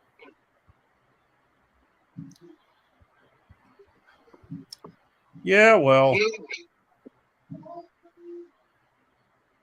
Yeah, I'm going to be trying to make it to New York State tournament, whatever, Sunday. Oh, cool. At the fair? Yeah, as long as I can get my shit done. How far is that from you? I think like 2 hours, maybe a little farther. That's not bad. So it's not a bad ride. Just got to deal with the fair. Part of me wants to not like get there super early, but part of me does because we've gotten there later, and then you're getting bussed in because you're parked so far away. Right. Oh yeah, park out in the back 40. And then the hell of the thing was what they used to do. In fact, somebody had asked in the chat where the weigh-ins were the night before, and I don't know if they ever got an answer. But the hell of the thing is where you have to pay to get into the fairgrounds. Well, we have tickets for competitors that you don't have to pay to get in, but you had to pick them up at some Quality Inn in East Syracuse on the far side of town. So you had to get there. So for us coming up like 3 hours normally, it was really 4 hours because you had to go to East Syracuse, get the tickets, get across town, park in the back 40, the pink lot or orange lot or The orange lot, yeah. Yeah, you park in the back of the orange lot. You have a half a mile to hoof it in. It was Yep. like, get it. Up and over the bridge, and yeah, it's a hike. No, you're absolutely right, Shubich. There's free tickets for competitors, but where do you get them? The one year, Kate Bardot actually sat at the gate and handed them out to the competitors, but generally you have to run to that Quality Inn in East Syracuse on the far side of town. But whatever. You're beat before you even get to the tournament because you walk so far. Mm-hmm. Elevate Fitness this year? What's at Elevate Fitness this year? Oh, you're picking it up at Elevate Fitness, wherever the heck that is. But, yeah, whatever. No, that's okay. I can, right. Never got free ticks before because of the hassle. Yeah, it's just really wasn't worth it. And then you were in the international building with the food court, and they kept telling everybody, clear the way so people can see what's going on here. But I was there a couple of years. Well, okay. Yeah, no, the first year I went in 2019, they had it. I forgot, it was supposed to be in one location, and they switched it to a food court. And I was running around the whole fairgrounds like a chicken with my head cut off because I couldn't find the fucking event. Yeah. Yeah, there was one that was not at the fairgrounds. But yeah, Liverpool, yeah, that's where they had the Toys for Tots I was talking about at the bar at Liverpool when I was talking about earlier with the Ezzy Warden. Yeah, if it was in Liverpool, I'd consider going to it, except, well, I would have considered going to it. Not with the person that's running it, thank you, but whatever. Yes. Let's see. Mm-hmm. So we lose Burger again, huh? Oh, well. It's getting dark in here. Yeah. Mm.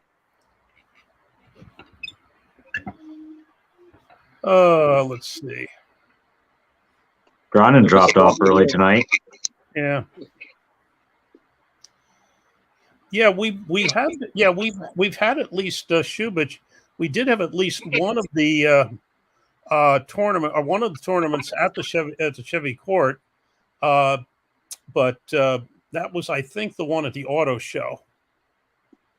They had an auto show in summer, and that was the one I was talking about where what's his name, Ezzy was at. Well, another one, actually. The one I was talking about was Toys for Tots, but Ezzy was also at the Chevy Court one. But, yeah.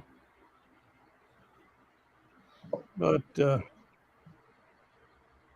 yep.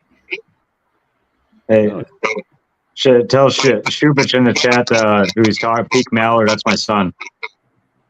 Oh, okay. I was like, huh, I recognize that name. Yeah.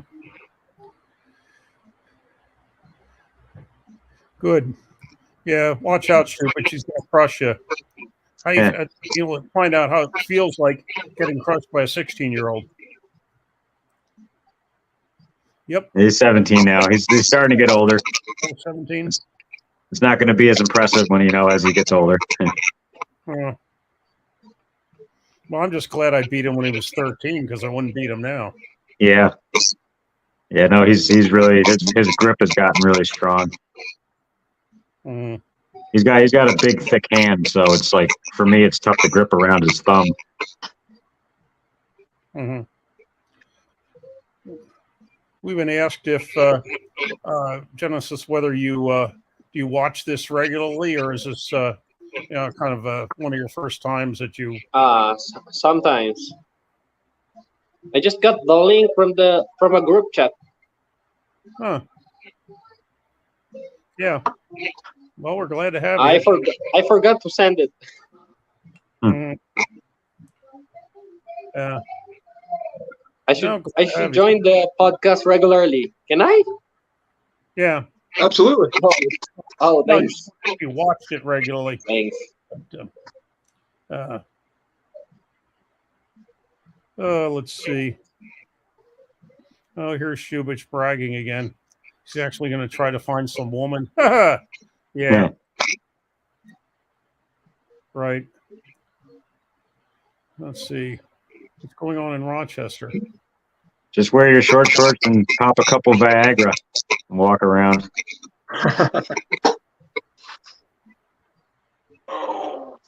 Yeah. Oh, Lordy. It's all your fault, David. It is my fault. All right. But he's got his license now in the car, so he can go wherever he wants. Doesn't have to wait for me. Yeah. Yeah. It would do us both a bunch of good to make it to practices. Mm-hmm. Do you guys have a group chat or something? Well, I mean, we have.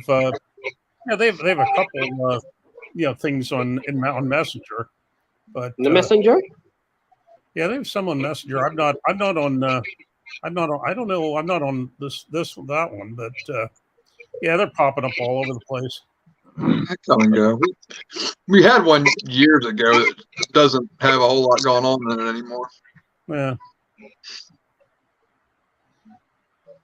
Nope. Should get a new FTG chat going. If we start another one, we'll be sure to let you in. Yeah. For sure.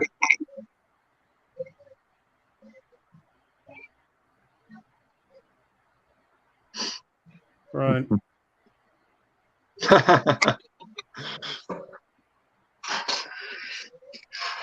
Oh, Shubich. Oops. So I'm trying to bring that up on the wrong one. Yeah. Doesn't work if I bring it up on that one here. Yeah. Yep. Just like what Godfather 2. We'll make you a deal you can't refuse, Shubich.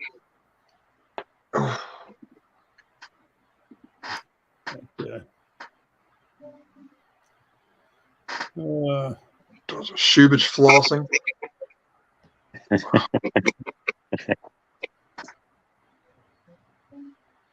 Okay. How about you, Josh? Yeah. What class are you pulling? 70 kg. Oh, 70? 154. Yeah. Oh, okay. Smaller guy. Yeah. Hmm. We have a question from Nashville. I wonder if National Is Arm Wrestling. Dave pulling the seniors? Is Dave still pulling? Me? Yeah. Oh yeah, Masters. Well, I pull the young guys too. I lose, but hey, absolutely. I'm going to show up at the New Englands. I'll do amateur master and grandmaster. Ooh. Yeah. Both Nice. arms. Warrior. Amateur master, grandmaster. I don't pull pro because pro super heavyweight pro would be ridiculous to me. Hell, I lose enough at amateur. But yeah, I'll pull master, grandmaster. Did you already pull Bob Brown? I never did. No. Oh. No, because he would be. I'm sure he's below 199, so we'd be in different weight classes. Oh, okay. Yeah. Nope. Bob would kill him. Yeah. Oh yeah. Hey, I'm willing to pull. I'm willing to lose to anybody, but yeah, this is probably true here. But Shubi's pulling his third grade class. They're screwed. Yeah. No, I even showed up at some tournaments for the 70 plus ultra grandmasters. But yep. I managed to lose there too. Then they have 35 years experience, and I have a handful. But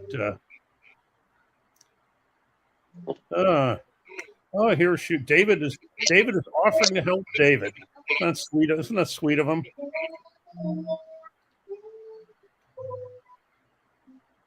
Sweet. Yeah, of all the tournaments I've been to, I still haven't been to an after bowl. Mm-hmm. Yeah. Usually by then, because usually the woman's with me, or before Austin was a lot younger, so it's a long day for them, and then we got a 2-hour drive usually. So it just would be too much to stay there till midnight or whatever they pull to. Well, yeah. In fact, that was the latest I ever got home from a tournament. Was one of the New York ones. They didn't start until well after 10 o'clock. There was some bar across town from somewhere, I don't know where the hell it was, but it was a bar after the thing at the State Fair, not in the fairgrounds. They didn't start till well after 10. Went till well after well after midnight. I think I left about 2, and normally be like 3 hours. It was really miserable. It took me 4 hours to get home. I got home at 6 o'clock in the morning. So that's the all-time record for coming home from a tournament. Oh, shit. I definitely did not get to practice that day. But, yep, got home from Syracuse at 6 in the morning.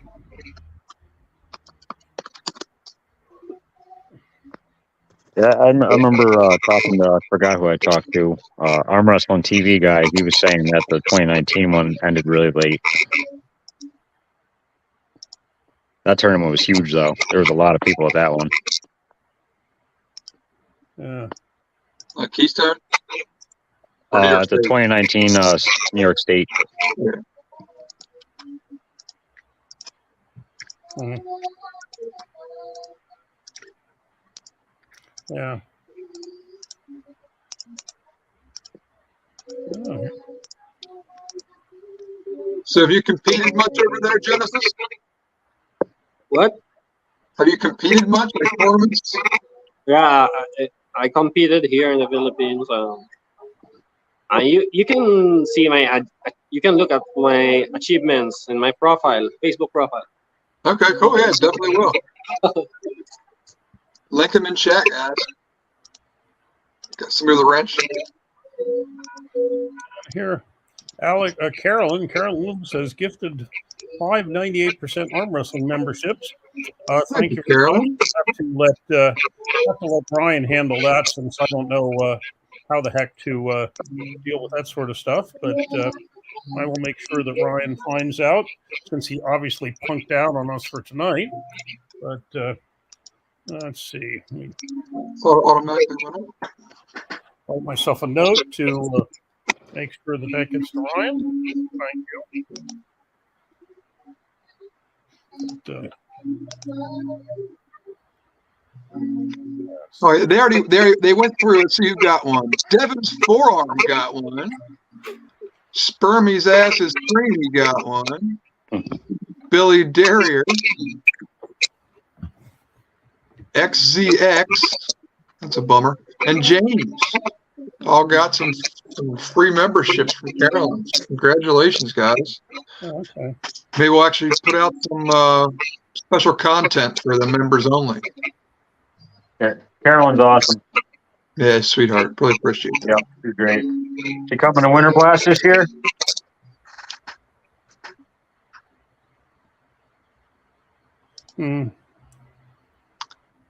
That would be great.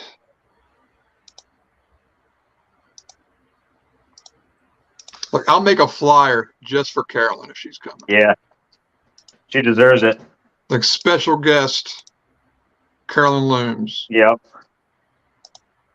She gets the banner that Nightmare wanted.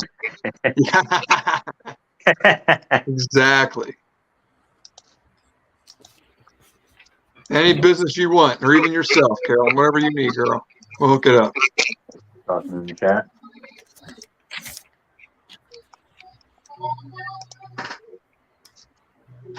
Let's see. Carolyn again. Carolyn, $2. Thank you for. Let's see where they are. Carolyn Looms. Derek beats Northwick top 10, including Devon. Somebody like to comment on that one? Devon? Who's Devon? Devon. Devon and Devon combined. No, it's good. It's a fusion. It is. That was obviously the trolls do that. That is my troll name was Devis Claret.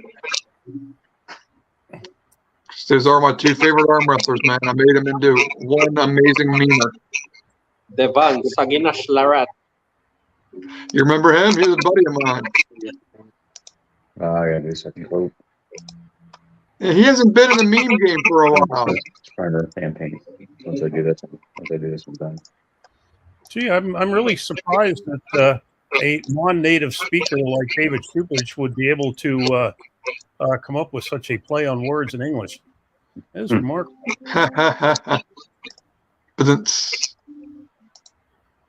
she could hang out with Nico Loomer. You gotta do it or you Carolyn Looms and Nico Loomer looming about Winter Blast. Yeah. That's right. Yes.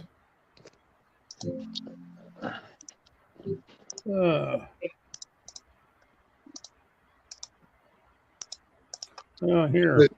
Lucha making his second appearance at an arm wrestling tournament. Are you going to pull this time, Lucha? What's up, man?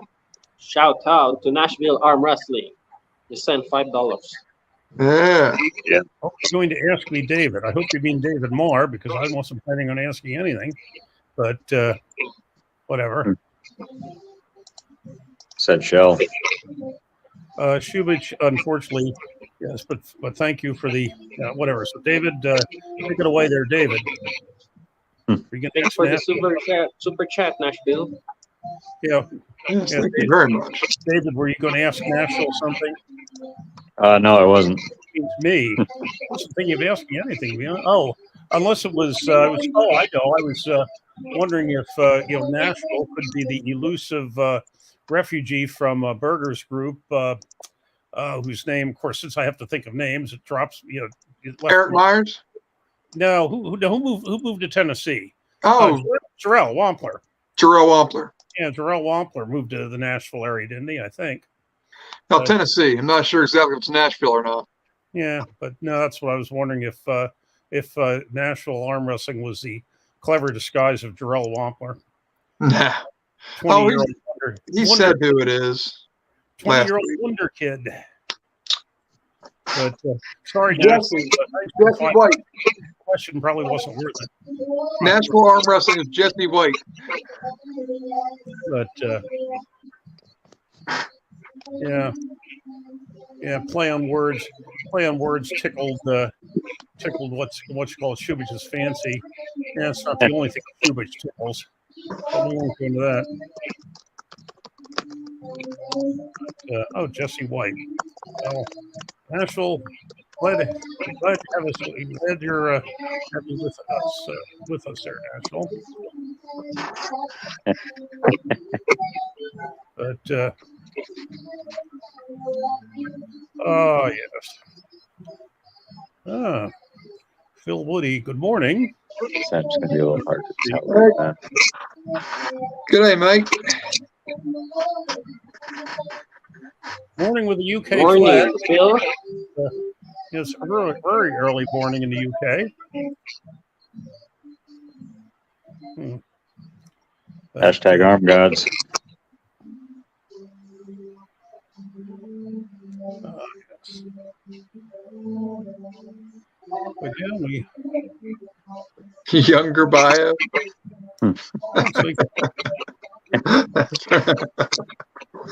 Oh, hey. I don't know. I think that might not go particularly well for you, Nashville, but Ryan to an eating challenge. Actually, because you saw Ryan's picture from like 15 years ago, he's a lot thinner.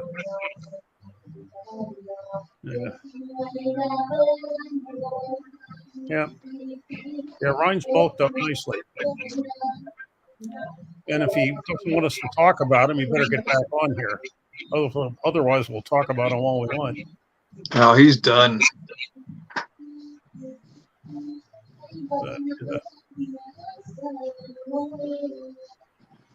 But yeah, we've had people on tonight from all over the globe, kind of like the British Empire there. Built just like Ryan.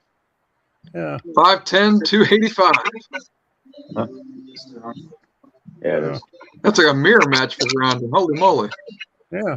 Maybe a little bit bigger. A touch taller, a little bigger, maybe. Mm-hmm. Yeah. Shubich wants to know when you're going to tuck me into bed.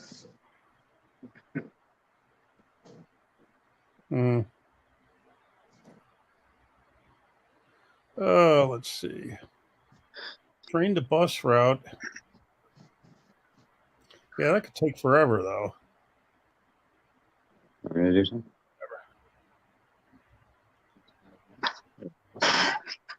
So what are you in school for there, Evan Gate, for the next?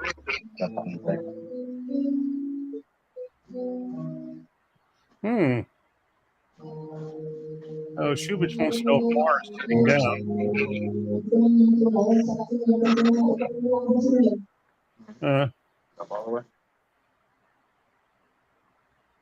Yeah.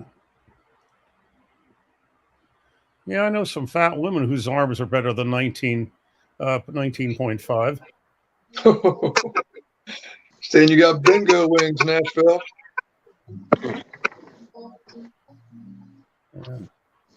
Electromechanical engineering. Excellent. Now you get a lot better employment opportunities than I got in history for that.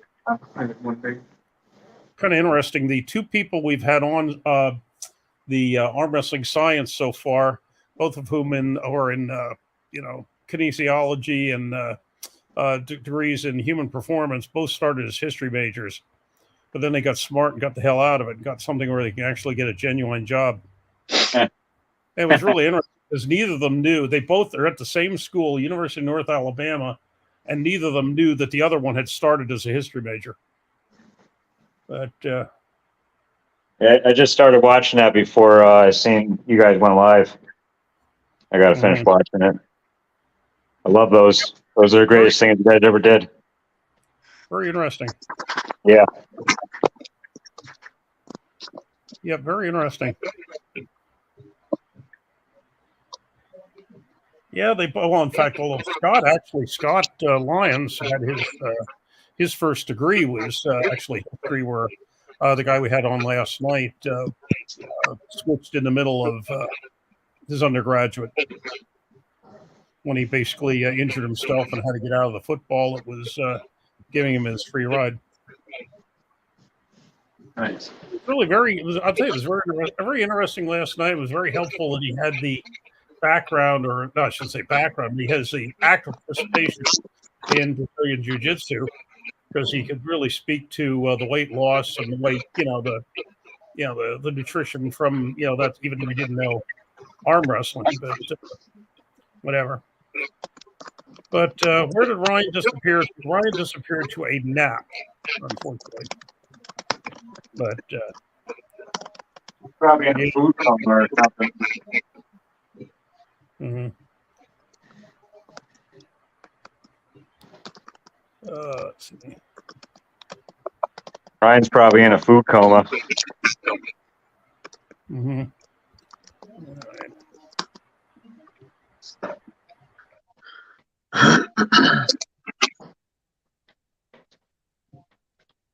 Ryan is apologizing to James, says Dave Shivich. I doubt that's true.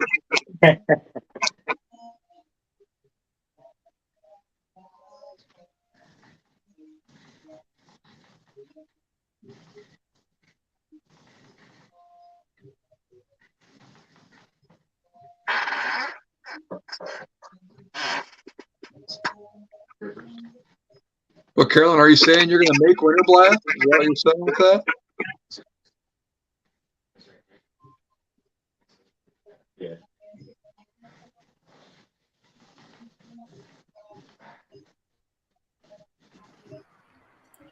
Oh, yes.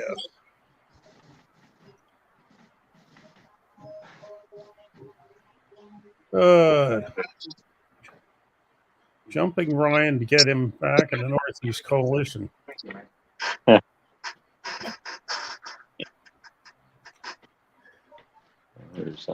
That's interesting, Carolyn, because I'll tell you, I was resorting my shirts. I have a lot of the Philadelphia ones with Rosenblum, and I'm thinking, am I still allowed to wear those or not? But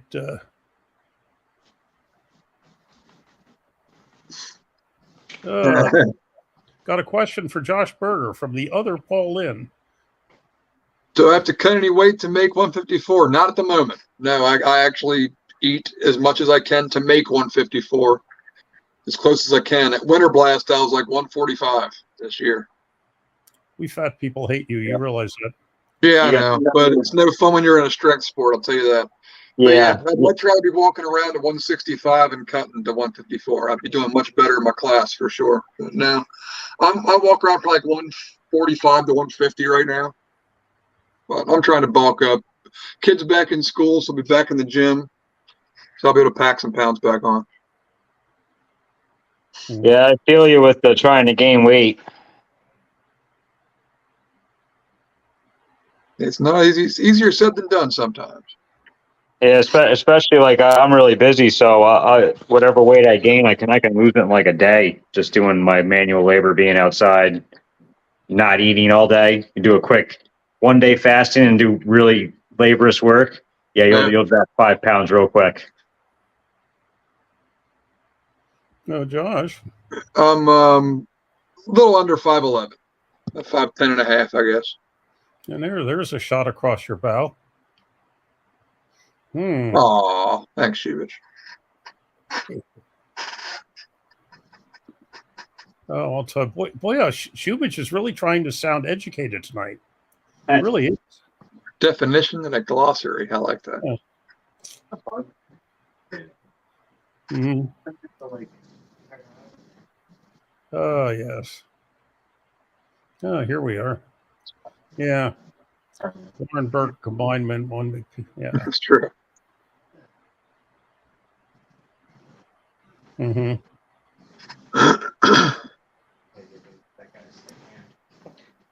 It's Meth Rollins. Yeah. Seth Rollins. There's a Shubich said, "Come see him before the tournament." yeah. What was the Rollins? Yeah, the Rollins that was in your group. Oh, Shane Rollins. Shane Rollins. Yeah. Yeah, he kind of he sort of disappeared too. Well, it won't be like Abilities. Cleft Rollins. There could be. Certainly possible there, Shubich. Not one that I've ever met. Yeah, should get Shane to show up tomorrow. Say, Shane, hey, get your rear. It's just down the street from him. Should. He's in chat. He knows what's going on. Hmm. Yeah, I see his stuff pop up every so often with a picture of him and the kids. But,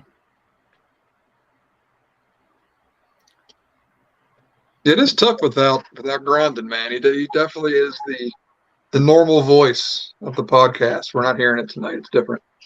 mm-hmm. Yeah. It's weird not hearing him chime in with weird comments about masturbation. Mm-hmm. Strange ass comment out left field. Yeah. Something about Dave's nipples or something. Yeah, something like that. Well, in fact, he did put somebody just put the 15/16 in the chat within the last hour, but I don't remember if it was him or somebody else. But or menthol burns your urethra. yeah, whatever. Whatever.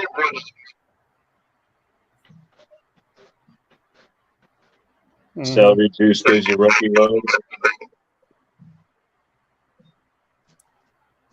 I'm sorry, what was that? Celery juice gives you rookie load. I don't know. That's your specialty.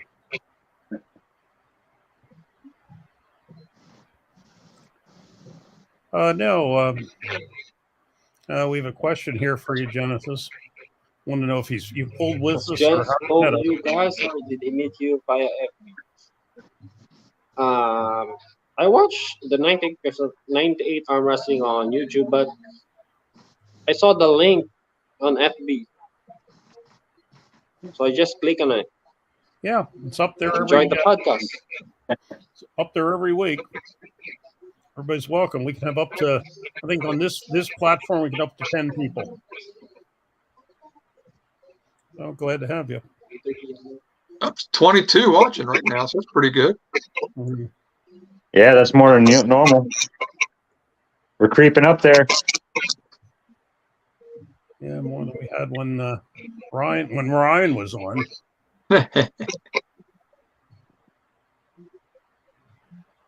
Let's see.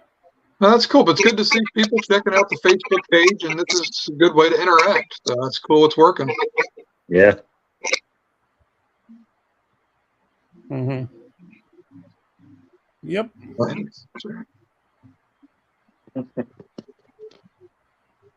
Will do, Carolyn. Hackney Grande Nashville.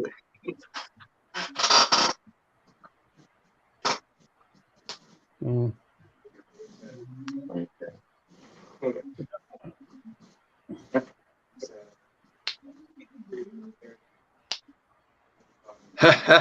There's Ryan. We're wondering where the fuck you're at. He's pulling a Shubich and just keeps on chiming in. Yeah, he just shows up every once in a while to make a supposedly witty remark that isn't all that witty.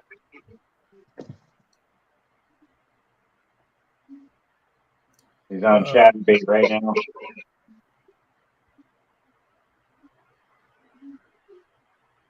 That's right. He clicked the link. Genesis has balls. Right. Yep. Sorry? Oh, they just said that you had the bravery to actually show up and click on the link where all these people, they just talk in the chat, and then they talk in the chat and don't come on, even though we keep telling, come on, but no. I didn't remember who sent the link. Just click on it. Yeah. All right. It's all takes. Yeah, Ryan probably put it up. Yeah. Yeah, he always does. Eventually. I can't remember what group chat is this. I think it's the Arm Wrestling Uncensored, something like that. Oh, it was in there. That's the other group. Yeah. That's the other group. Yeah. Someone sent the link. Ryan might have put it in there too. Yeah. Or Carolyn even might have done it. She's known to spread the link around. Yeah. Yeah, this is true, Shubich. Taxing your intelligence probably should stop because, they'll be, they can't take that much strain.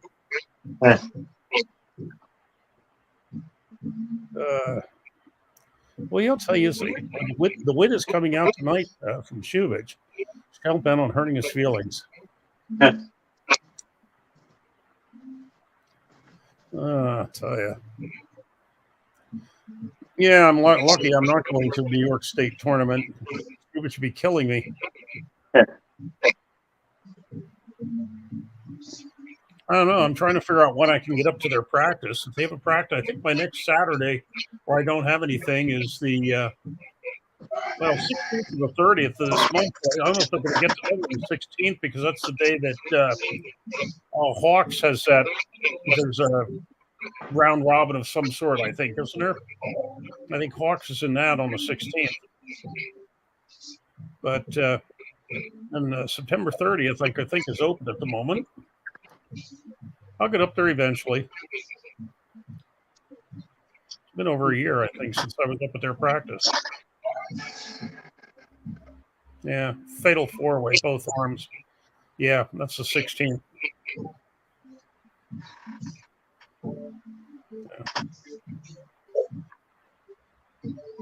Yeah.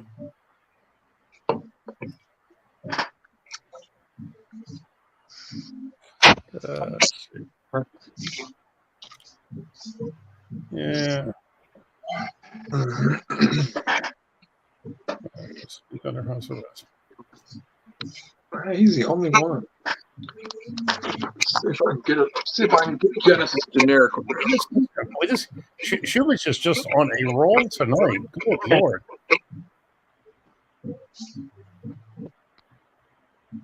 He is on such a roll.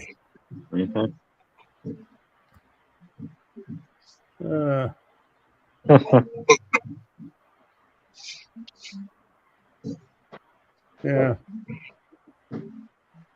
Yeah. Lordy. Yeah,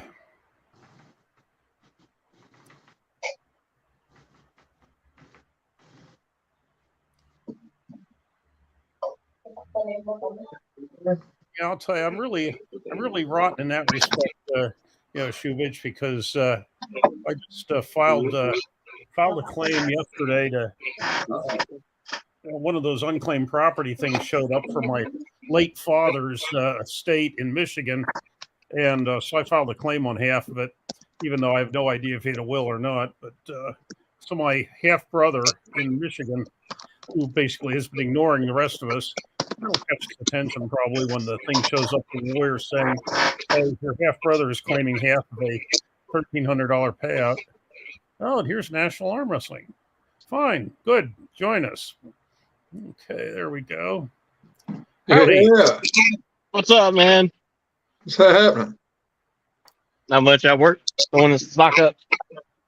Nice. Did you work at GNC? No, well, Kroger. Okay. Yeah, Very hey, cool. what this chat needed was a 5'10", 285-pound person. Since ours is in hiding. What's up? I was chilling, man. Yeah. Josh Berger, when did you start arm wrestling? About 5 years ago or so. A little less. Oh, okay, so like a year before I did. Yeah, right before it got really cool. So I got in kind of right before the big wave hit.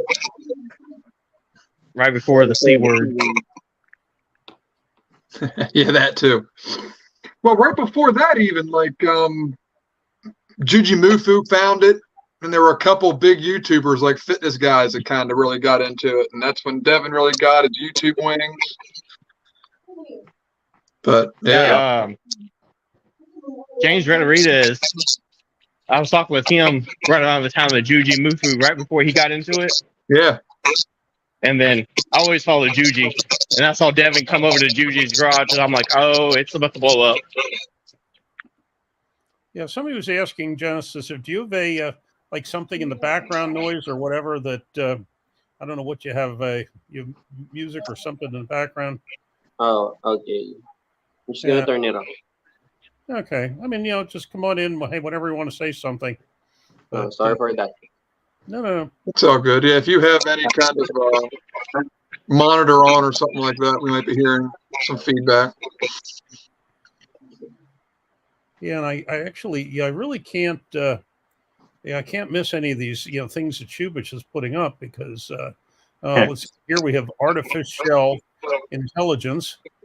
It's like, hey, I mean, we just. I'll tell you. That's the one. I think I missed another one here. Don't want to miss any of his witticisms since he's on such a roll tonight. Now, the Crucial, I got that one in. Let's see. What else do we have here? Oh,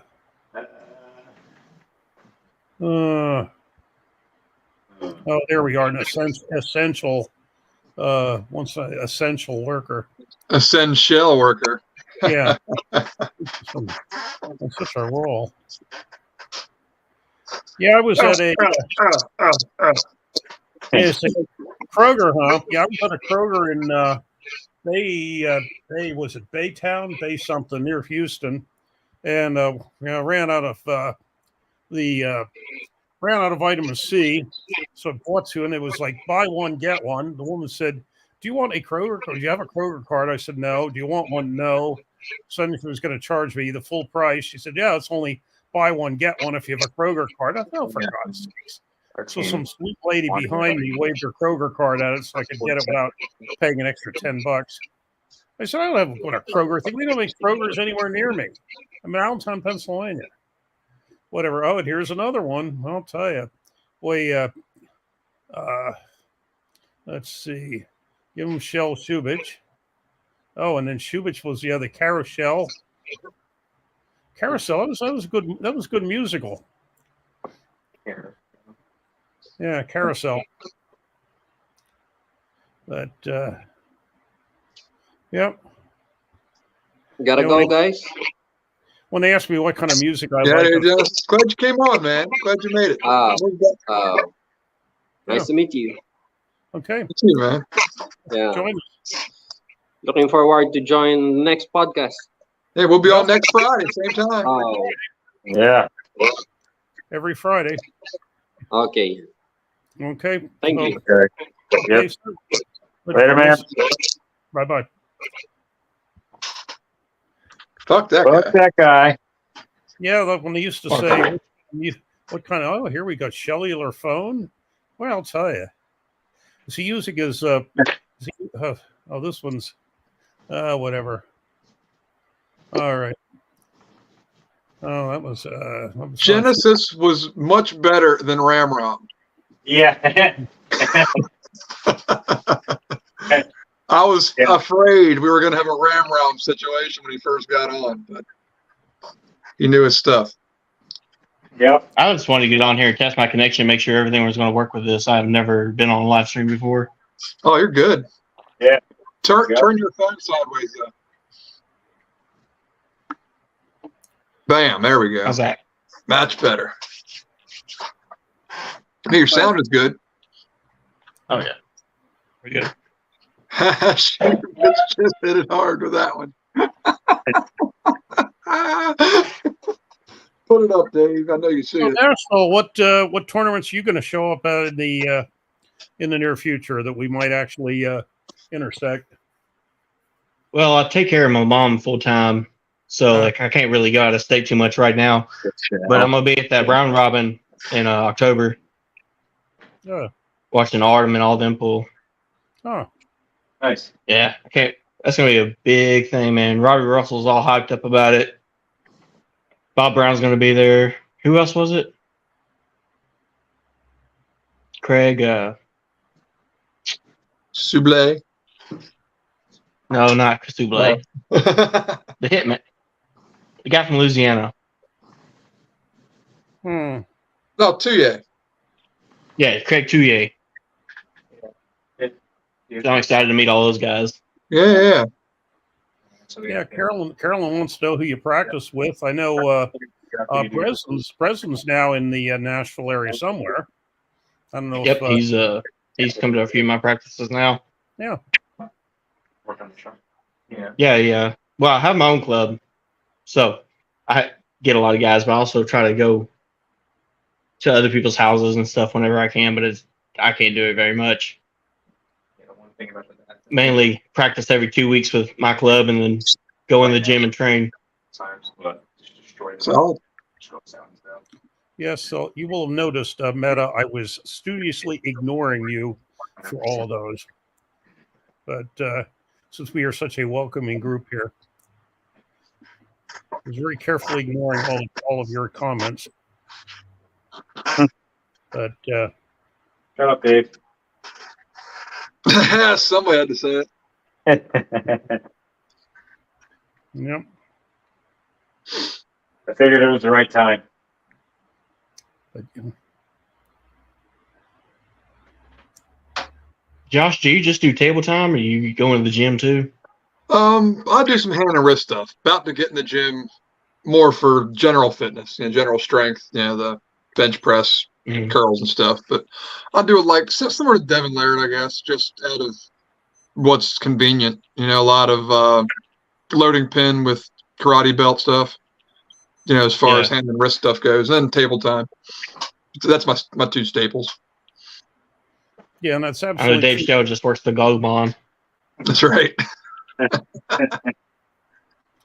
Yeah, Arm Zone, that's absolutely true. Like I say, it was all dying before you showed up, and you showed up, and people started talking. So we were very, very, very glad to have you, because Berger and I were running out of things to talk about.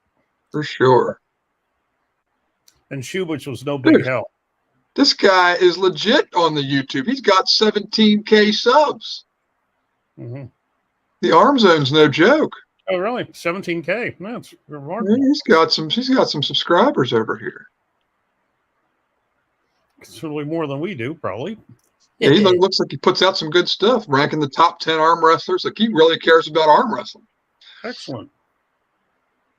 I tried to do the YouTube thing for a while. I just couldn't keep up with it. It's tough. I do it when I feel like it. I don't care. I'm not pursuing it. Yeah. I'll make a video. I'll put something on my channel, but I'm not doing it with any kind of intention of getting monetized, because that'll stress me out. I want to do it because it's fun, not because it's stressful. Yeah, I started following Aussie Arm Wrestler and Uncle John both when they were under 100 subs. Nice. And so watch them put in all that work and go to like what they have now. I'm like, I don't have the patience for it. Yeah, even us doing this every Friday is a lot. Yeah. But for Ryan to come on here every Friday and do it, the consistency is hard. It really is. But then they're doing that daily. They're coming up with something almost every day to entertain us with. So I can't imagine the hustle it takes. Yeah, and then to go travel continents. Yeah. Especially Jake, man, with all the things that he's had to go through with his wife and kid and stuff. Oh my God. Yeah, he's a trooper. He deserves all the good things coming to him, man. 'Cause he's the man. Yeah, Oh, yeah. and there is the link. And of course, Shubich had to come up with another one, but I'll tell you. Yep. We have just had Yes, indeed.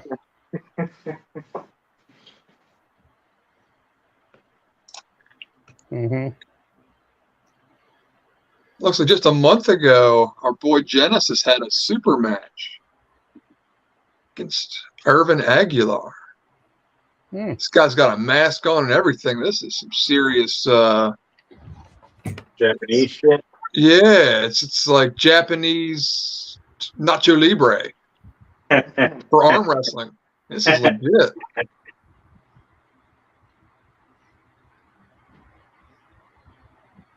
Excellent. Nice. Oh, but it's decent. I mean, it's got like the score in the lower left. It's all right.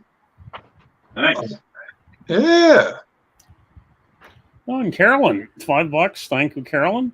Putting a call out to Chucko Bardo, and Nightmare. Do you want to sell your original 98 T-shirts? Oh.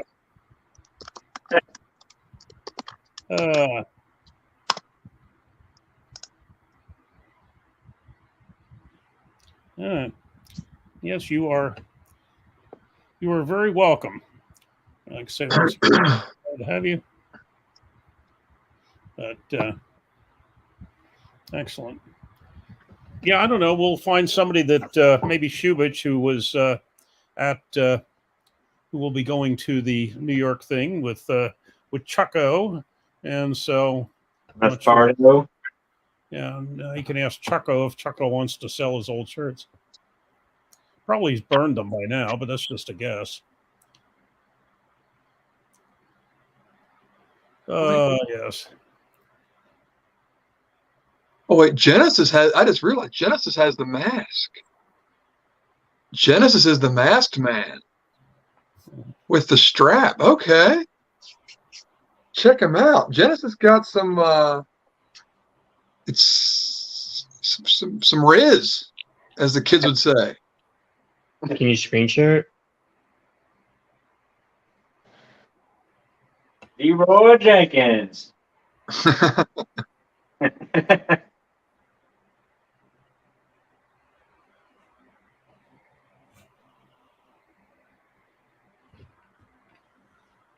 All right.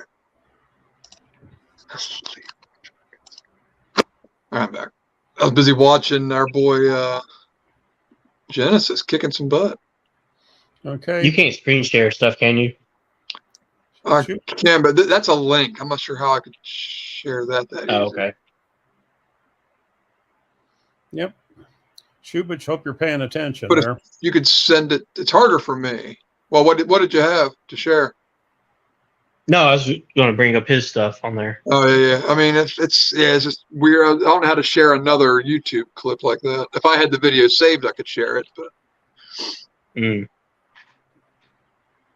but it'll give us all a reason to jump off of here eventually and go over check out Genesis stuff, man. It's good stuff. Schmo linked it a bit ago. It's good.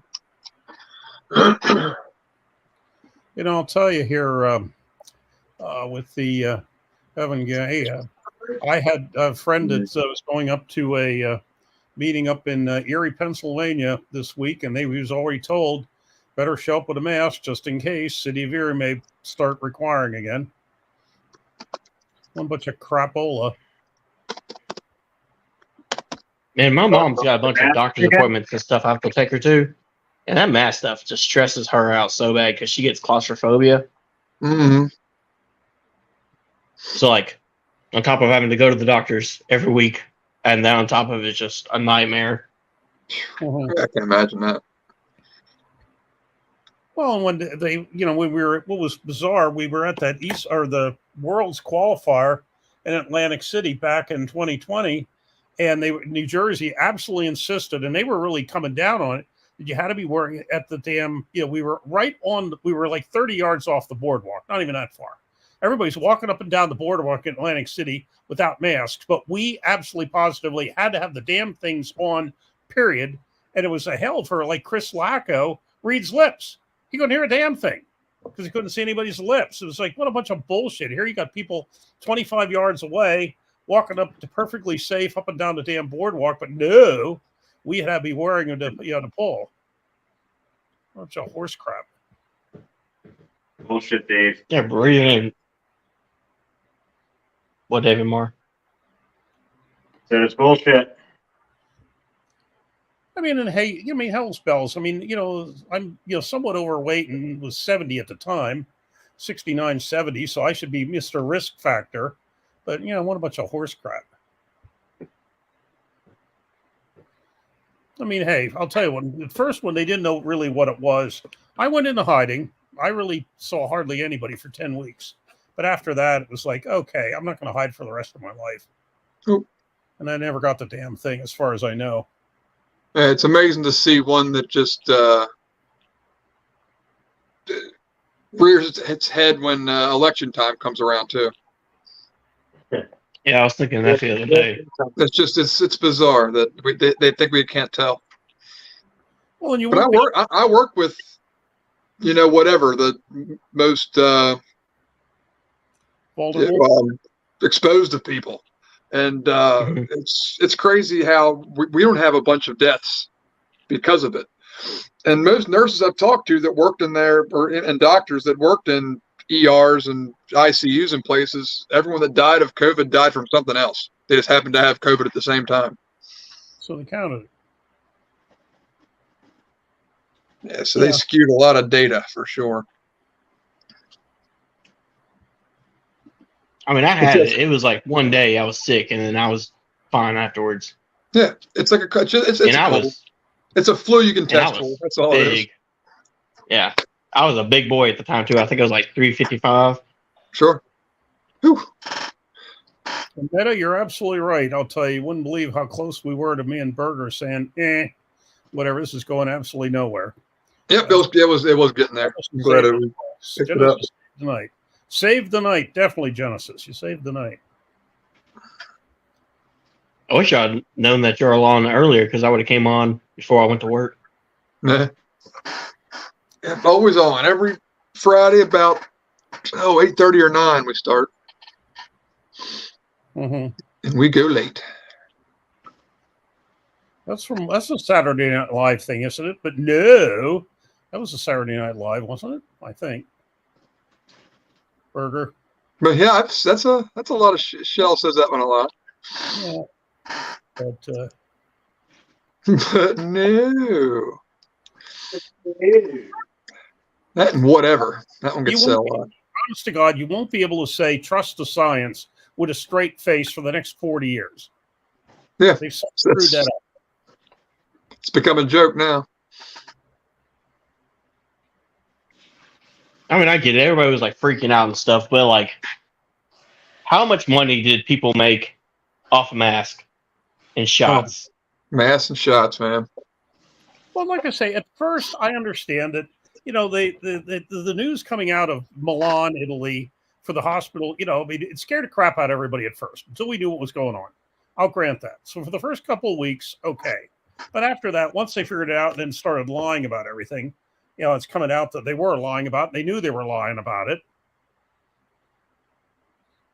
Of course, and I was a member of the American Federation of Teachers, and if there was anybody that did more to screw up the country than, Fauci, was Randy Weidgart, the head of the AFT. And I was paying dues for that bitch. So there. It's crazy to the point where we now have people, and a lot of people, thinking the Earth isn't even around because they don't want to trust scientists. Like, yep, the scientist said it. It must be false. Flat Earth.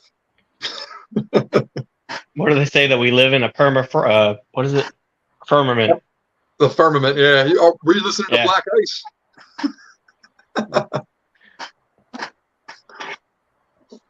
But yeah, that's what they think.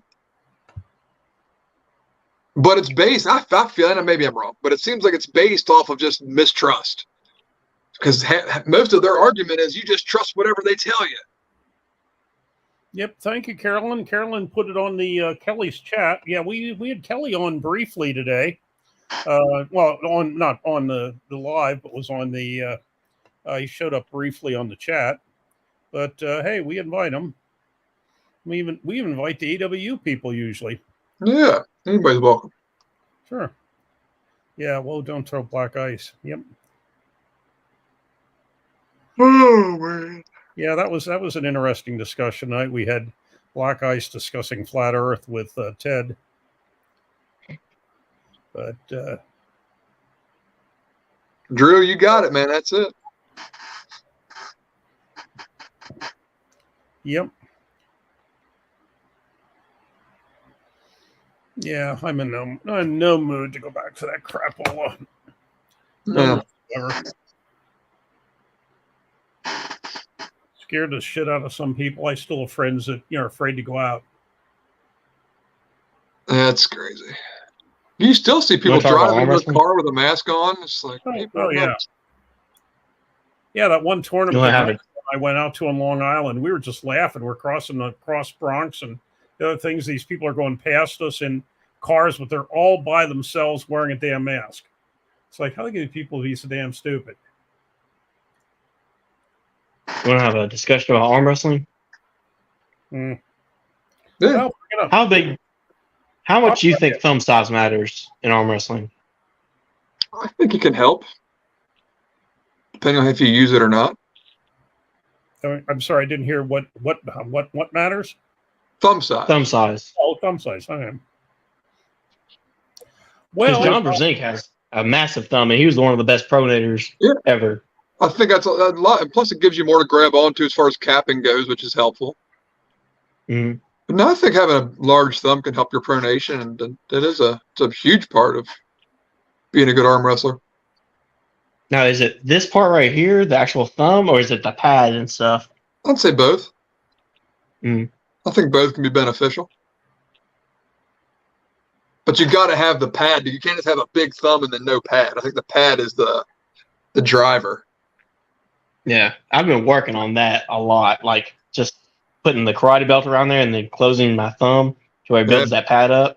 And then also just closing with like the karate belt coming out of those two fingers. It's been building that. I don't know what that muscle right there is called, but it's building that up too. Yeah, absolutely.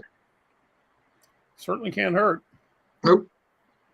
Yeah, and Grondon pointed out Brzezinski's thumb size when he first met him. Yep. Yeah, and Grondon walked up to Brzezinski at the thing in Virginia and said, "Oh, your thumb's bigger than my dick." I knew he was going to go there. And people said that's what he said when he met. The first words out of his mouth to John Brzezinski. That's what they were. Yeah, your thumb's bigger than my dick.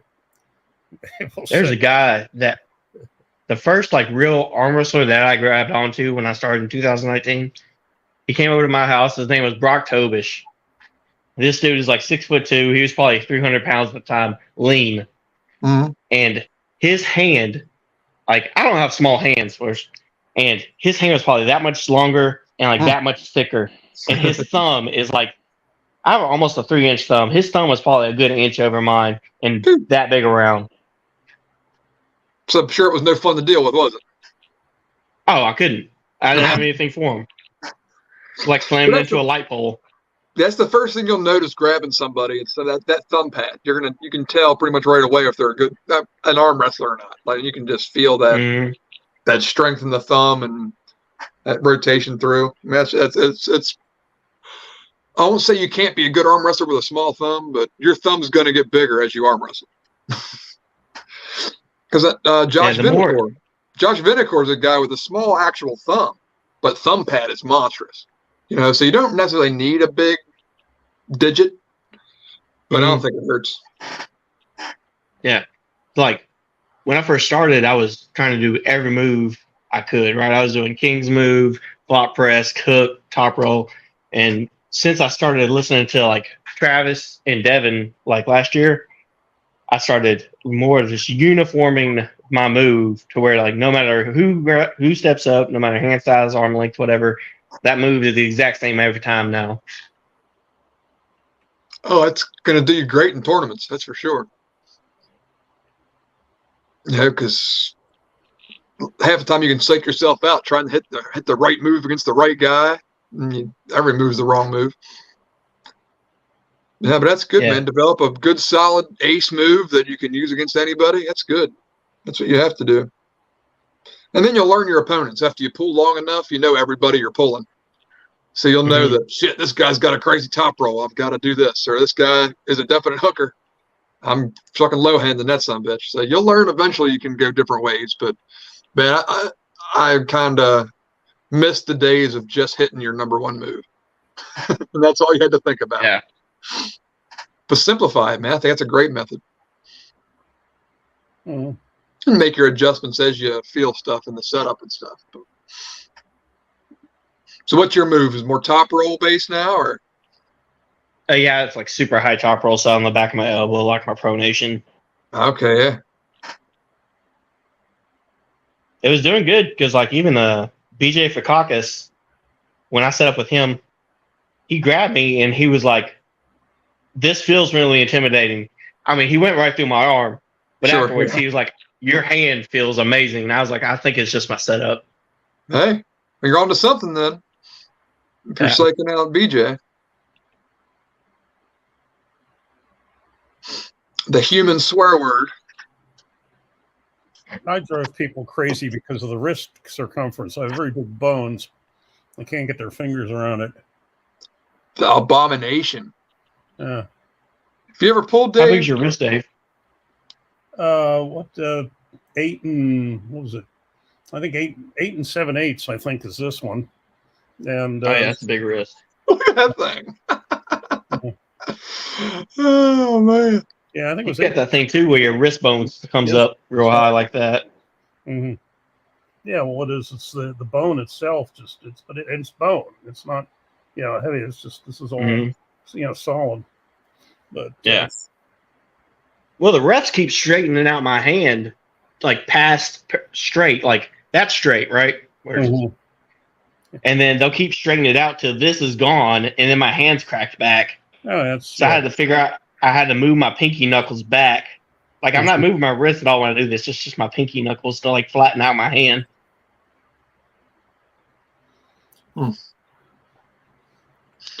Yeah, how are your winters in Nashville? You're really you're far enough south that you don't have that bad December, say January, February. I think we get like a total of like maybe 5 or 6 inches of snow a year. Mm-hmm. No, spread over a couple of different balls. No, the reason I ask, I'm thinking maybe I just had that recent grand tour of the South and Midwest or whatever. I was thinking what I'm going to do for my next practice tour, and I was thinking maybe about January or February.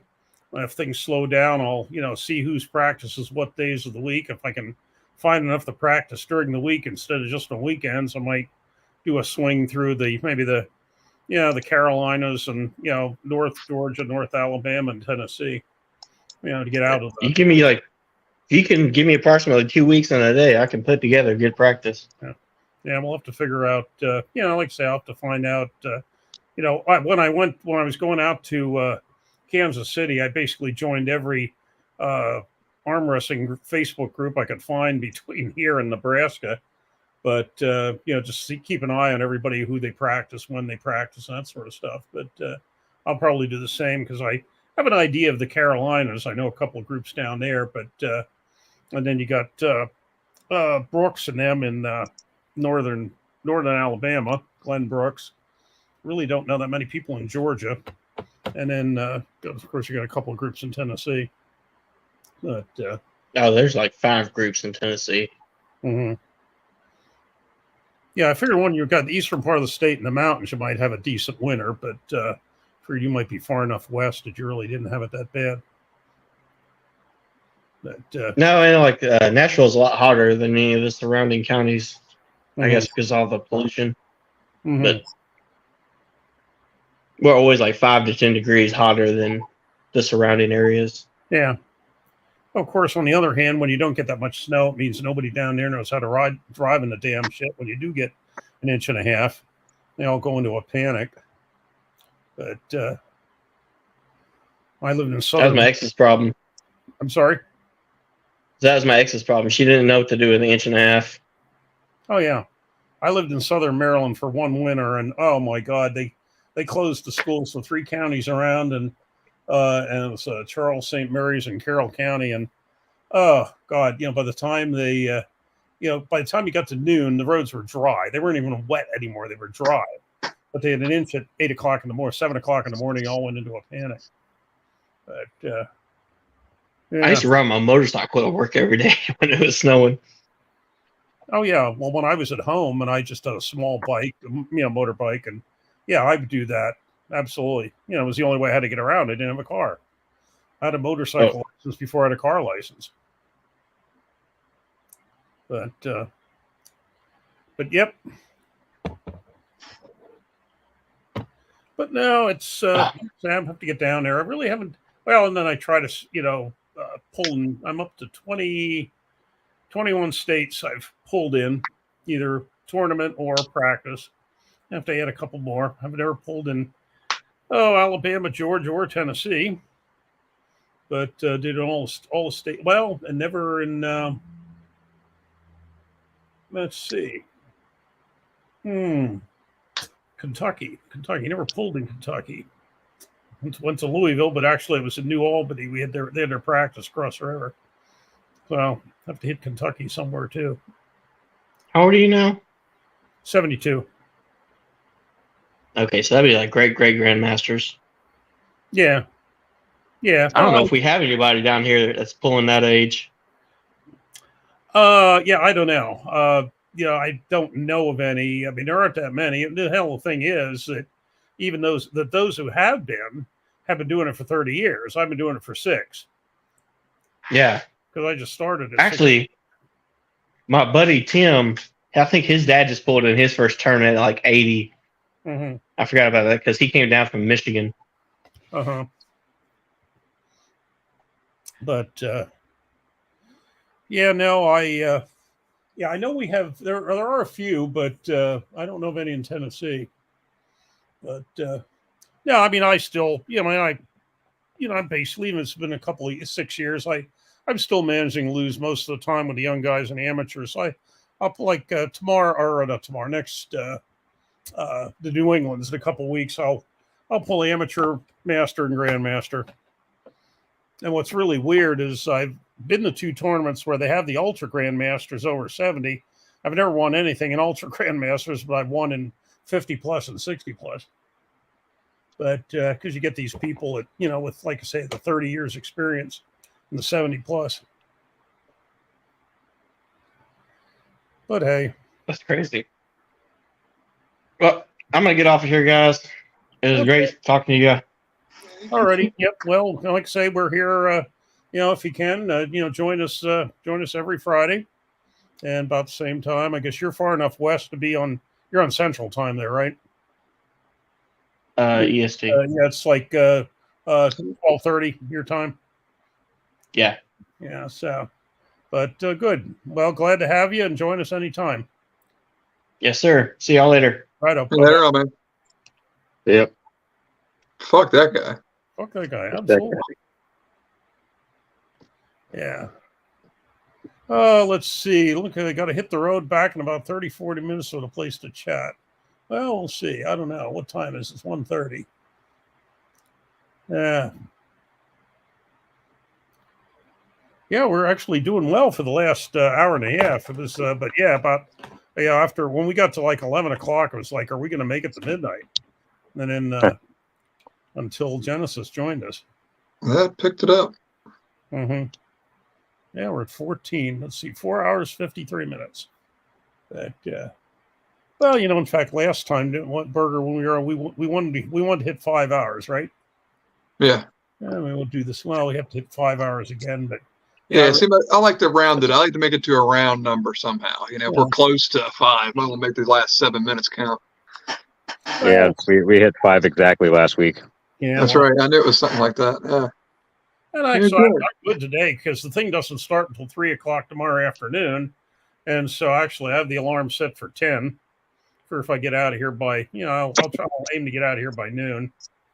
And I'll get me there before 3, even with piddle breaks. But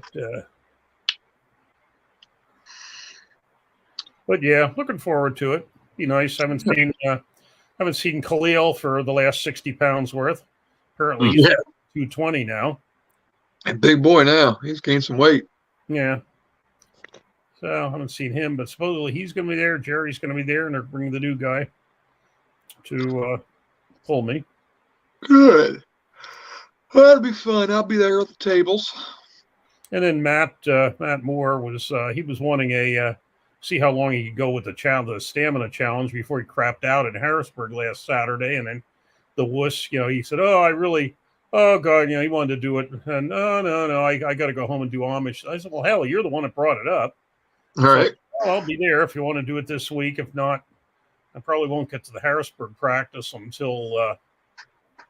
Well, actually, I might get there on the 16th if the folks up there in New York are busy with their 4-way. So I want to get up to them sometime, but I'm only going to actually be there. Hawks and them have a fatal 4-way. I don't know who they all are, but Hawks is in that on the 16th. Okay, that'd be good. Hawks is in it. Yep. Should be fun. Yes, that's the 16th. So if they don't have that many people there, I might try to get to Outlaws on the 30th. Nice. I got a couple of weekends in October. I actually got other shit to do, like conferences and whatever. But so you pulling pro at New York State, Dave?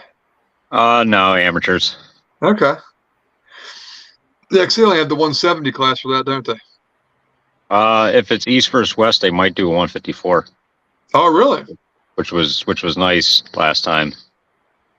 Well, I know they do a 154 for the amateurs, but not for the East versus West. Oh, no, they don't. Yeah. Right, qualifier. I think 170 is the lowest qualifying weight.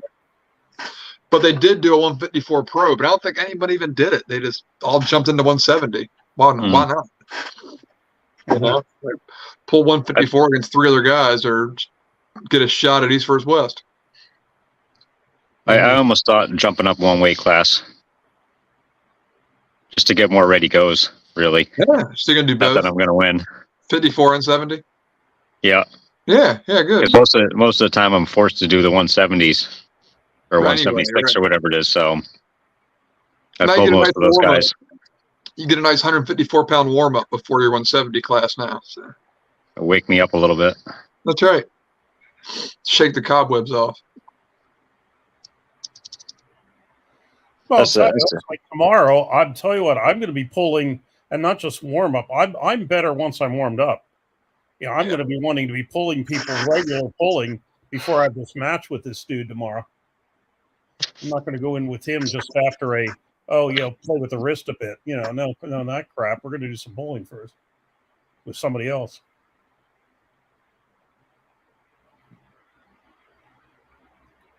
Yeah, I think I do too. If once I start getting warmed up, I'm much better. Oh, I definitely am. People used to say you get stronger as the day goes on, and I said no, you just get weaker, and I don't. Yeah. There is something to it. Really. I do really I'm better after an hour. Yeah, I'm stronger at the end of my workday than I am when I started my workday. Because everything's awake. You worked everything. Like I can feel a difference just gripping my son's hand. That if I'm kind of sleepy compared to if I just got home weed whacking for 3 hours straight and all the arms extra veiny.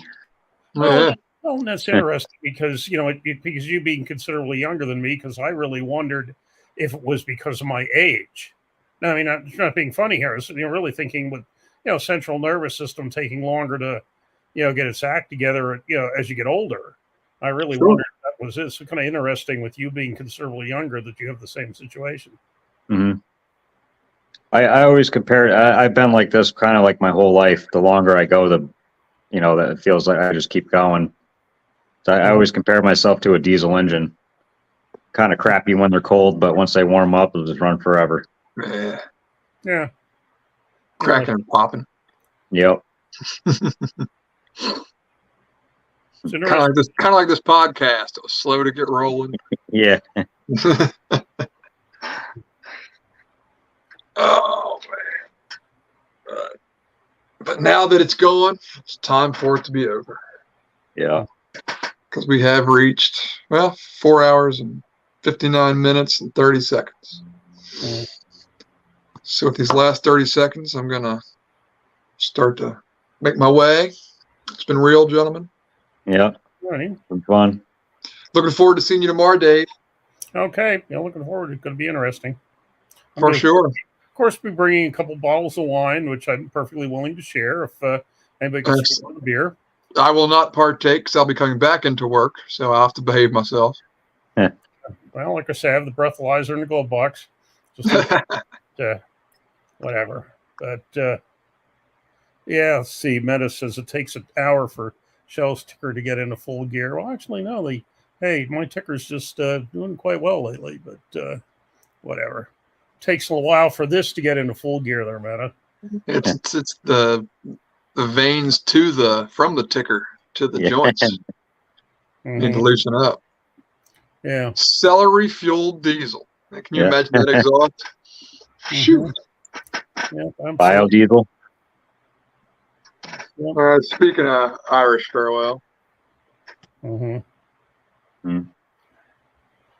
Yep, absolutely. So, alrighty. Yeah. We are now, ladies and gentlemen, we are now at 5 hours and 1 minute.